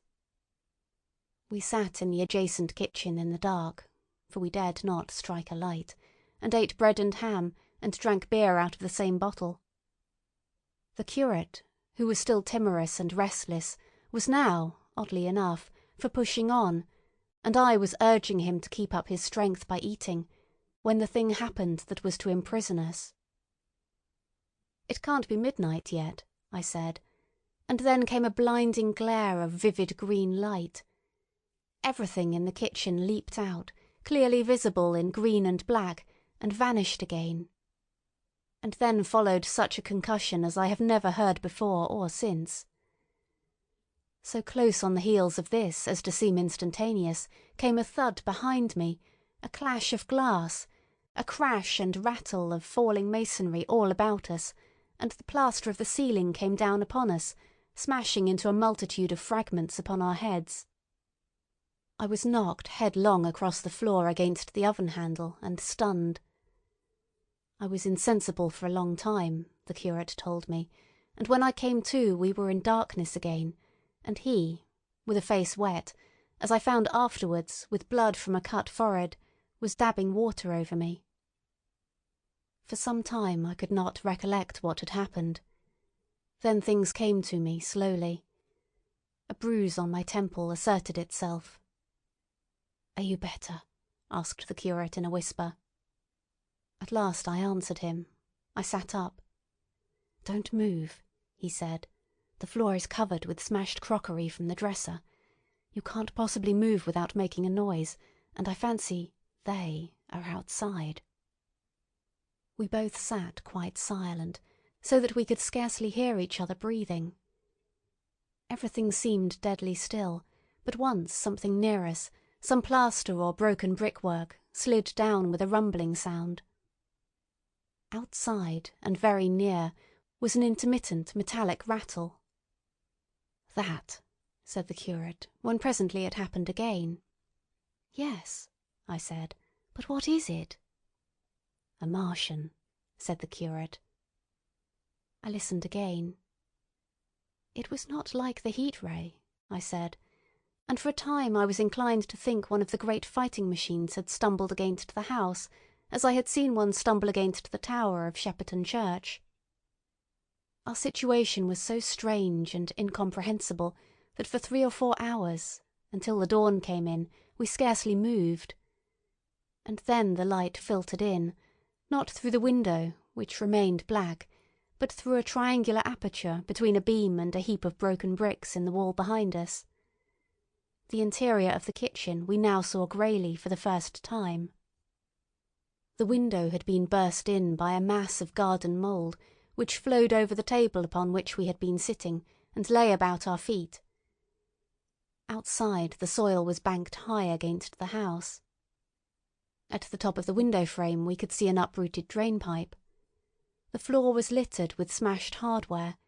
The end of the kitchen towards the house was broken into, and since the daylight shone in there, it was evident the greater part of the house had collapsed.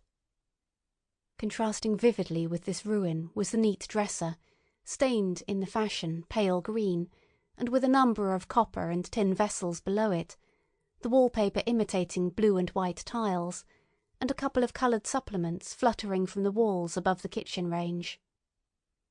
As the dawn grew clearer, we saw through the gap in the wall the body of a Martian, standing sentinel, I suppose, over the still glowing cylinder.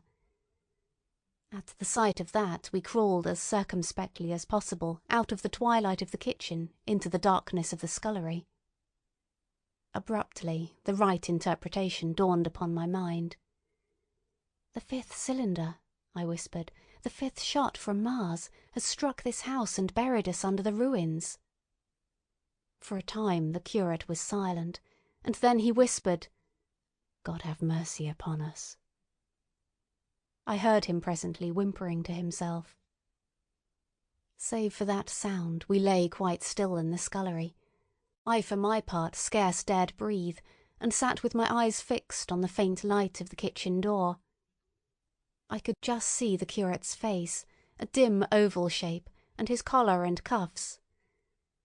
Outside there began a metallic hammering, then a violent hooting, and then again, after a quiet interval, a hissing like the hissing of an engine. These noises, for the most part problematical, continued intermittently, and seemed, if anything, to increase in number as time wore on.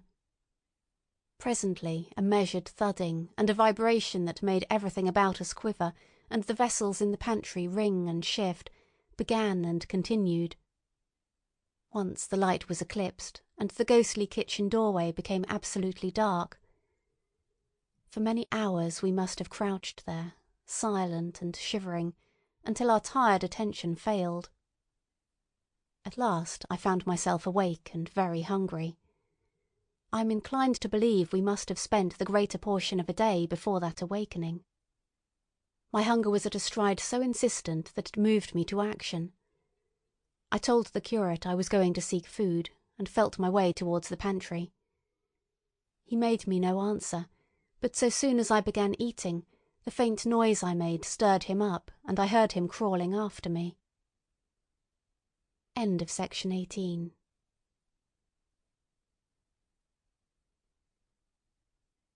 Section 19 of The War of the Worlds by H.G. Wells.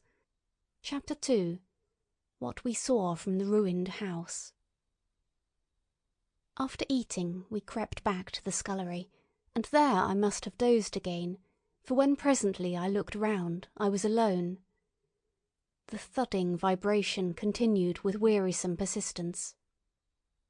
I whispered for the curate several times, and at last felt my way to the door of the kitchen. It was still daylight, and I perceived him across the room, lying against the triangular hole that looked out upon the Martians. His shoulders were hunched so that his head was hidden from me. I could hear a number of noises, almost like those in an engine shed, and the place rocked with that beating thud. Through the aperture in the wall I could see the top of a tree touched with gold and the warm blue of a tranquil evening sky. For a minute or so I remained watching the curate, and then I advanced, crouching and stepping with extreme care amid the broken crockery that littered the floor.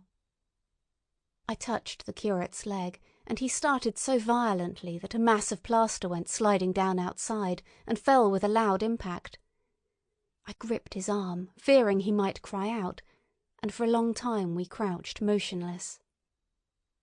Then I turned to see how much of our rampart remained. The detachment of the plaster had left a vertical slit open in the debris, and by raising myself cautiously across a beam, I was able to see out of this gap into what had been overnight a quiet suburban roadway. Vast, indeed, was the change that we beheld.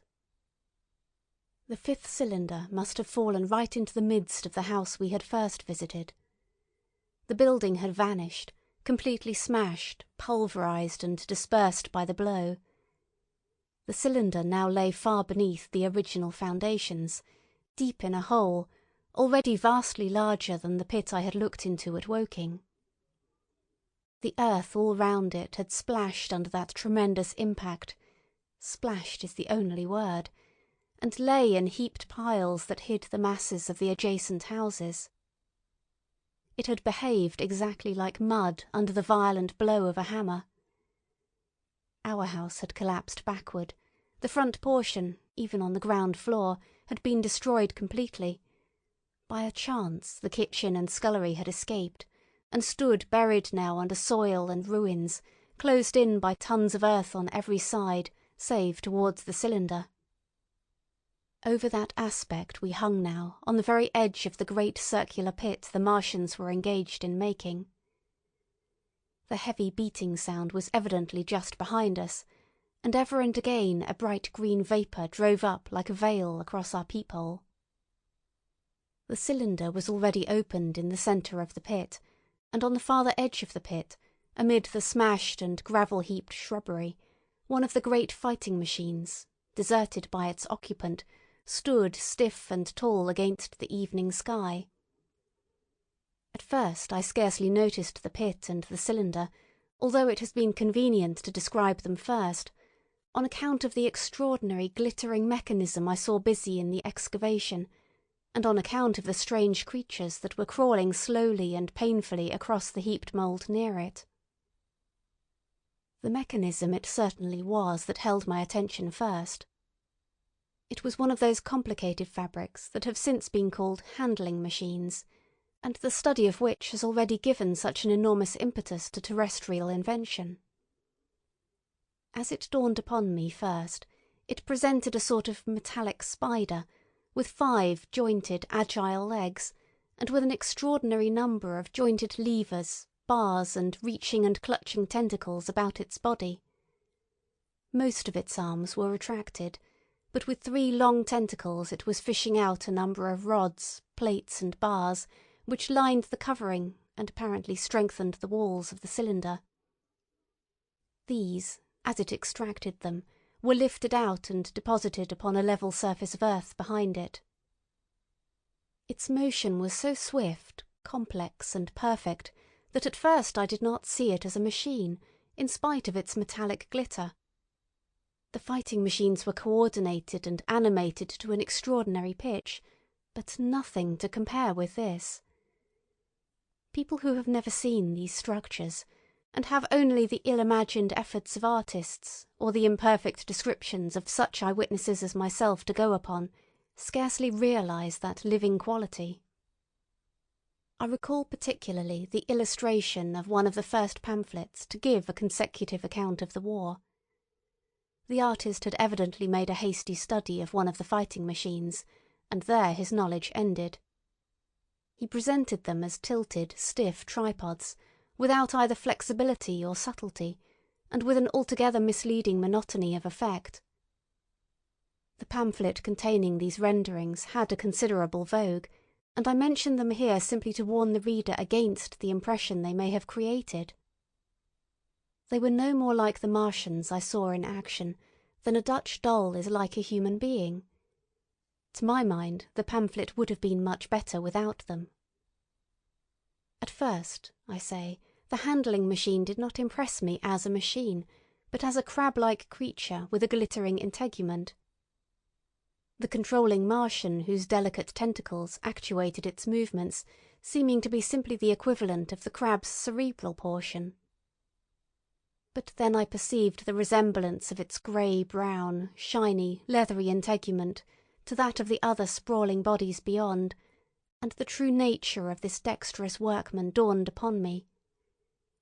With that realization, my interest shifted to those other creatures, the real Martians.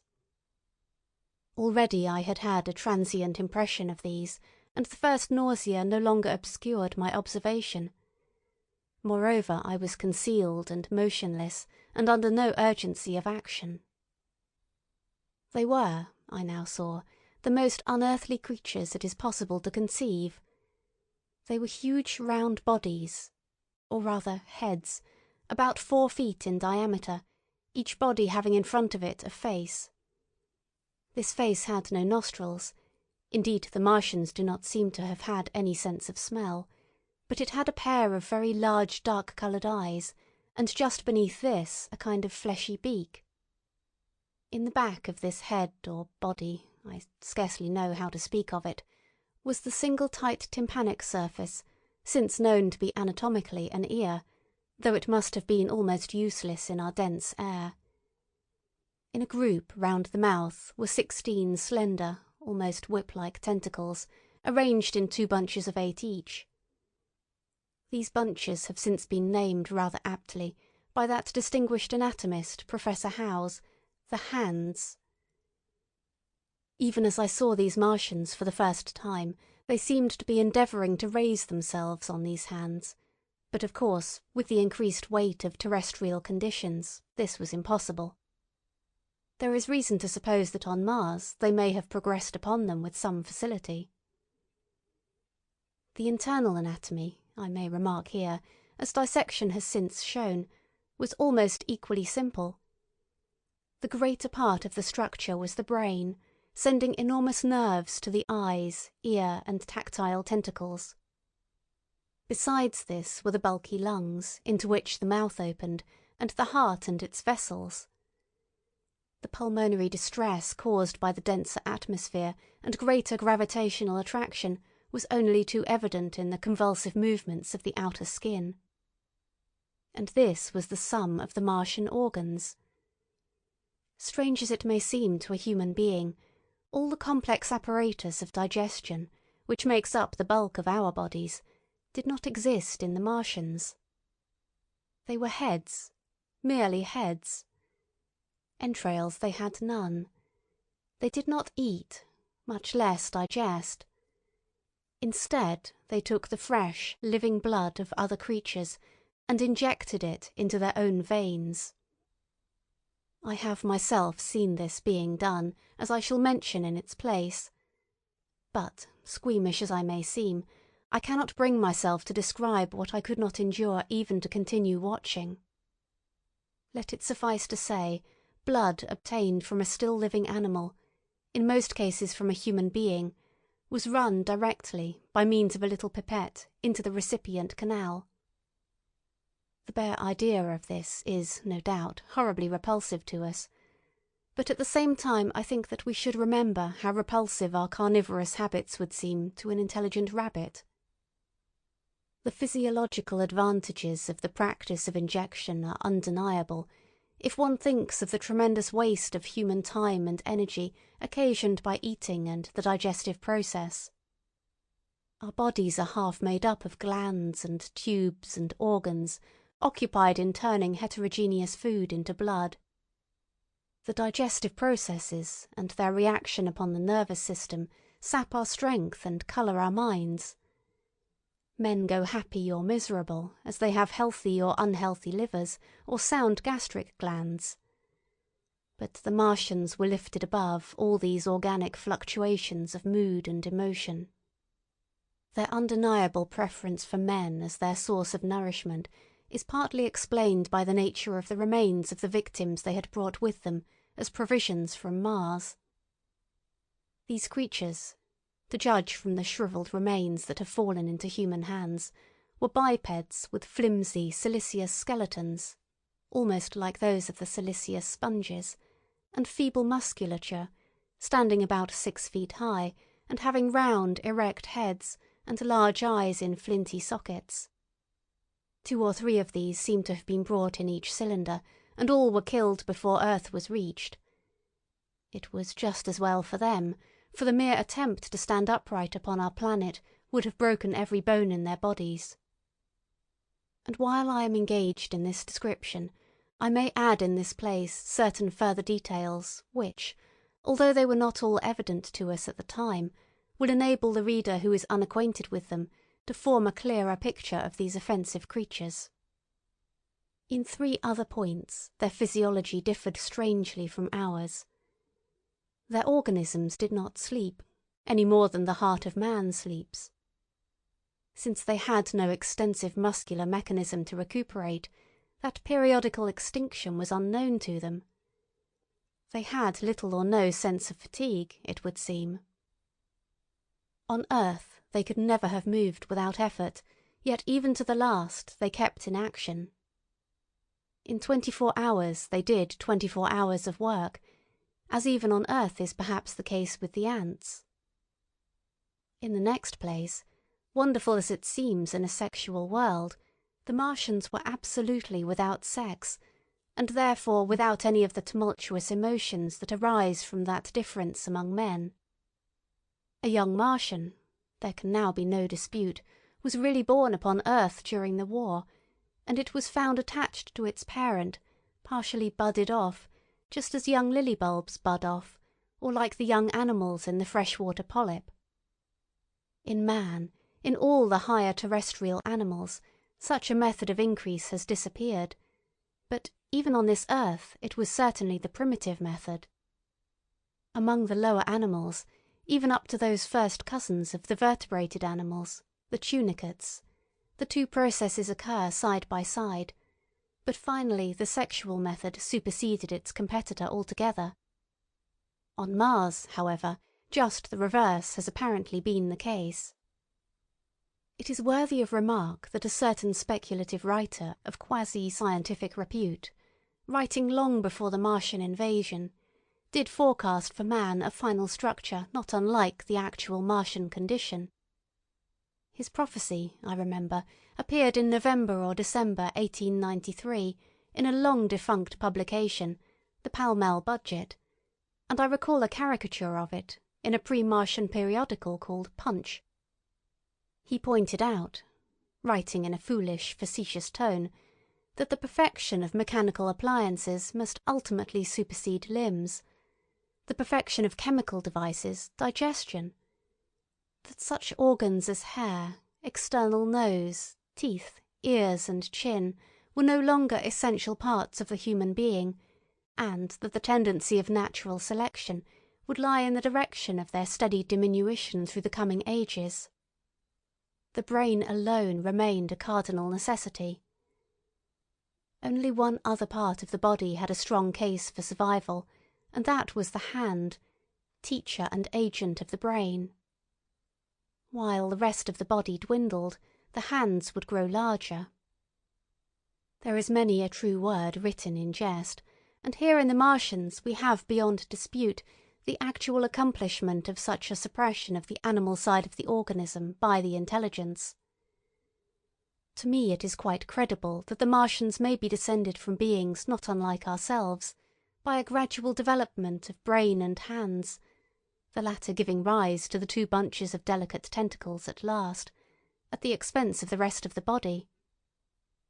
Without the body, the brain would, of course, become a mere selfish intelligence, without any of the emotional substratum of the human being. The last salient point in which the systems of these creatures differed from ours was in what one might have thought a very trivial particular. Microorganisms, which cause so much disease and pain on Earth, have either never appeared upon Mars, or Martian sanitary science eliminated them ages ago. 100 diseases, all the fevers and contagions of human life, consumption, cancers, tumours and such morbidities, never enter the scheme of their life. And, speaking of the differences between the life on Mars and terrestrial life, I may allude here to the curious suggestions of the red weed. Apparently, the vegetable kingdom in Mars, instead of having green for a dominant colour, is of a vivid blood-red tint. At any rate, the seeds which the Martians, intentionally or accidentally, brought with them, gave rise in all cases to red-coloured growths. Only that known popularly as the red weed, however, gained any footing in competition with terrestrial forms. The red creeper was quite a transitory growth, and few people have seen it growing. For a time, however, the red weed grew with astonishing vigour and luxuriance. It spread up the sides of the pit by the 3rd or 4th day of our imprisonment, and its cactus-like branches formed a carmine fringe to the edges of our triangular window. And afterwards I found it broadcast throughout the country, and especially wherever there was a stream of water. The Martians had what appears to have been an auditory organ, a single round drum at the back of the head body, and eyes with a visual range not very different from ours, except that, according to Phillips, blue and violet were as black to them. It is commonly supposed that they communicated by sounds and tentacular gesticulations. This is asserted, for instance, in the able but hastily compiled pamphlet, written evidently by someone not an eyewitness of Martian actions, to which I have already alluded, and which, so far, has been the chief source of information concerning them. Now, no surviving human being saw so much of the Martians in action as I did. I take no credit to myself for an accident, but the fact is so. And I assert that I watched them closely time after time, and that I have seen 4, 5, and once 6 of them sluggishly performing the most elaborately complicated operations together, without either sound or gesture. Their peculiar hooting invariably preceded feeding. It had no modulation, and was, I believe, in no sense a signal, but merely the expiration of air preparatory to the suctional operation. I have a certain claim to at least an elementary knowledge of psychology, and in this matter I am convinced, as firmly as I am convinced of anything, that the Martians interchanged thoughts without any physical intermediation. And I have been convinced of this in spite of strong preconceptions. Before the Martian invasion, as an occasional reader here or there may remember, I had written with some little vehemence against the telepathic theory. The Martians wore no clothing. Their conceptions of ornament and decorum were necessarily different from ours, and not only were they evidently much less sensible of changes of temperature than we are, but changes of pressure do not seem to have affected their health at all seriously. Yet, though they wore no clothing, it was in the other artificial additions to their bodily resources that their great superiority over man lay. We men, with our bicycles and road skates, our Lilienthal soaring machines, our guns and sticks and so forth, are just in the beginning of the evolution that the Martians have worked out. They have become practically mere brains, wearing different bodies according to their needs, just as men wear suits of clothes and take a bicycle in a hurry or an umbrella in the wet. And of their appliances, perhaps nothing is more wonderful to a man than the curious fact that what is the dominant feature of almost all human devices in mechanism is absent. The wheel is absent. Among all the things they brought to earth, there is no trace or suggestion of their use of wheels. One would have at least expected it in locomotion. And in this connection, it is curious to remark that even on this earth, nature has never hit upon the wheel, or has preferred other expedients to its development. And not only did the Martians either not know of, which is incredible, or abstain from, the wheel, but in their apparatus singularly little use is made of the fixed pivot, or relatively fixed pivot, with circular motions thereabout confined to one plane. Almost all the joints of the machinery present a complicated system of sliding parts, moving over small but beautifully curved friction bearings. And while upon this matter of detail, it is remarkable that the long leverages of their machines are, in most cases, actuated by a sort of sham musculature of the discs in an elastic sheath. These discs become polarized and drawn closely and powerfully together when traversed by a current of electricity.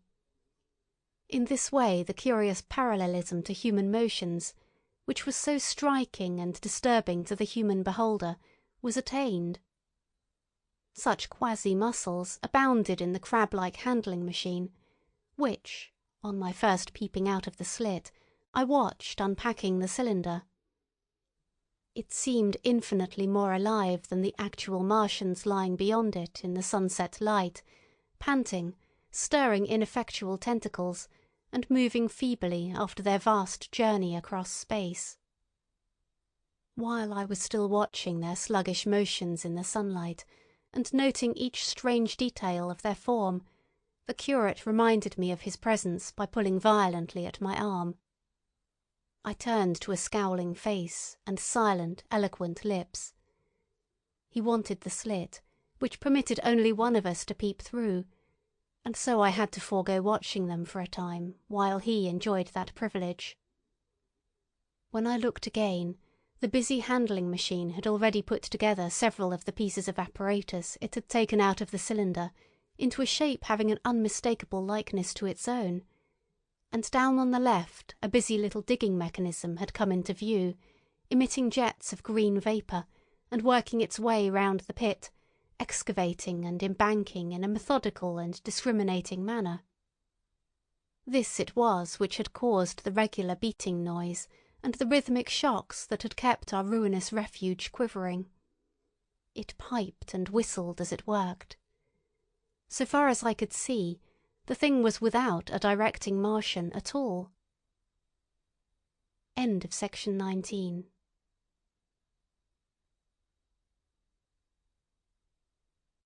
Section 20 of The War of the Worlds by H. G. Wells.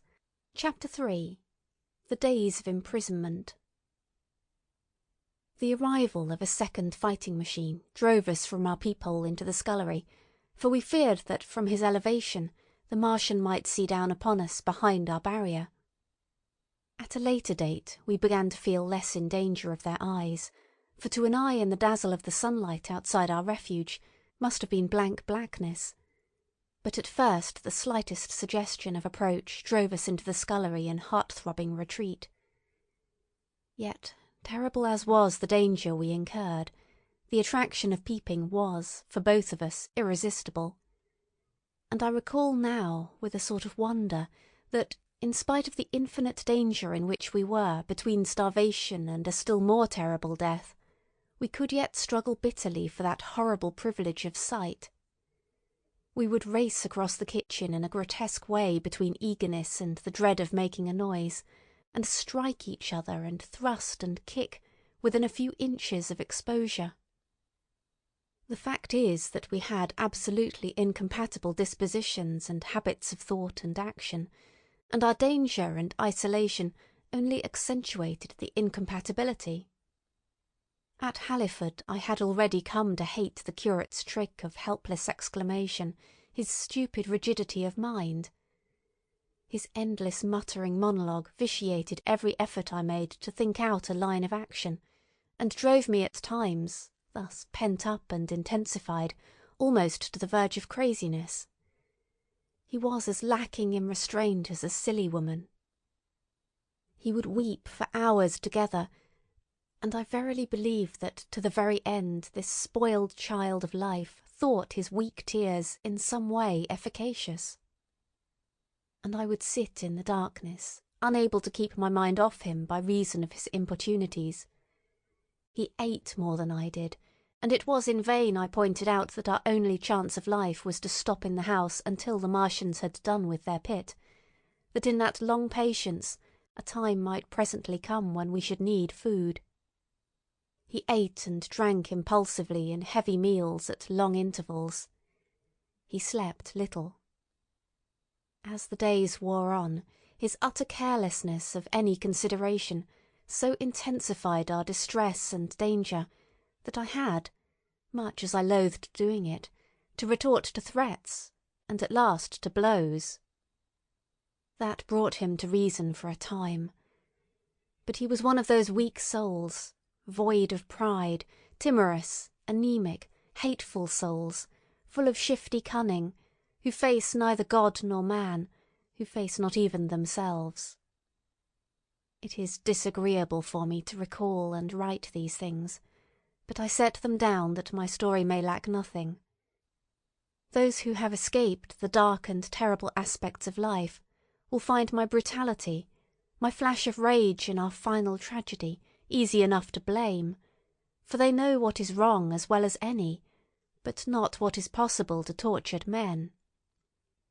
But those who have been under the shadow, who have gone down at last to elemental things, will have a wider charity. And while within we fought out our dark, dim contest of whispers, snatched food and drink, and gripping hands and blows, without, in the pitiless sunlight of that terrible June, was the strange wonder, the unfamiliar routine of the Martians in the pit. Let me return to those first new experiences of mine. After a long time I ventured back to the peephole, to find that the newcomers had been reinforced by the occupants of no fewer than 3 of the fighting machines.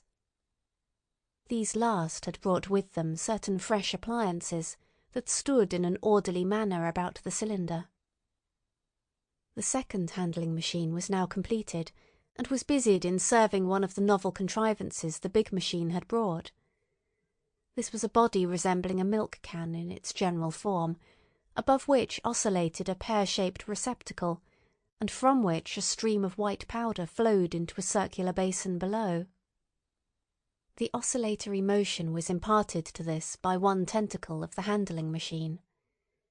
With 2 spatulate hands, the handling machine was digging out and flinging masses of clay into the pear-shaped receptacle above. while, with another arm, it periodically opened a door and removed rusty and blackened clinkers from the middle part of the machine. Another steely tentacle directed the powder from the basin along a ribbed channel towards some receiver that was hidden from me by the mound of bluish dust. From this unseen receiver a little thread of green smoke rose vertically into the quiet air. As I looked, the handling machine, with a faint and musical clicking, extended, telescopic fashion, a tentacle that had been a moment before a mere blunt projection, until its end was hidden behind the mound of clay. In another second it had lifted a bar of white aluminium into sight, untarnished as yet and shining dazzlingly, and deposited it in a growing stack of bars that stood at the side of the pit. Between sunset and starlight this dexterous machine must have made more than 100 such bars out of the crude clay, and the mound of bluish dust rose steadily until it topped the side of the pit. The contrast between the swift and complex movements of these contrivances and the inert panting clumsiness of their masters was acute, and for days I had to tell myself repeatedly that these latter were indeed the living of the two things. The curate had possession of the slit when the first men were brought to the pit. I was sitting below, huddled up, listening with all my ears. He made a sudden movement backward, and I, fearful that we were observed, crouched in a spasm of terror. He came sliding down the rubbish and crept beside me in the darkness, inarticulate, gesticulating, and for a moment I shared his panic. His gesture suggested a resignation of the slit, and after a little while my curiosity gave me courage, and I rose up, stepped across him, and clambered up to it. At first I could see no reason for his frantic behaviour. The twilight had now come, the stars were little and faint, but the pit was illuminated by the flickering green fire that came from the aluminium making. The whole picture was a flickering scheme of green gleams and shifting rusty black shadows, strangely trying to the eyes. Over and through it all went the bats, heeding it not at all. The sprawling Martians were no longer to be seen, the mound of blue-green powder had risen to cover them from sight, and a fighting machine, with its legs contracted, crumpled and abbreviated, stood across the corner of the pit. And then, amid the clangor of the machinery, came a drifting suspicion of human voices that I entertained at first only to dismiss. I crouched, watching this fighting machine closely, satisfying myself now for the first time that the hood did indeed contain a Martian. As the green flames lifted, I could see the oily gleam of his integument and the brightness of his eyes. And suddenly I heard a yell, and saw a long tentacle reaching over the shoulder of the machine to the little cage that hunched upon its back. Then something struggling violently, was lifted high against the sky, a black, vague enigma against the starlight. And as this black object came down again, I saw by the green brightness that it was a man. For an instant he was clearly visible. He was a stout, ruddy, middle-aged man, well dressed.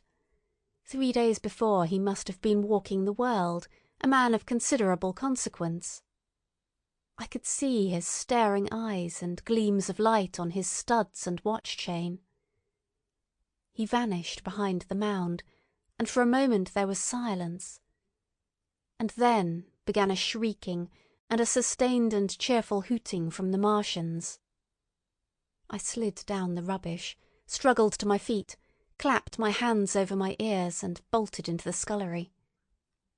The curate, who had been crouching silently with his arms over his head, looked up as I passed, cried out quite loudly at my desertion of him, and came running after me. That night, as we lurked in the scullery, balanced between our horror and the terrible fascination this peeping had, although I felt an urgent need of action, I tried in vain to conceive some plan of escape.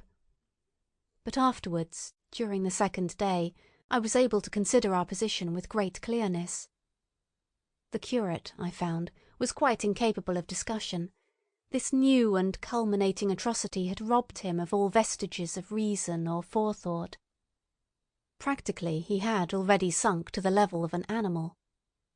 But, as the saying goes, I gripped myself with both hands. It grew upon my mind, once I could face the facts, that terrible as our position was, there was as yet no justification for absolute despair. Our chief chance lay in the possibility of the Martians making the pit nothing more than a temporary encampment. Or even if they kept it permanently, they might not consider it necessary to guard it, and a chance of escape might be afforded us. I also weighed very carefully the possibility of our digging a way out in a direction away from the pit, but the chances of our emerging within sight of some sentinel fighting machine seemed at first too great. And I should have had to do all the digging myself. The curate would certainly have failed me. It was on the third day, if my memory serves me right, that I saw the lad killed. It was the only occasion on which I actually saw the Martians feed. After that experience I avoided the hole in the wall for the better part of a day. I went into the scullery, removed the door, and spent some hours digging with my hatchet as silently as possible. But when I had made a hole about a couple of feet deep, the loose earth collapsed noisily, and I did not dare continue. I lost heart, and lay down on the scullery floor for a long time, having no spirit even to move. And after that I abandoned altogether the idea of escaping by excavation. It says much for the impression the Martians had made upon me, that at first I entertained little or no hope of our escape being brought about by their overthrow through any human effort. But on the fourth or fifth night I heard a sound like heavy guns. It was very late in the night, and the moon was shining brightly. The Martians had taken away the excavating machine, and, save for a fighting machine that stood in the remoter bank of the pit, and a handling machine that was buried out of my sight in a corner of the pit immediately beneath my peephole, the place was deserted by them. Except for the pale glow from the handling machine, and the bars and patches of white moonlight, the pit was in darkness, and, except for the clinking of the handling machine, quite still. That night was a beautiful serenity. Save for one planet, the moon seemed to have the sky to herself. I heard a dog howling, and that familiar sound it was that made me listen. Then I heard quite distinctly a booming exactly like the sound of great guns. 6 distinct reports I counted, and after a long interval 6 again. And that was all. End of section 20.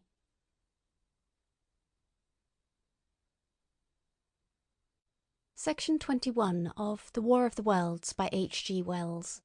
Chapter 4. The Death of the Curate. It was on the 6th day of our imprisonment that I peeped for the last time, and presently found myself alone. Instead of keeping close to me and trying to oust me from the slit, the curate had gone back into the scullery. I was struck by a sudden thought. I went back quickly and quietly into the scullery. In the darkness I heard the curate drinking. I snatched in the darkness, and my fingers caught a bottle of Burgundy. For a few minutes there was a tussle. The bottle struck the floor and broke, and I desisted and rose. We stood panting and threatening each other. In the end I planted myself between him and the food, and told him of my determination to begin a discipline. I divided the food in the pantry into rations to last us 10 days. I would not let him eat any more that day. In the afternoon he made a feeble attempt to get at the food. I had been dozing, but in an instant I was awake. All day and all night we sat face to face, I weary but resolute, and he weeping and complaining of his immediate hunger.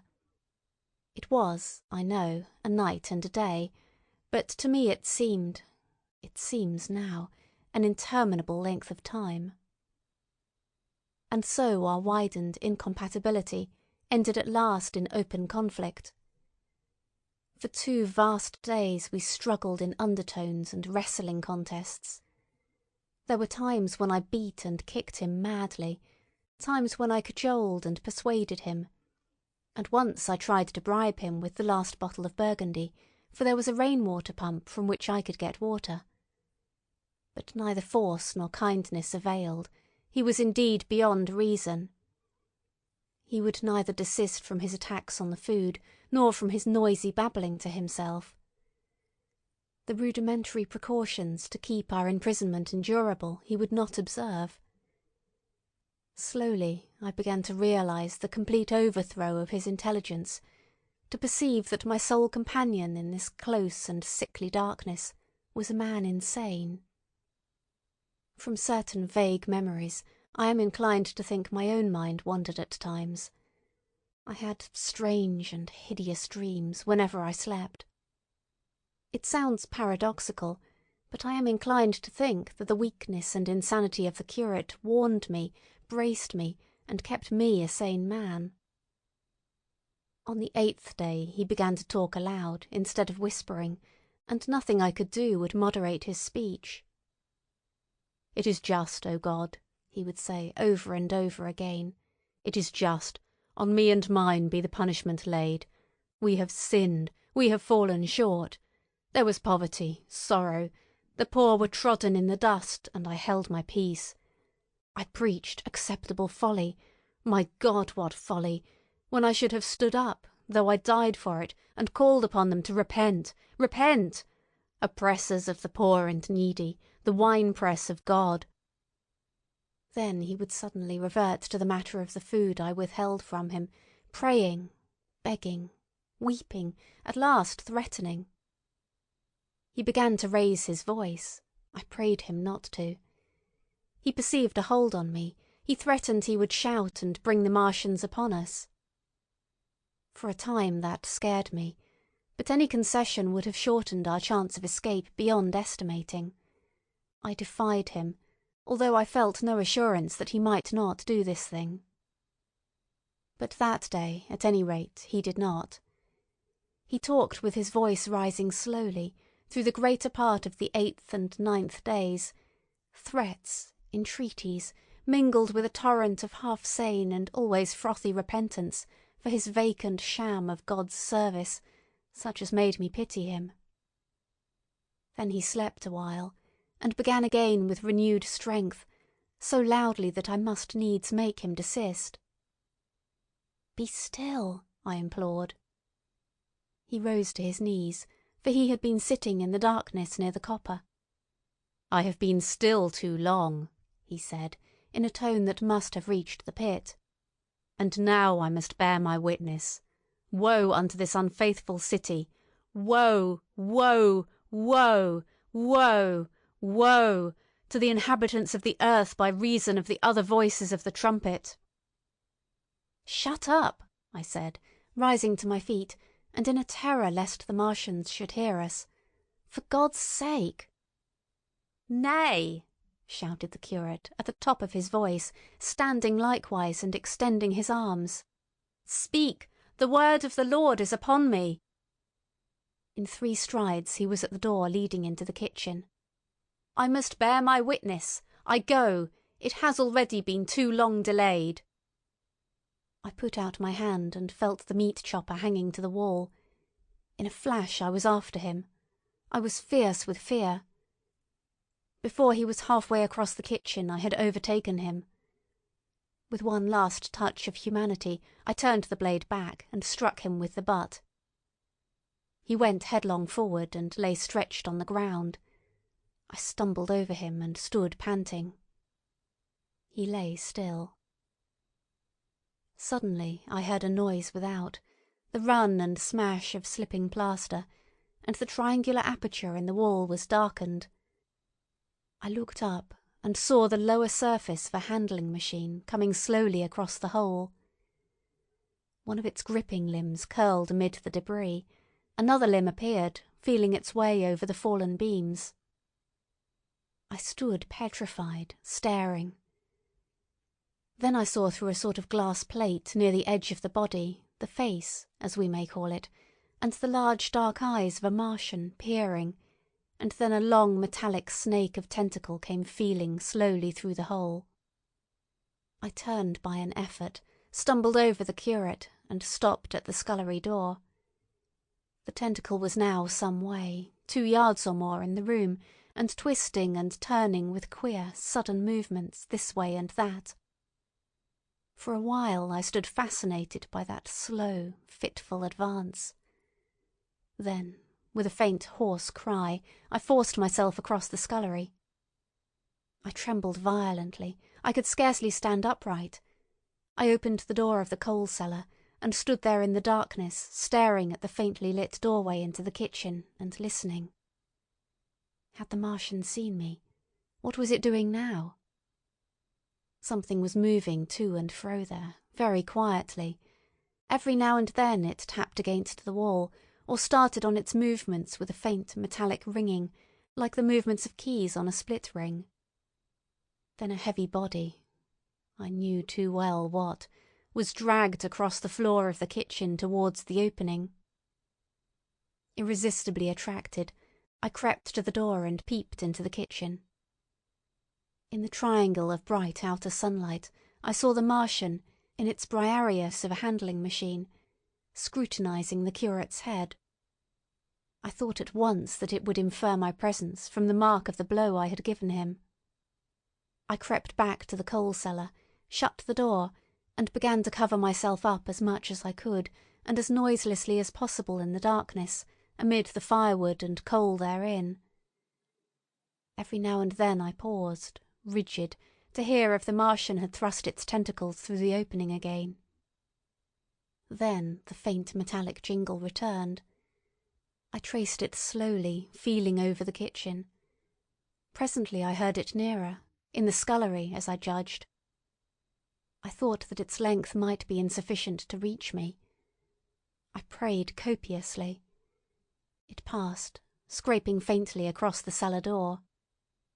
An age of almost intolerable suspense intervened. Then I heard it fumbling at the latch. It had found the door. The Martians understood doors. It worried at the catch for a minute perhaps, and then the door opened. In the darkness I could just see the thing, like an elephant's trunk more than anything else, waving towards me and touching and examining the wall, coals, wood and ceiling. It was like a black worm swaying its blind head to and fro. Once, even, it touched the heel of my boot. I was on the verge of screaming. I bit my hand. For a time the tentacle was silent. I could have fancied it had been withdrawn. Presently, with an abrupt click, it gripped something. I thought it had me, and seemed to go out of the cellar again. For a minute I was not sure. Apparently it had taken a lump of coal to examine. I seized the opportunity of slightly shifting my position, which had become cramped, and then listened. I whispered passionate prayers for safety. Then I heard the slow, deliberate sound creeping towards me again. Slowly, slowly it drew near, scratching against the walls and tapping the furniture. While I was still doubtful, it rapped smartly against the cellar door and closed it. I heard it go into the pantry, and the biscuit tins rattled and a bottle smashed, and then came a heavy bump against the cellar door. Then silence that passed into an infinity of suspense. Had it gone? At last I decided that it had. It came into the scullery no more, but I lay all the 10th day in the close darkness, buried among coals and firewood, not daring even to crawl out for the drink for which I craved. It was the 11th day before I ventured so far from my security. End of section 21.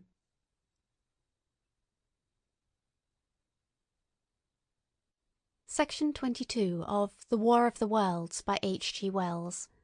Chapter 5. The Stillness. My first act before I went into the pantry was to fasten the door between the kitchen and the scullery. But the pantry was empty, every scrap of food had gone. Apparently the Martian had taken it all on the previous day. At that discovery I despaired for the first time.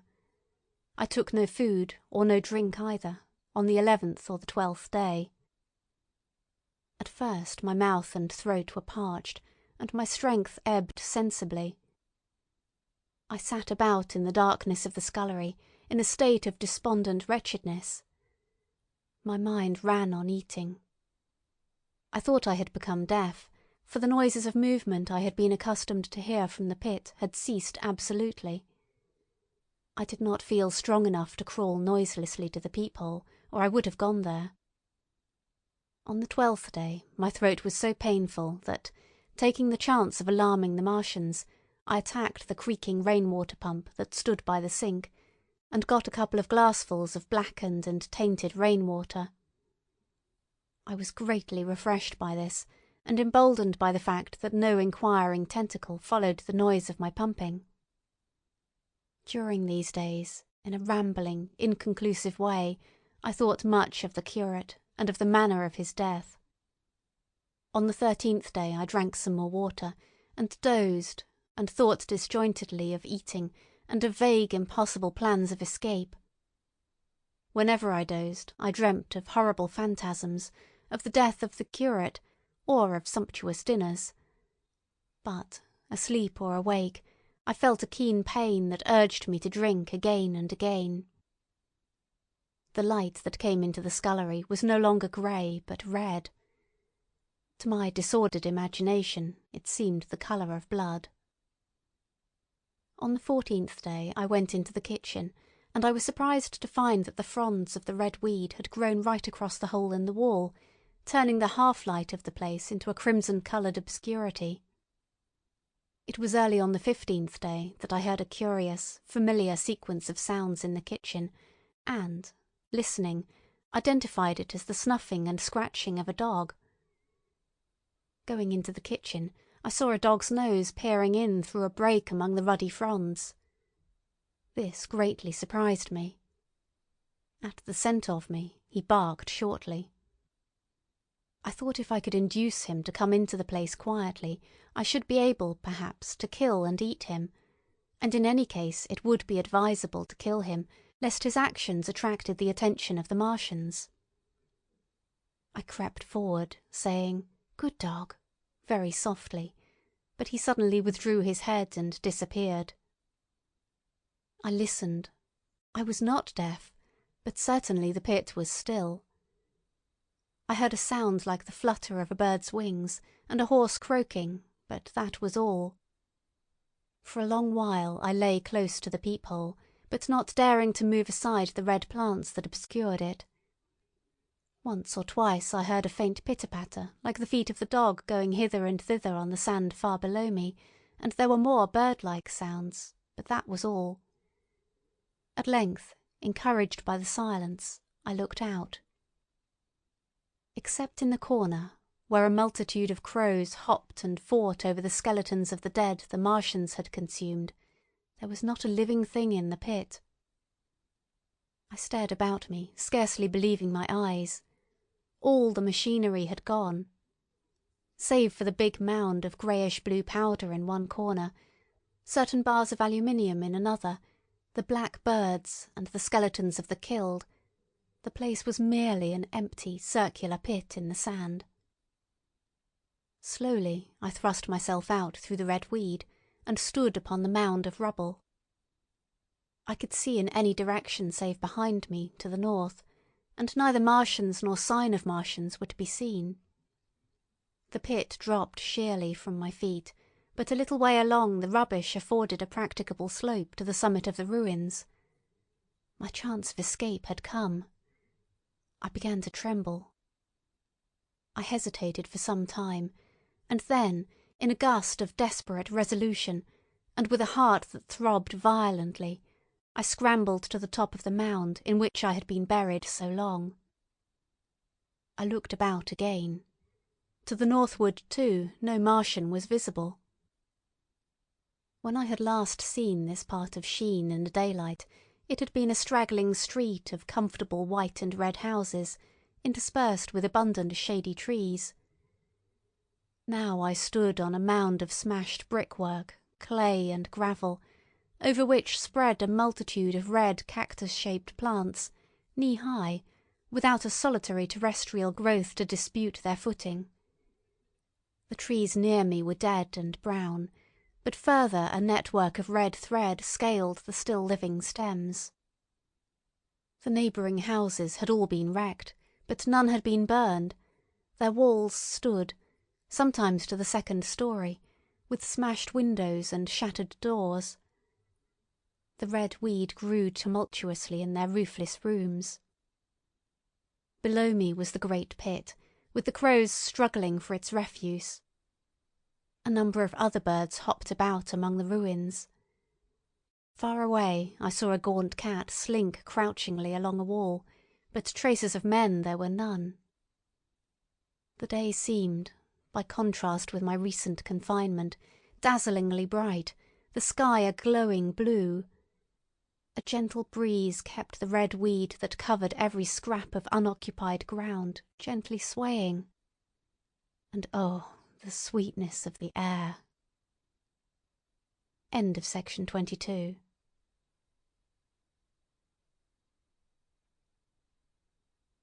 Section 23 of The War of the Worlds by H. G. Wells. Chapter 6. The Work of 15 Days. For some time I stood tottering on the mound, regardless of my safety. Within that noisome den from which I had emerged, I had thought with a narrow intensity only of our immediate security.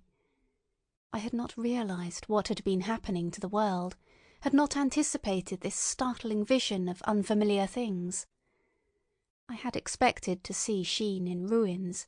I found about me the landscape, weird and lurid, of another planet. For that moment I touched an emotion beyond the common range of men, yet one that the poor brutes we dominate know only too well. I felt as a rabbit might feel returning to his burrow and suddenly confronted by the work of a dozen busy navvies digging the foundations of a house. I felt the first inkling of a thing that presently grew quite clear in my mind, that oppressed me for many days, a sense of dethronement, a persuasion that I was no longer a master, but an animal among the animals, under the Martian heel. With us it would be as with them, to lurk and watch, to run and hide. The fear and empire of man had passed away. But so soon as this strangeness had been realized, it passed, and my dominant motive became the hunger of my long and dismal fast. In the direction away from the pit I saw, beyond a red-covered wall, a patch of garden ground unburied. This gave me a hint, and I went knee-deep, and sometimes neck-deep, in the red weed. The density of the weed gave me a reassuring sense of hiding. The wall was some 6 feet high, and when I attempted to clamber it I found I could not lift my feet to the crest. So I went along by the side of it, and came to a corner and a rockwork that enabled me to get to the top and tumble into the garden I coveted. Here I found some young onions, a couple of gladiolus bulbs, and a quantity of immature carrots, all of which I secured, and, scrambling over a ruined wall, went on my way through scarlet and crimson trees towards Kew. It was like walking through an avenue of gigantic blood drops, possessed with 2 ideas: to get more food, and to limp, as soon and as far as my strength permitted, out of this accursed unearthly region of the pit. Some way farther, in a grassy place, was a group of mushrooms, which also I devoured, and then I came upon a brown sheet of flowing shallow water, where meadows used to be. These fragments of nourishment served only to whet my hunger. At first I was surprised at this flood in a hot, dry summer, but afterwards I discovered that it was caused by the tropical exuberance of the red weed. Directly this extraordinary growth encountered water, it straightway became gigantic and of unparalleled fecundity. Its seeds were simply poured down into the water of the Wey and Thames, and its swiftly growing and titanic water fronds speedily choked both those rivers. At Putney, as I afterwards saw, the bridge was almost lost in a tangle of this weed, and at Richmond, too, the Thames water poured in a broad and shallow stream across the meadows of Hampton and Twickenham. As the water spread, the weed followed them, until the ruined villas of the Thames valley were, for a time, lost in this red swamp whose margin I explored, and much of the desolation the Martians had caused was concealed. In the end, the red weed succumbed almost as quickly as it had spread. A cankering disease, due, it is believed, to the action of certain bacteria, presently seized upon it.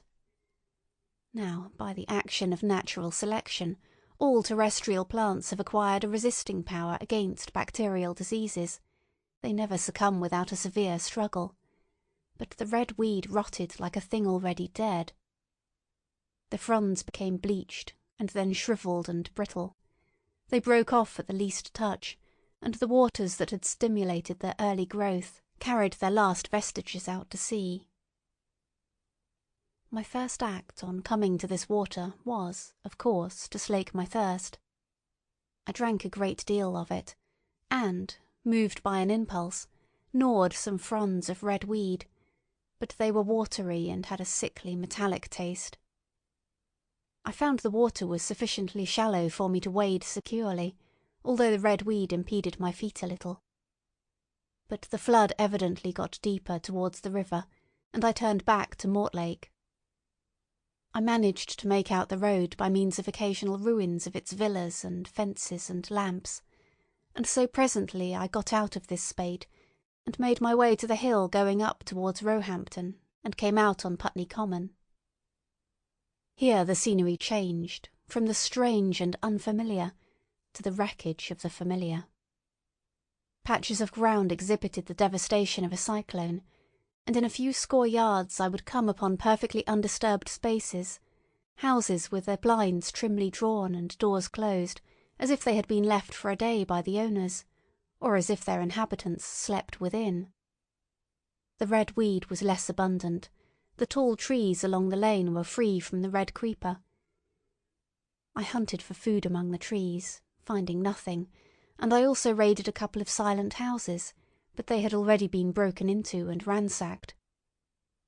I rested for the remainder of the daylight in a shrubbery, being, in my enfeebled condition, too fatigued to push on. All this time I saw no human beings, and no signs of the Martians. I encountered a couple of hungry-looking dogs, but both hurried circuitously away from the advances I made them. Near Roehampton I had seen 2 human skeletons, not bodies, but skeletons, picked clean, and in the woods by me I found the crushed and scattered bones of several cats and rabbits and the skull of a sheep. But though I gnawed parts of these in my mouth, there was nothing to be got from them. After sunset I struggled on along the road towards Putney, where I think the heat ray must have been used for some reason. And in the garden beyond Roehampton I got a quantity of immature potatoes, sufficient to stay my hunger. From this garden one looked down upon Putney and the river. The aspect of the place in the dusk was singularly desolate. Blackened trees, blackened desolate ruins, and down the hill the sheets of the flooded river, red-tinged with the weed. And over all, silence. It filled me with indescribable terror to think how swiftly that desolating change had come.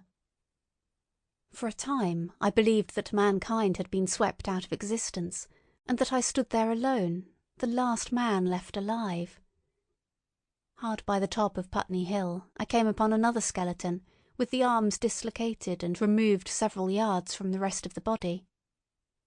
As I proceeded, I became more and more convinced that the extermination of mankind was, save for such stragglers as myself, already accomplished in this part of the world. The Martians, I thought, had gone on and left the country desolated, seeking food elsewhere. Perhaps even now they were destroying Berlin or Paris, or it might be they had gone northward. End of section 23.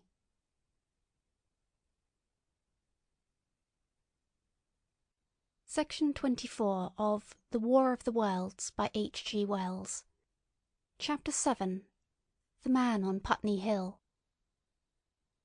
I spent that night in the inn that stands at the top of Putney Hill, sleeping in a made bed for the first time since my flight to Leatherhead. I will not tell the needless trouble I had breaking into that house. Afterwards I found the front door was on the latch. Nor how I ransacked every room for food, until, just on the verge of despair, in what seemed to me to be a servant's bedroom, I found a rat-gnawed crust and 2 tins of pineapple. The place had been already searched and emptied. In the bar I afterwards found some biscuits and sandwiches that had been overlooked. The latter I could not eat, they were too rotten, but the former not only stayed my hunger but filled my pockets. I lit no lamps, fearing some Martian might come beating that part of London for food in the night. Before I went to bed I had an interval of restlessness, and prowled from window to window, peering out for some sign of these monsters. I slept little. As I lay in bed, I found myself thinking consecutively, a thing I do not remember to have done since my last argument with the curate. During all the intervening time, my mental condition had been a hurrying succession of vague emotional states, or a sort of stupid receptivity. But in the night my brain, reinforced I suppose by the food I had eaten, grew clear again, and I thought. 3 things struggled for possession of my mind: the killing of the curate, the whereabouts of the Martians, and the possible fate of my wife. The former gave me no sensation of horror or remorse to recall. I saw it simply as a thing done, a memory infinitely disagreeable, but quite without the quality of remorse. I saw myself then as I see myself now, driven step by step towards that hasty blow, the creature of a sequence of accidents leading inevitably to that. I felt no condemnation, yet the memory, static, unprogressive, haunted me. In the silence of the night, with that sense of the nearness of God that sometimes comes into the stillness and the darkness, I stood my trial, my only trial, for that moment of wrath and fear. I retraced every step of our conversation, from the moment when I had found him crouching beside me, heedless of my thirst, and pointing to the fire and smoke that streamed up from the ruins of Weybridge. We had been incapable of cooperation. Grim chance had taken no heed of that. Had I foreseen, I should have left him at Halliford. But I did not foresee, and crime is to foresee and do. And I set this down as I have set all this story down, as it was. There were no witnesses. All these things I might have concealed. But I set it down, and the reader must form his judgment as he will. And when, by an effort, I had set aside that picture of a prostrate body, I faced the problem of the Martians and the fate of my wife. For the former I had no data. I could imagine 100 things, and so, unhappily, I could for the latter. And suddenly that night became terrible. I found myself sitting up in bed, staring at the dark. I found myself praying that the heat ray might have suddenly and painlessly struck her out of being. Since the night of my return from Leatherhead I had not prayed. I had uttered prayers, fetish prayers, had prayed as heathens mutter charms when I was in extremity, but now I prayed indeed, pleading steadfastly and sanely, face to face with the darkness of God. Strangest in this, that so soon as dawn had come, I, who had talked with God, crept out of the house like a rat leaving its hiding-place, a creature scarcely larger, an inferior animal, a thing that for any passing whim of our masters might be hunted and killed. Perhaps they also prayed confidently to God. Surely, if we have learned nothing else, this war has taught us pity for those witless souls that suffer our dominion. The morning was bright and fine, and the eastern sky glowed pink, and was fretted with little golden clouds. In the road that runs from the top of Putney Hill to Wimbledon was a number of poor vestiges of the panic torrent that must have poured Londonward on the Sunday night after the fighting began. There was a little two-wheeled cart inscribed with the name of Thomas Lobb, greengrocer, New Malden, with a smashed wheel and an abandoned tin trunk. There was a straw hat trampled into the now hardened mud, and at the top of West Hill a lot of blood-stained glass about the overturned water trough. My movements were languid, my plans of the vaguest. I had an idea of going to Leatherhead, though I knew that there I had the poorest chance of finding my wife. Certainly, unless death had overtaken them suddenly, my cousins and she would have fled thence, but it seemed to me I might find or learn there whither the Surrey people had fled. I knew I wanted to find my wife, that my heart ached for her and the world of men, but I had no clear idea how the finding might be done. I was also sharply aware now of my intense loneliness. From the corner I went, under cover of a thicket of trees and bushes, to the edge of Wimbledon Common, stretching wide and far. That dark expanse was lit in patches by yellow gorse and broom. There was no red weed to be seen, and as I prowled, hesitating, on the verge of the open, the sun rose, flooding it all with light and vitality. I came upon a busy swarm of little frogs in a swampy place among the trees. I stopped to look at them, drawing a lesson from their stout resolve to live. And presently, turning suddenly, with an odd feeling of being watched, I beheld something crouching amid a clump of bushes. I stood regarding this. I made a step towards it, and it rose up and became a man armed with a cutlass. I approached him slowly. He stood silent and motionless, regarding me. As I drew nearer, I perceived he was dressed in clothes as dusty and filthy as my own. He looked, indeed, as though he had been dragged through a culvert. Nearer I distinguished the green slime of ditches mixing with the pale drab of dried clay and shiny coaly patches. His black hair fell over his eyes, and his face was dark and dirty and sunken, so that at first I did not recognize him. There was a red cut across the lower part of his face. "Stop!" he cried, when I was within 10 yards of him, and I stopped. His voice was hoarse. "Where do you come from?" he said. I thought, surveying him. "I come from Mortlake," I said. "I was buried near the pit the Martians made about their cylinder. I have worked my way out and escaped." "There is no food about here," he said. "This is my country. All this hill down to the river and back to Clapham, and up to the edge of the common. There is only food for one. Which way are you going?" I answered slowly. "I don't know," I said. "I have been buried in the ruins of a house 13 or 14 days. I don't know what has happened." He looked at me doubtfully, then started and looked with a changed expression. "I've no wish to stop about here," said I. "I think I shall go to Leatherhead, for my wife was there." He shot out a pointing finger. "It is you," said he, "the man from Woking, and you weren't killed at Weybridge." I recognised him at the same moment. "You are the artilleryman who came into my garden." "Good luck," he said. "We are lucky ones. Fancy you!" He put out a hand and I took it.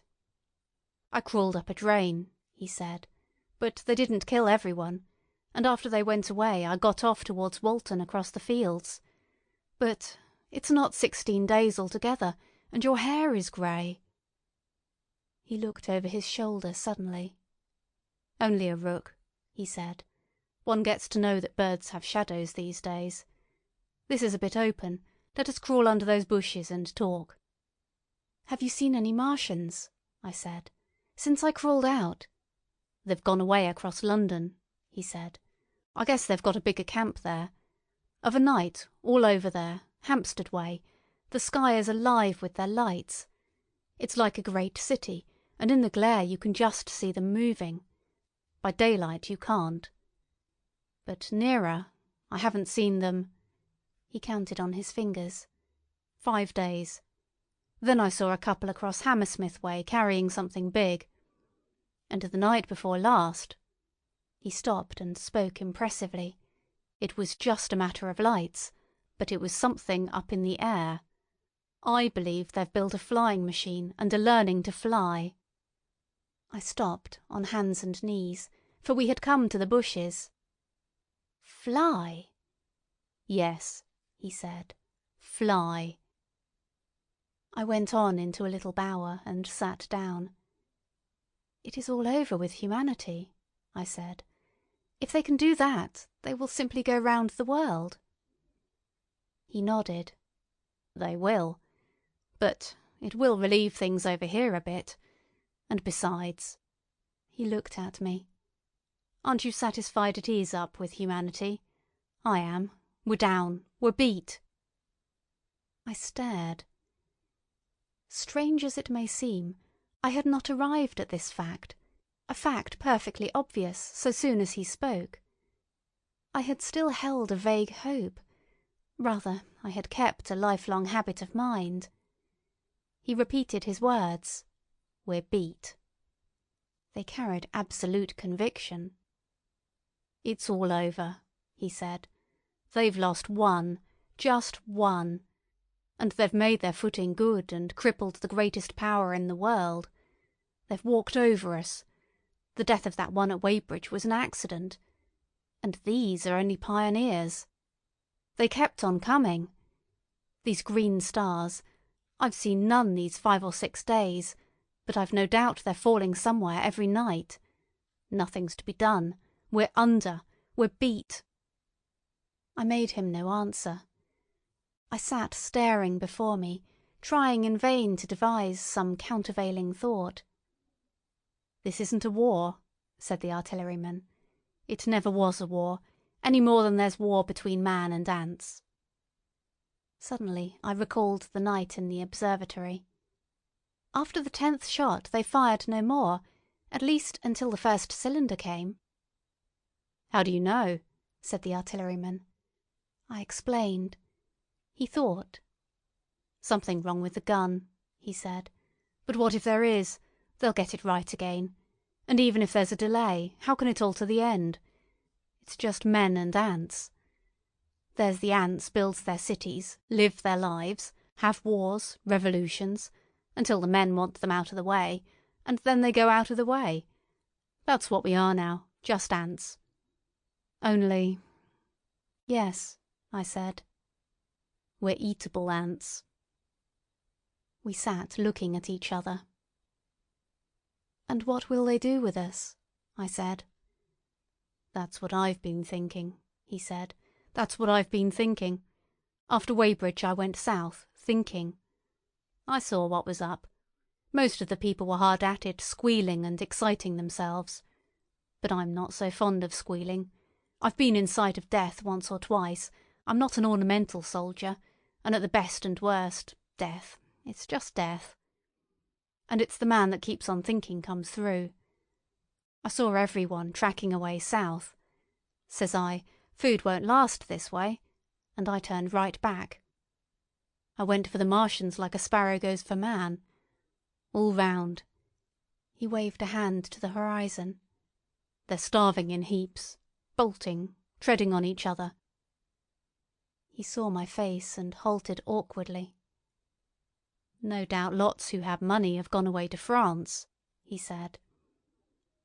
He seemed to hesitate whether to apologise, met my eyes and went on. "There's food all about here. Canned things in shops, wines, spirits, mineral waters, and the water mains and drains are empty. Well, I was telling you what I was thinking. Here's intelligent things, I said, and it seems they want us for food. First, they'll smash us up. Ships, machines, guns, cities, all the order and organisation. All that will go. If we were the size of ants, we might pull through. But we're not. It's all too bulky to stop. That's the first certainty, eh? I assented. It is. I've thought it out. Very well, then. Next. At present, we're caught as we're wanted. A Martian has only to go a few miles to get a crowd on the run. And I saw one day, out by Wandsworth, picking houses to pieces and routing among the wreckage. But they won't go on doing that. So soon as they've settled all our guns and ships, and smashed our railways, and done all the things they are doing over there, they will begin catching us systematic, picking the best and storing us in cages and things. That's what they will start doing in a bit. Lord, they haven't begun on us yet. Don't you see that? Not begun, I exclaimed. Not begun. All that's happened so far is through our not having the sense to keep quiet, worrying them with guns and such foolery, and losing our heads and rushing off in crowds to where there wasn't any more safety than where we were. They don't want to bother us yet. They're making their things, making all the things they couldn't bring with them, getting things ready for the rest of their people.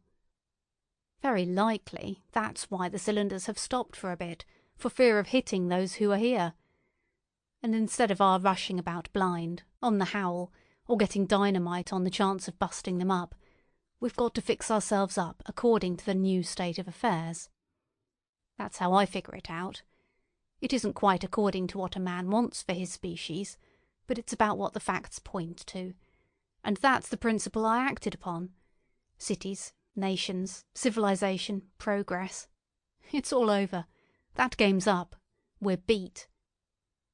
But if that is so, what is there to live for? The artilleryman looked at me for a moment.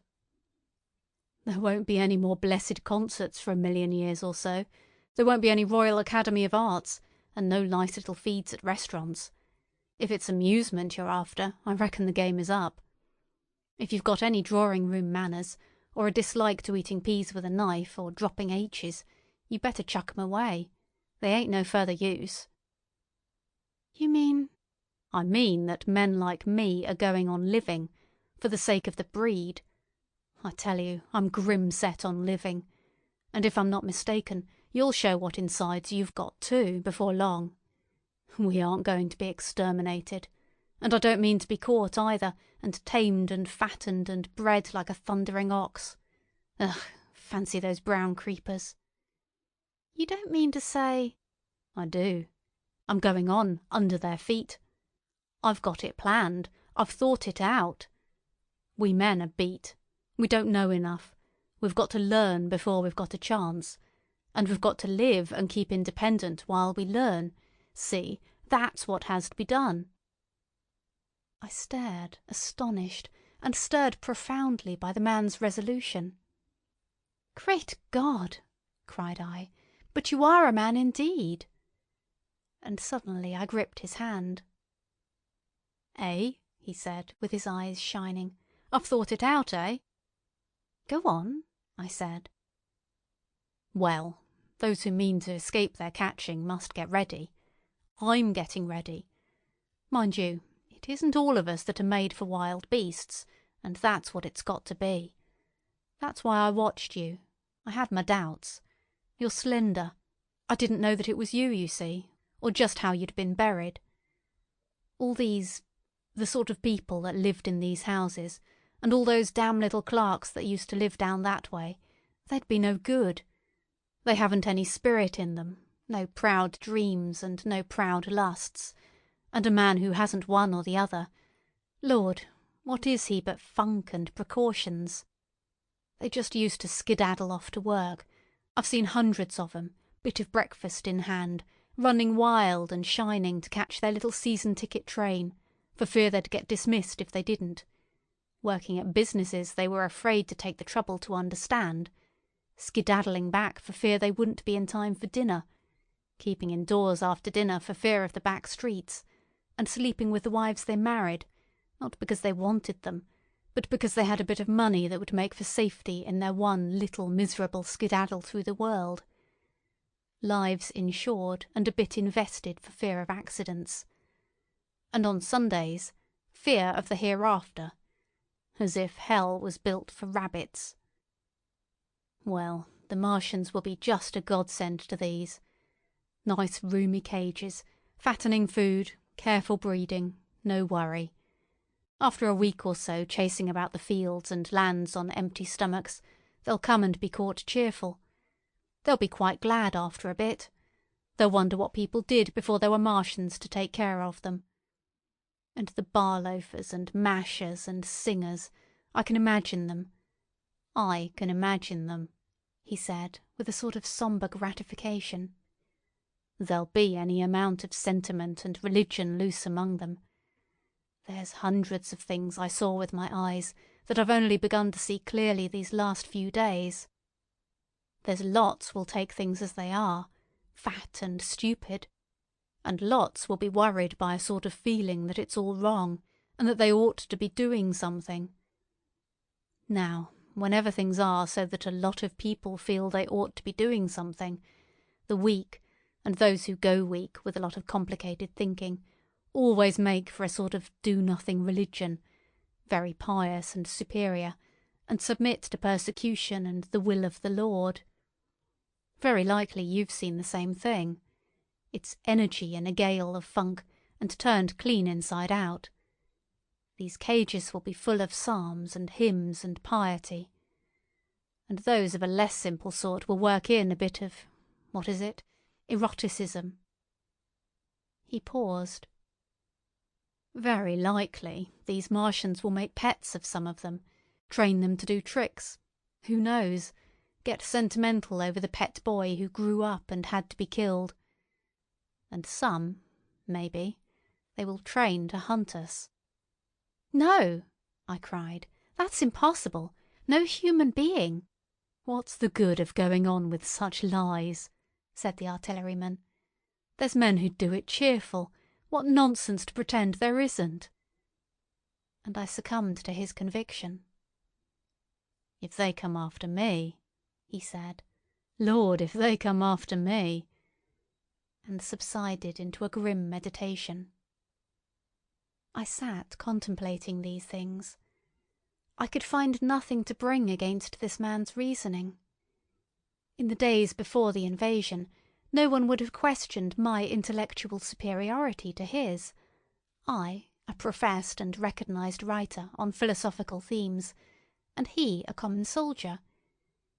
And yet he had already formulated a situation that I had scarcely realised. "What are you doing?" I said presently. "What plans have you made?" He hesitated. "Well, it's like this," he said. "What have we to do? We have to invent a sort of life where men can live and breed, and be sufficiently secure to bring the children up. Yes, wait a bit, and I'll make it clearer what I think ought to be done. The tame ones will go like all tame beasts. In a few generations they'll be big, beautiful, rich-blooded, stupid, rubbish.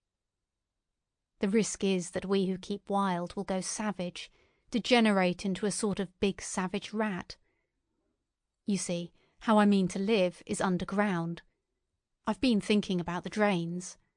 Of course, those who don't know drains think horrible things, but under this London are miles and miles, hundreds of miles, and a few days' rain and London empty will leave them sweet and clean. The main drains are big enough and airy enough for anyone. Then there's cellars, vaults, stores, from which bolting passages may be made to the drains, and the railway tunnels and subways. Eh? You begin to see? And we form a band, able-bodied, clean-minded men. We're not going to pick up any rubbish that drifts in. Weaklings go out again." "As you meant me to go." "Well, I parleyed, didn't I?" We won't quarrel about that. Go on. Those who stop obey orders. Able-bodied, clean-minded women we want also, mothers and teachers. No lackadaisical ladies, no blasted rolling eyes. We can't have any weak or silly. Life is real again, and the useless and cumbersome and mischievous have to die. They ought to die. They ought to be willing to die. It's a sort of disloyalty, after all, to live and taint the race. And they can't be happy. Moreover, dying's none so dreadful. It's the funking makes it bad. And in all those places we shall gather. Our district will be London.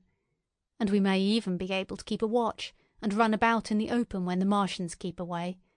Play cricket, perhaps. That's how we shall save the race. Eh? It's a possible thing. But saving the race is nothing in itself. As I say, that's only being rats. It's saving our knowledge and adding to it is the thing. There men like you come in. There's books, there's models. We must make great safe places down deep and get all the books we can. Not novels and poetry swipes, but ideas, science books. That's where men like you come in. We must go to the British Museum and pick all those books through. Especially we must keep up our science, learn more. We must watch those Martians. Some of us must go as spies. When it's all working, perhaps I will. Get caught, I mean. And the great thing is, we must leave the Martians alone. We mustn't even steal. If we get in their way, we clear out. We must show them we mean no harm. Yes, I know, but they're intelligent things, and they won't hunt us down if they have all they want and think we're just harmless vermin. The artilleryman paused and laid a brown hand upon my arm. After all, it may not be so much we have to learn before. Just imagine this, 4 or 5 of their fighting machines suddenly starting off, heat rays right and left, and not a Martian in 'em. Not a Martian in 'em, but men who have learned the way how. It may be in my time even, those men. Fancy having one of them lovely things, with its heat ray wide and free. Fancy having it in control. What would it matter if you smashed to smithereens at the end of the run, after a bust like that? I reckon the Martians'll open their beautiful eyes. Can't you see them, man?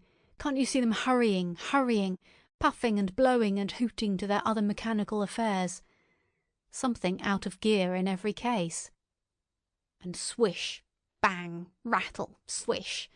Just as they are fumbling over it, swish comes the heat ray, and behold, man has come back to his own. For a while, the imaginative daring of the artilleryman, and the tone of assurance and courage he assumed, completely dominated my mind. I believed unhesitatingly both in his forecast of human destiny and in the practicability of his astonishing scheme, and the reader who thinks me susceptible and foolish must contrast his position, reading steadily with all his thoughts about his subject, and mine, crouching fearfully in the bushes and listening, distracted by apprehension. We talked in this manner through the early morning time, and later crept out of the bushes, and, after scanning the sky for Martians, hurried precipitately to the house on Putney Hill where he had made his lair. It was the coal cellar of the place, and when I saw the work he had spent a week upon, it was a burrow scarcely 10 yards long, which he designed to reach to the main drain on Putney Hill, I had my first inkling of the gulf between his dreams and his powers. Such a hole I could have dug in a day. But I believed in him sufficiently to work with him all that morning until past midday at his digging. We had a garden barrow and shot the earth we removed against the kitchen range. We refreshed ourselves with a tin of mock turtle soup and wine from the neighbouring pantry. I found a curious relief from the aching strangeness of the world in this steady labour. As we worked, I turned his project over in my mind, and presently objections and doubts began to arise. But I worked there all the morning, so glad was I to find myself with a purpose again. After working an hour, I began to speculate on the distance one had to go before the cloaca was reached, the chances we had of missing it altogether. My immediate trouble was why we should dig this long tunnel, when it was possible to get into the drain at once down one of the manholes and work back to the house. It seemed to me, too, that the house was inconveniently chosen and required a needless length of tunnel. And just as I was beginning to face these things, the artilleryman stopped digging and looked at me. "We're working well," he said. He put down his spade. "Let us knock off a bit," he said. "I think it's time we reconnoitred from the roof of the house." I was for going on, and after a little hesitation he resumed his spade. And then suddenly I was struck by a thought. I stopped, and so did he at once. "Why were you walking about the common," I said, "instead of being here?" "Taking the air," he said. "I was coming back. It's safer by night." "But the work?" "Oh, one can't always work," he said, and in a flash I saw the man plain. He hesitated, holding his spade. "We ought to reconnoitre now," he said, "because if any come near they may hear the spades and drop upon us unawares." I was no longer disposed to object. We went together to the roof and stood on a ladder peeping out of the roof door. No Martians were to be seen, and we ventured out on the tiles and slipped down under shelter of the parapet. From this position a shrubbery hid the greater portion of Putney, but we could see the river below, a bubbly mass of red weed, and the low parts of Lambeth flooded and red. The red creeper swarmed up the trees about the old palace, and their branches stretched gaunt and dead, and set with shrivelled leaves, from amid its clusters. It was strange how entirely dependent both these things were upon flowing water for their propagation. About us neither had gained a footing. Laburnums, pink mays, snowballs, and trees of arbor vitae rose out of laurels and hydrangeas, green and brilliant into the sunlight. Beyond Kensington dense smoke was rising, and that and a blue haze hid the northward hills.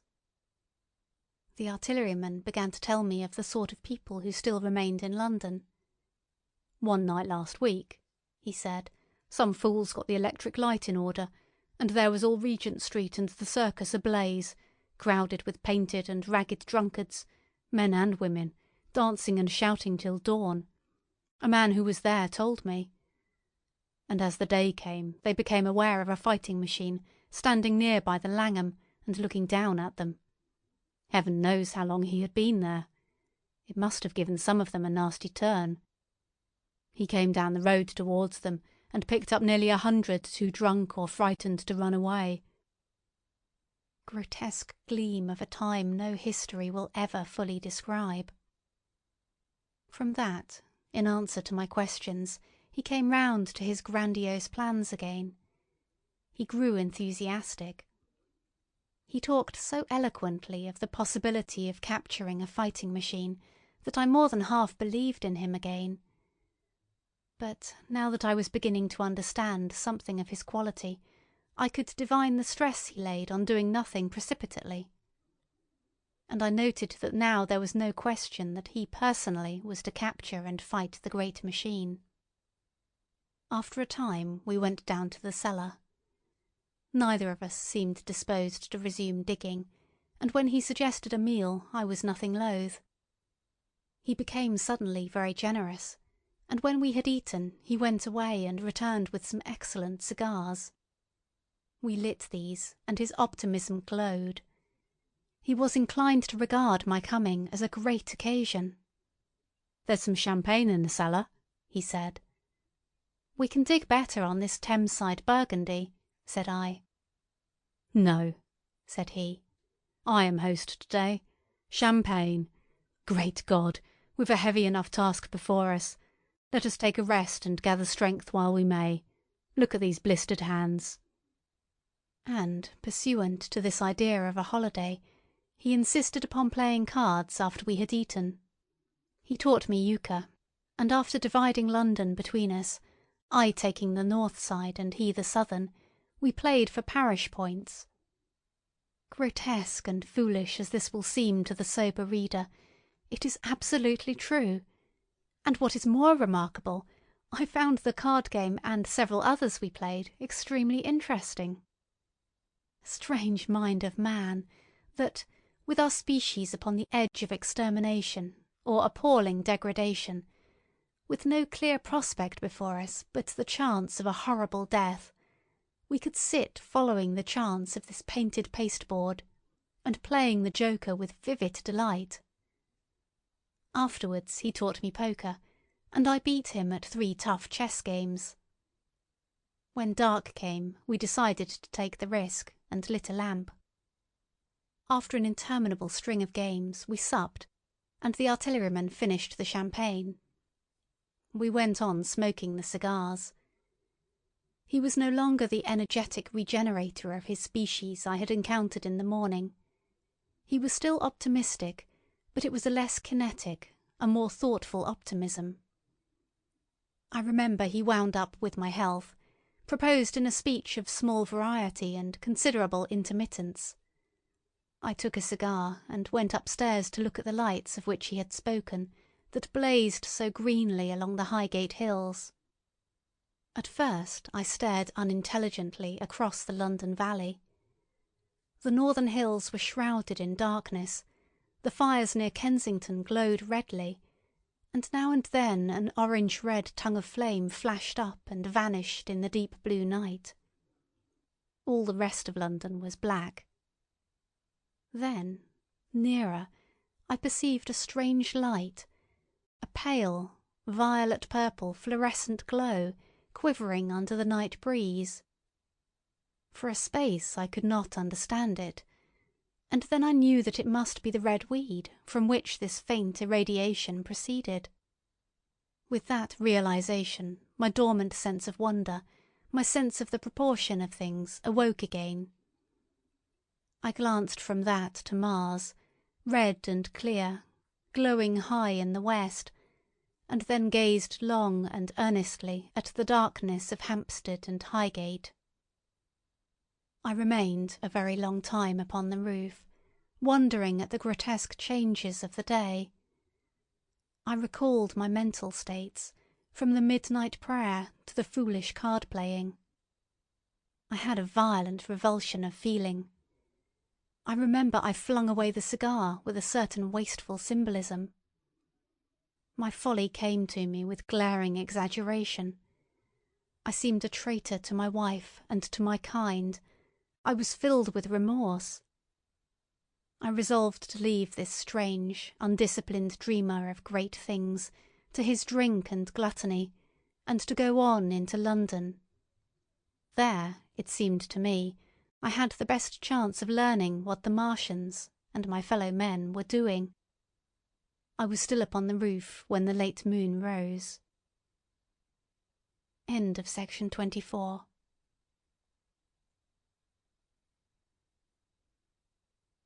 Section 25 of The War of the Worlds by H.G. Wells. Chapter 8. Dead London. After I had parted from the artilleryman, I went down the hill and by the High Street across the bridge to Fulham.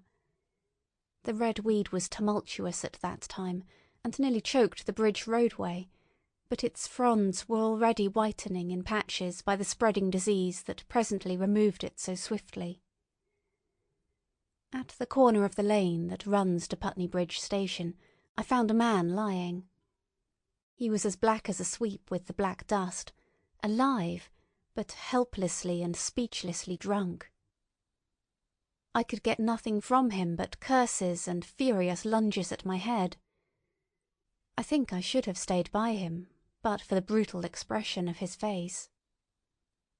There was black dust along the roadway from the bridge onwards, and it grew thicker in Fulham.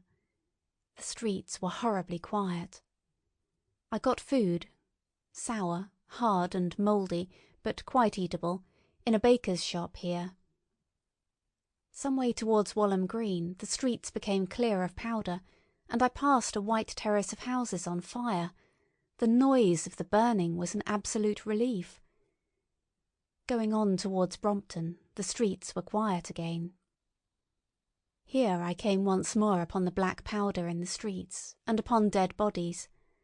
I saw altogether about a dozen in the length of the Fulham Road. They had been dead many days, so that I hurried quickly past them. The black powder covered them over and softened their outlines. One or two had been disturbed by dogs. Where there was no black powder, it was curiously like a Sunday in the city, with the closed shops, the houses locked up and the blinds drawn, the desertion and the stillness. In some places plunderers had been at work, but rarely at other than the provision and wine shops. A jeweller's window had been broken open in one place, but apparently the thief had been disturbed, and a number of gold chains and a watch lay scattered on the pavement. I did not trouble to touch them. Farther on was a tattered woman in a heap on a doorstep. The hand that hung over her knee was gashed and bled down her rusty brown dress, and a smashed magnum of champagne formed a pool across the pavement. She seemed asleep, but she was dead. The farther I penetrated into London, the profounder grew the stillness. But it was not so much the stillness of death, it was the stillness of suspense, of expectation. At any time the destruction that had already singed the north-western borders of the metropolis, and had annihilated Ealing and Kilburn, might strike among these houses and leave them smoking ruins. It was a city condemned and derelict. In South Kensington the streets were clear of dead and of black powder. It was near South Kensington that I first heard the howling. It crept almost imperceptibly upon my senses. It was a sobbing alternation of two notes, oola, oola, oola, oola, keeping on perpetually. When I passed streets that ran northward it grew in volume, and houses and buildings seemed to deaden and cut it off again. It came in a full tide down Exhibition Road. I stopped, staring towards Kensington Gardens, wondering at this strange, remote wailing. It was as if that mighty desert of houses had found a voice for its fear and solitude.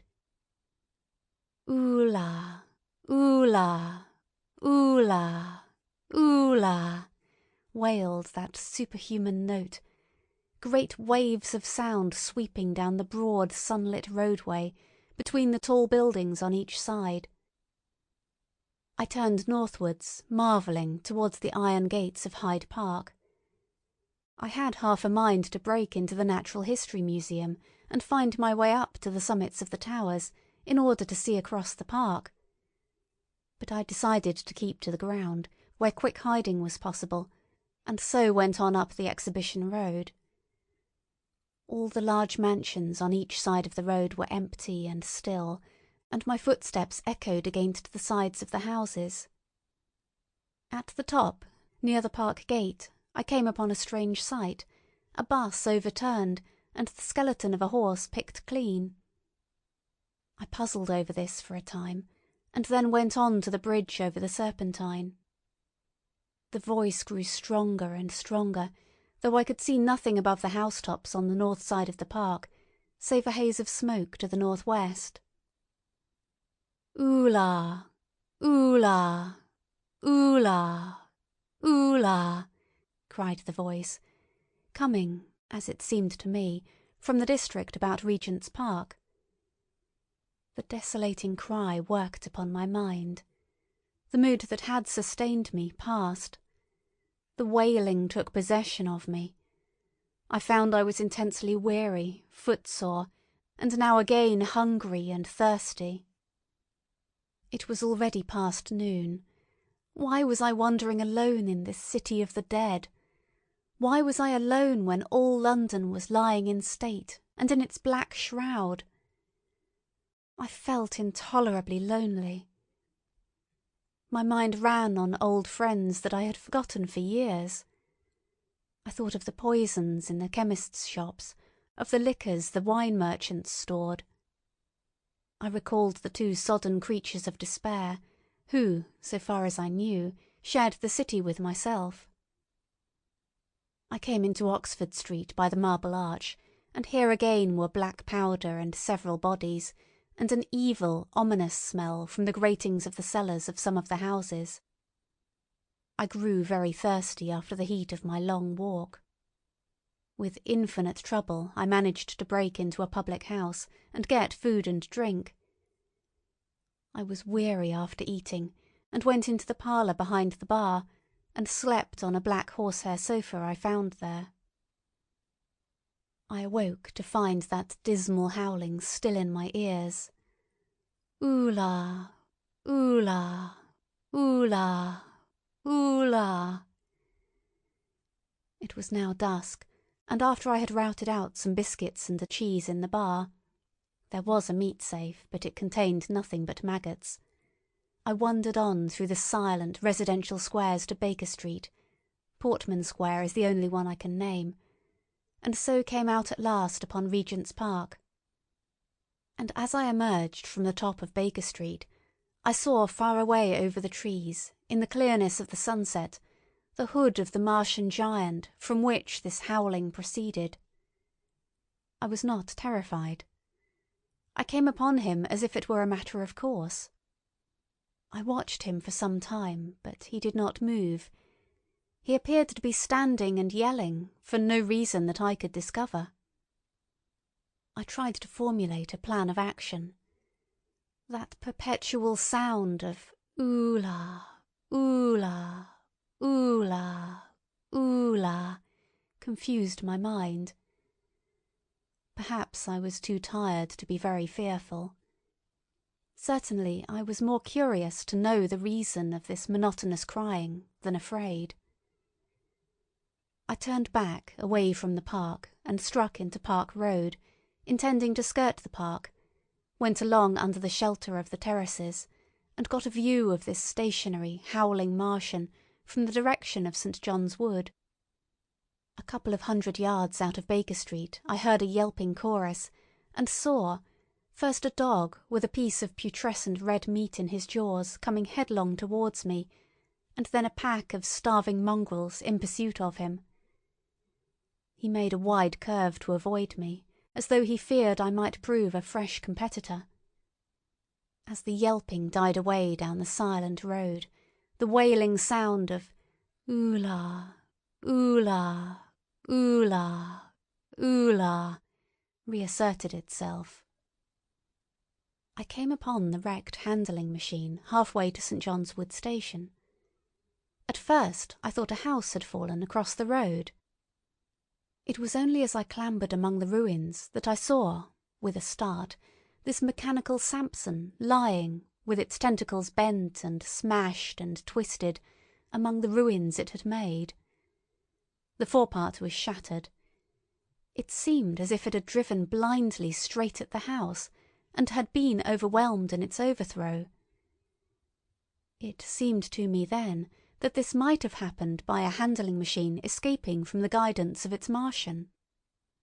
I could not clamber among the ruins to see it, and the twilight was now so far advanced that the blood with which its seat was smeared, and the gnawed gristle of the Martian that the dogs had left, were invisible to me. Wondering still more at all that I had seen, I pushed on towards Primrose Hill. Far away, through a gap in the trees, I saw a second Martian, as motionless as the first, standing in the park towards the Zoological Gardens, and silent. A little beyond the ruins about the smashed handling machine, I came upon the red weed again, and found the Regent's Canal, a spongy mass of dark red vegetation. As I crossed the bridge, the sound of oolah, oolah, oolah, oolah ceased. It was, as it were, cut off. The silence came like a thunderclap. The dusky houses about me stood faint and tall and dim. The trees towards the park were growing black. All about me the red weed clambered among the ruins, writhing to get above me in the dimness. Night, the mother of fear and mystery, was coming upon me. But while that voice sounded, the solitude, the desolation had been endurable. By virtue of it, London had still seemed alive, and the sense of life about me had upheld me. Then suddenly a change, the passing of something, I knew not what, and then a stillness that could be felt. Nothing but this gaunt quiet. London about me gazed at me spectrally. The windows in the white houses were like the eye sockets of skulls. About me, my imagination found 1,000 noiseless enemies moving. Terror seized me, a horror of my temerity.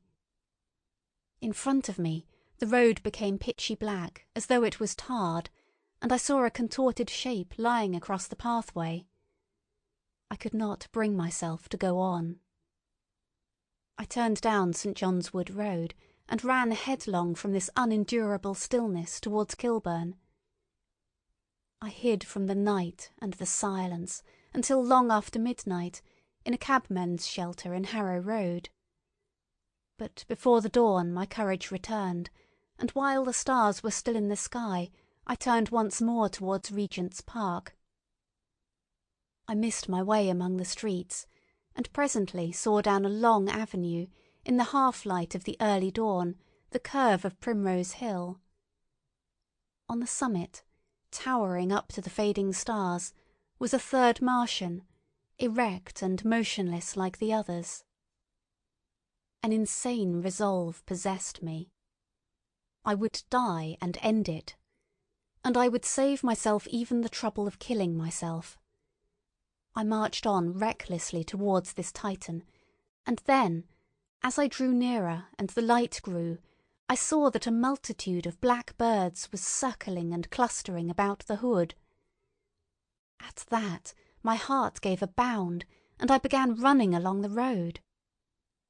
I hurried through the red weed that choked St. Edmund's Terrace. I waded breast-high across a torrent of water that was rushing down from the waterworks towards the Albert Road, and emerged upon the grass before the rising of the sun. Great mounds had been heaped about the crest of the hill, making a huge redoubt of it. It was the final and largest place the Martians had made, and from behind these heaps there rose a thin smoke against the sky. Against the skyline an eager dog ran and disappeared. The thought that had flashed into my mind grew real, grew credible. I felt no fear, only a wild, trembling exultation as I ran up the hill towards the motionless monster. Out of the hood hung lank shreds of brown, at which the hungry birds pecked and tore. In another moment I had scrambled up the earthen rampart and stood upon its crest, and the interior of the redoubt was below me. A mighty space it was, with gigantic machines here and there within it, huge mounds of material and strange shelter places.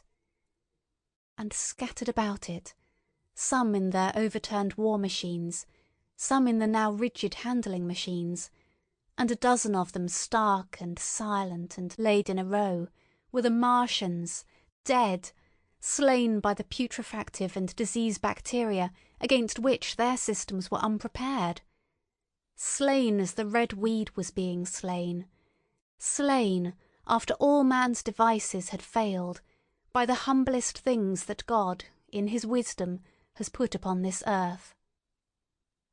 For so it had come about, as indeed I and many men might have foreseen, had not terror and disaster blinded our minds.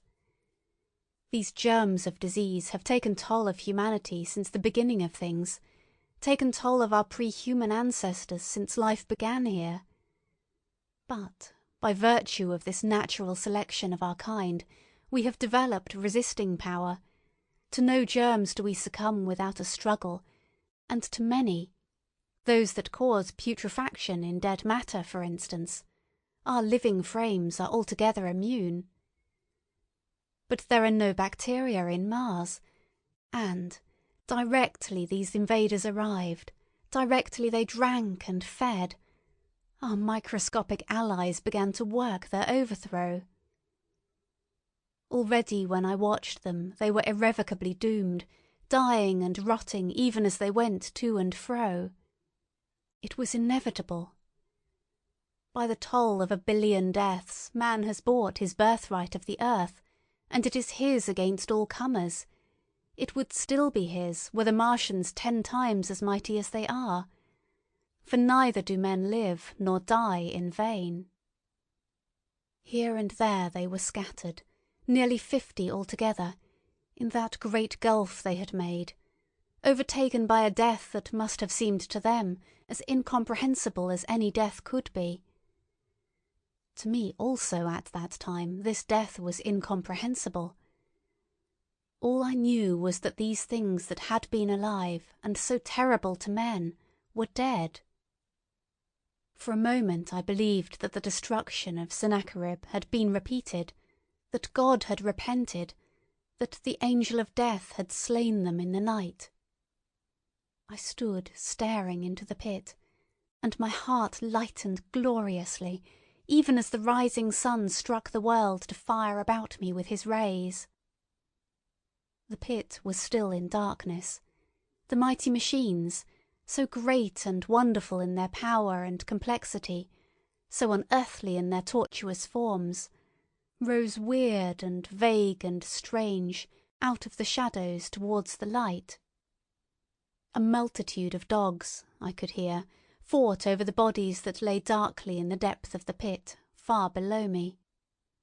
Across the pit on its farther lip, flat and vast and strange, lay the great flying machine with which they had been experimenting upon our denser atmosphere when decay and death arrested them. Death had come not a day too soon. At the sound of a cawing overhead, I looked up at the huge fighting machine that would fight no more for ever, at the tattered red shreds of flesh that dripped down upon the overturned seats on the summit of Primrose Hill. I turned and looked down the slope of the hill to where, enhaloed now in birds, stood those other 2 Martians that I had seen overnight, just as death had overtaken them. The one had died, even as it had been crying to its companions. Perhaps it was the last to die, and its voice had gone on perpetually until the force of its machinery was exhausted.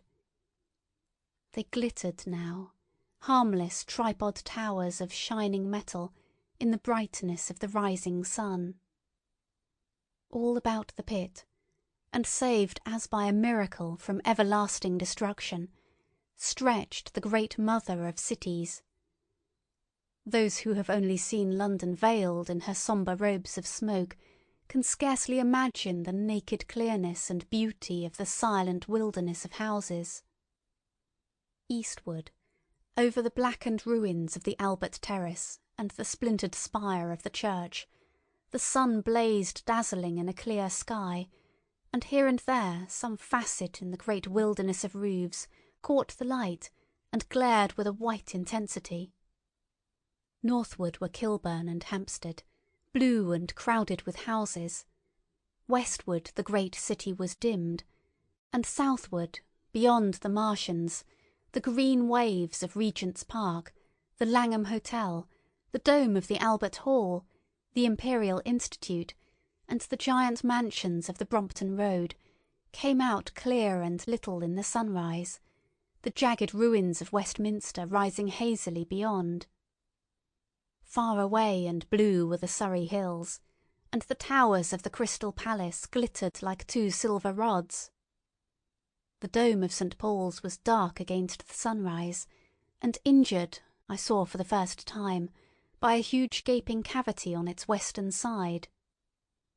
And as I looked at this wide expanse of houses and factories and churches, silent and abandoned, As I thought of the multitudinous hopes and efforts, the innumerable hosts of lives that had gone to build this human reef, and of all the swift and ruthless destruction that had hung over it all, when I realized that the shadow had been rolled back, and that men might still live in the streets, and this dear, vast, dead city of mine be once again alive and powerful, I felt a wave of emotion that was near akin to tears. The torment was over. Even that day the healing would begin. The survivors of the people scattered over the country, leaderless, lawless, foodless, like sheep without a shepherd, the thousands who had fled by sea, would begin to return. The pulse of life, growing stronger and stronger, would beat again in the empty streets and pour across the vacant squares. Whatever destruction was done, the hand of the destroyer was stayed.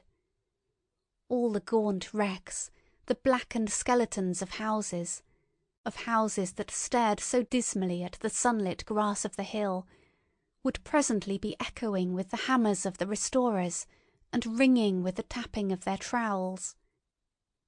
At the thought I extended my hands towards the sky and began thanking God. In a year, thought I, in a year. With overwhelming force came the thought of myself, of my wife, and the old life of hope and tender helpfulness that had ceased for ever. End of section 25.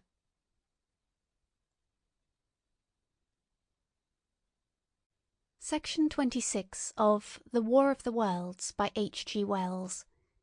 Chapter 9. Wreckage. And now comes the strangest thing in my story. Yet perhaps it is not altogether strange.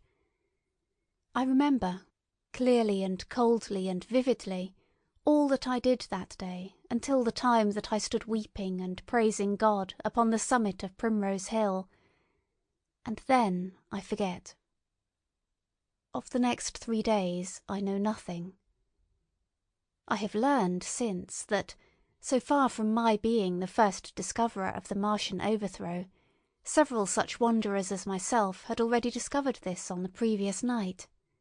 One man, the first, had gone to St. Martin's le Grand, and while I sheltered in the cabman's hut, had contrived to telegraph to Paris.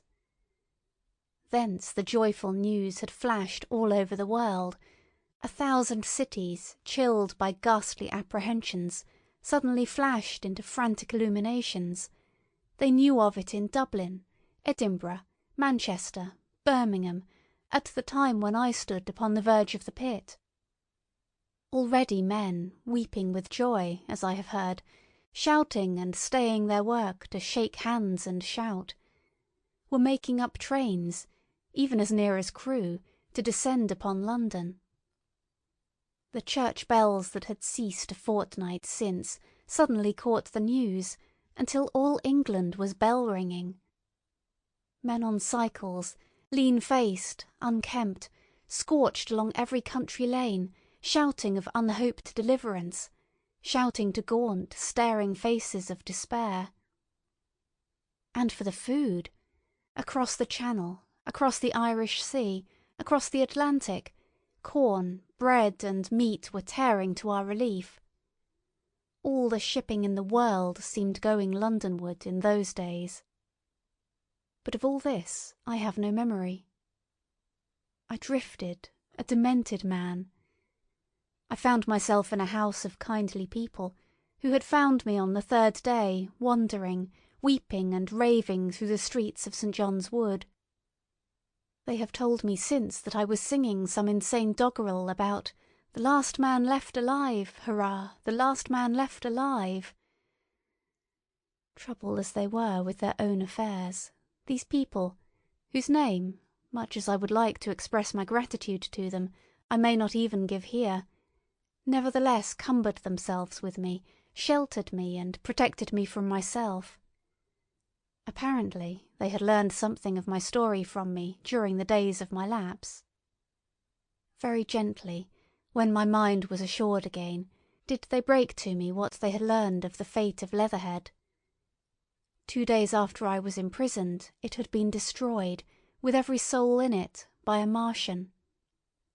He had swept it out of existence, as it seemed, without any provocation, as a boy might crush an ant-hill, in the mere wantonness of power. I was a lonely man, and they were very kind to me. I was a lonely man and a sad one, and they bore with me. I remained with them 4 days after my recovery. All that time I felt a growing craving to look once more on whatever remained of the little life that seemed so happy and bright in my past. It was a mere hopeless desire to feast upon my misery. They dissuaded me. They did all they could to divert me from this morbidity. But at last I could resist the impulse no longer, and, promising faithfully to return to them, and parting, as I will confess, from these 4-day friends with tears, I went out again into the streets that had lately been so dark and strange and empty. Already they were busy with returning people. In places even there were shops open, and I saw a drinking fountain running water. I remember how mockingly bright the day seemed as I went back on my melancholy pilgrimage to the little house at Woking, how busy the streets and vivid the moving life about me. So many people were abroad everywhere, busied in 1,000 activities, that it seemed incredible that any great proportion of the population could have been slain. But then I noticed how yellow were the skins of the people I met, how shaggy the hair of the men, how large and bright their eyes, and that every other man still wore his dirty rags. Their faces seemed all with one of two expressions, a leaping exultation and energy, or a grim resolution. Save for the expression of the faces, London seemed a city of tramps. The vestries were indiscriminately distributing bread sent us by the French government. The ribs of the few horses showed dismally. Haggard special constables with white badges stood at the corners of every street. I saw little of the mischief wrought by the Martians until I reached Wellington Street, and there I saw the red weed clambering over the buttresses of Waterloo Bridge. At the corner of the bridge, too, I saw one of the common contrasts of that grotesque time, a sheet of paper flaunting against a thicket of the red weed, transfixed by a stick that kept it in place. It was the placard of the first newspaper to resume publication, the Daily Mail. I bought a copy for a blackened shilling I found in my pocket. Most of it was in blank, but the solitary compositor who did the thing had amused himself by making a grotesque scheme of advertisement stereo on the back page. The matter he printed was emotional. The news organisation had not, as yet, found its way back. I learned nothing fresh except that already, in 1 week, the examination of the Martian mechanisms had yielded astonishing results. Among other things, the article assured me what I did not believe at the time, that the secret of flying was discovered. At Waterloo I found the free trains that were taking people to their homes. The first rush was already over. There were few people in the train, and I was in no mood for casual conversation. I got a compartment to myself, and sat with folded arms, looking greyly at the sunlit devastation that flowed past the windows. And just outside the terminus, the train jolted over temporary rails, and on either side of the railway the houses were blackened ruins. To Clapham Junction the face of London was grimy with powder of the black smoke, in spite of 2 days of thunderstorms and rain, and at Clapham Junction the line had been wrecked again. There were hundreds of out-of-work clerks and shopmen working side by side with the customary navvies, and we were jolted over a hasty relaying. All down the line from there the aspect of the country was gaunt and unfamiliar. Wimbledon particularly had suffered. Walton, by virtue of its unburned pine woods, seemed the least hurt of any place along the line. The Wandle, the Mole, every little stream was a heaped mass of red weed, in appearance between butcher's meat and pickled cabbage. The Surrey pine woods were too dry, however, for the festoons of the red climber. Beyond Wimbledon, within sight of the line, in certain nursery grounds, were the heaped masses of earth about the sixth cylinder. A number of people were standing over it, and some sappers were busy in the midst of it. Over it flaunted a Union Jack, flapping cheerfully in the morning breeze. The nursery grounds were everywhere crimson with the weed, a wide expanse of livid colour cut with purple shadows, and very painful to the eye. One's gaze went with infinite relief from the scorched greys and sullen reds of the foreground to the blue-green softness of the eastward hills. The line on the London side of Woking Station was still undergoing repair, so I descended at Byfleet Station and took the road to Maybury, past the place where I and the artilleryman had talked to the hussars, and on by the spot where the Martian had appeared to me in the thunderstorm. Here, moved by curiosity, I turned aside to find, among a tangle of red fronds, the warped and broken dog-cart with the whitened bones of the horse scattered and gnawed. For a time I stood, regarding these vestiges. Then I returned through the pine wood, neck high with red weed here and there, to find the landlord of the Spotted Dog had already found burial, and so came home past the College Arms. A man standing at an open cottage door greeted me by name as I passed. I looked at my house with a quick flash of hope that faded immediately. The door had been forced, it was unfast and was opening slowly as I approached. It slammed again. The curtains of my study fluttered out of the open window from which I and the artilleryman had watched the dawn. No one had closed it since. The smashed bushes were just as I had left them nearly 4 weeks ago. I stumbled into the hall, and the house felt empty. The stair carpet was ruffled and discoloured where I had crouched, soaked to the skin from the thunderstorm the night of the catastrophe. Our muddy footsteps, I saw, still went up the stairs. I followed them to my study, and found lying on my writing-table still, with the selenite paperweight upon it, the sheet of work I had left on the afternoon of the opening of the cylinder. For a space I stood, reading over my abandoned arguments. It was a paper on the probable development of moral ideas with the development of the civilizing process, and the last sentence was the opening of a prophecy. In about 200 years, I had written, we may expect. The sentence ended abruptly. I remembered my inability to fix my mind that morning, scarcely a month gone by, and how I had broken off to get my daily chronicle from the newsboy. I remembered how I went down to the garden gate as he came along, and how I had listened to his odd story of men from Mars. I came down and went into the dining-room. There were the mutton and the bread, both far gone now in decay, and a beer bottle overturned, just as I and the artilleryman had left them. My home was desolate. I perceived the folly of the faint hope I had cherished so long. And then a strange thing occurred. "It is no use," said a voice. "The house is deserted. No one has been here these 10 days. Do not stay here to torment yourself. No one escaped but you." I was startled. Had I spoken my thought aloud? I turned, and the French window was open behind me. I made a step to it and stood looking out. And there, amazed and afraid, even as I stood amazed and afraid, were my cousin and my wife white and tearless. She gave a faint cry. "I came," she said. "I knew. She put her hand to her throat, swayed. I made a step forward and caught her in my arms. End of section 26.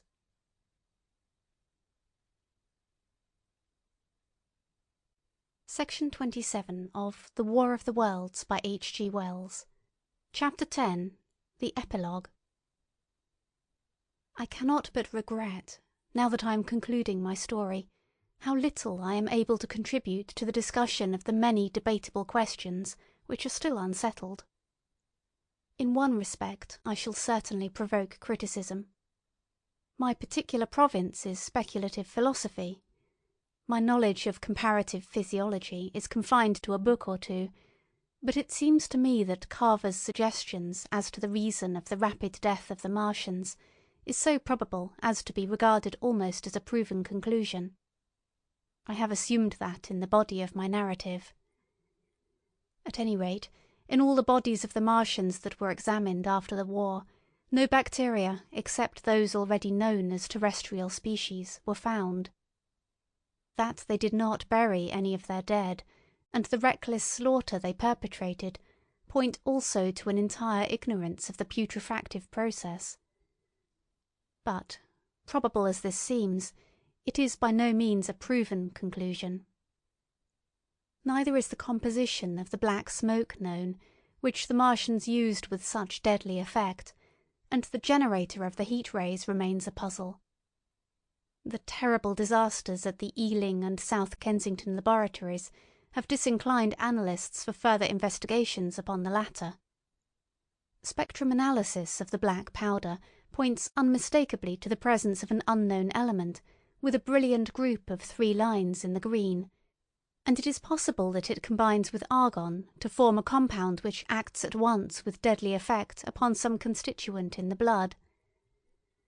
But such unproven speculations will scarcely be of interest to the general reader to whom this story is addressed. None of the brown scum that drifted down the Thames after the destruction of Shepperton was examined at the time, and now none is forthcoming.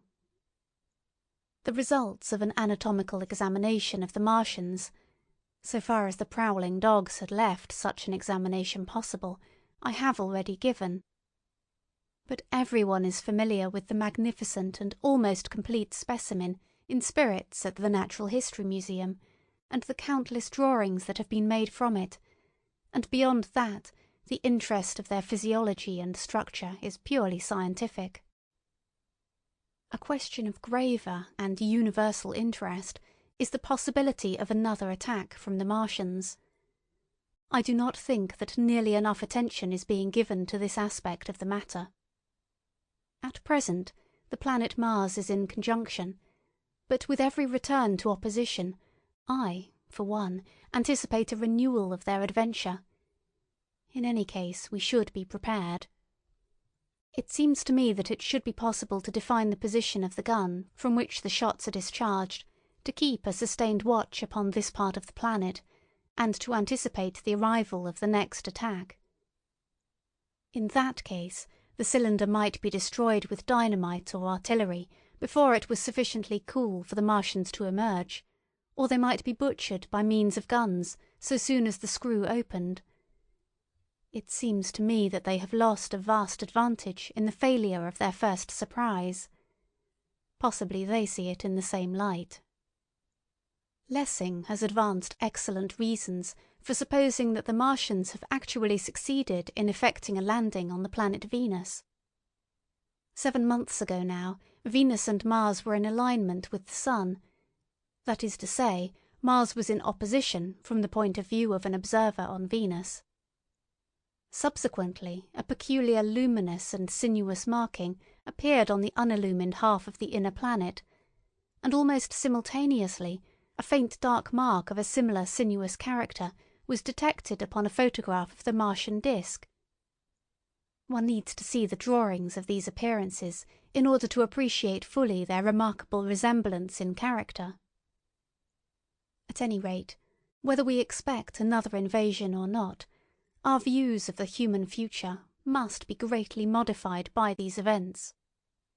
We have learned now that we cannot regard this planet as being fenced in and a secure abiding place for man.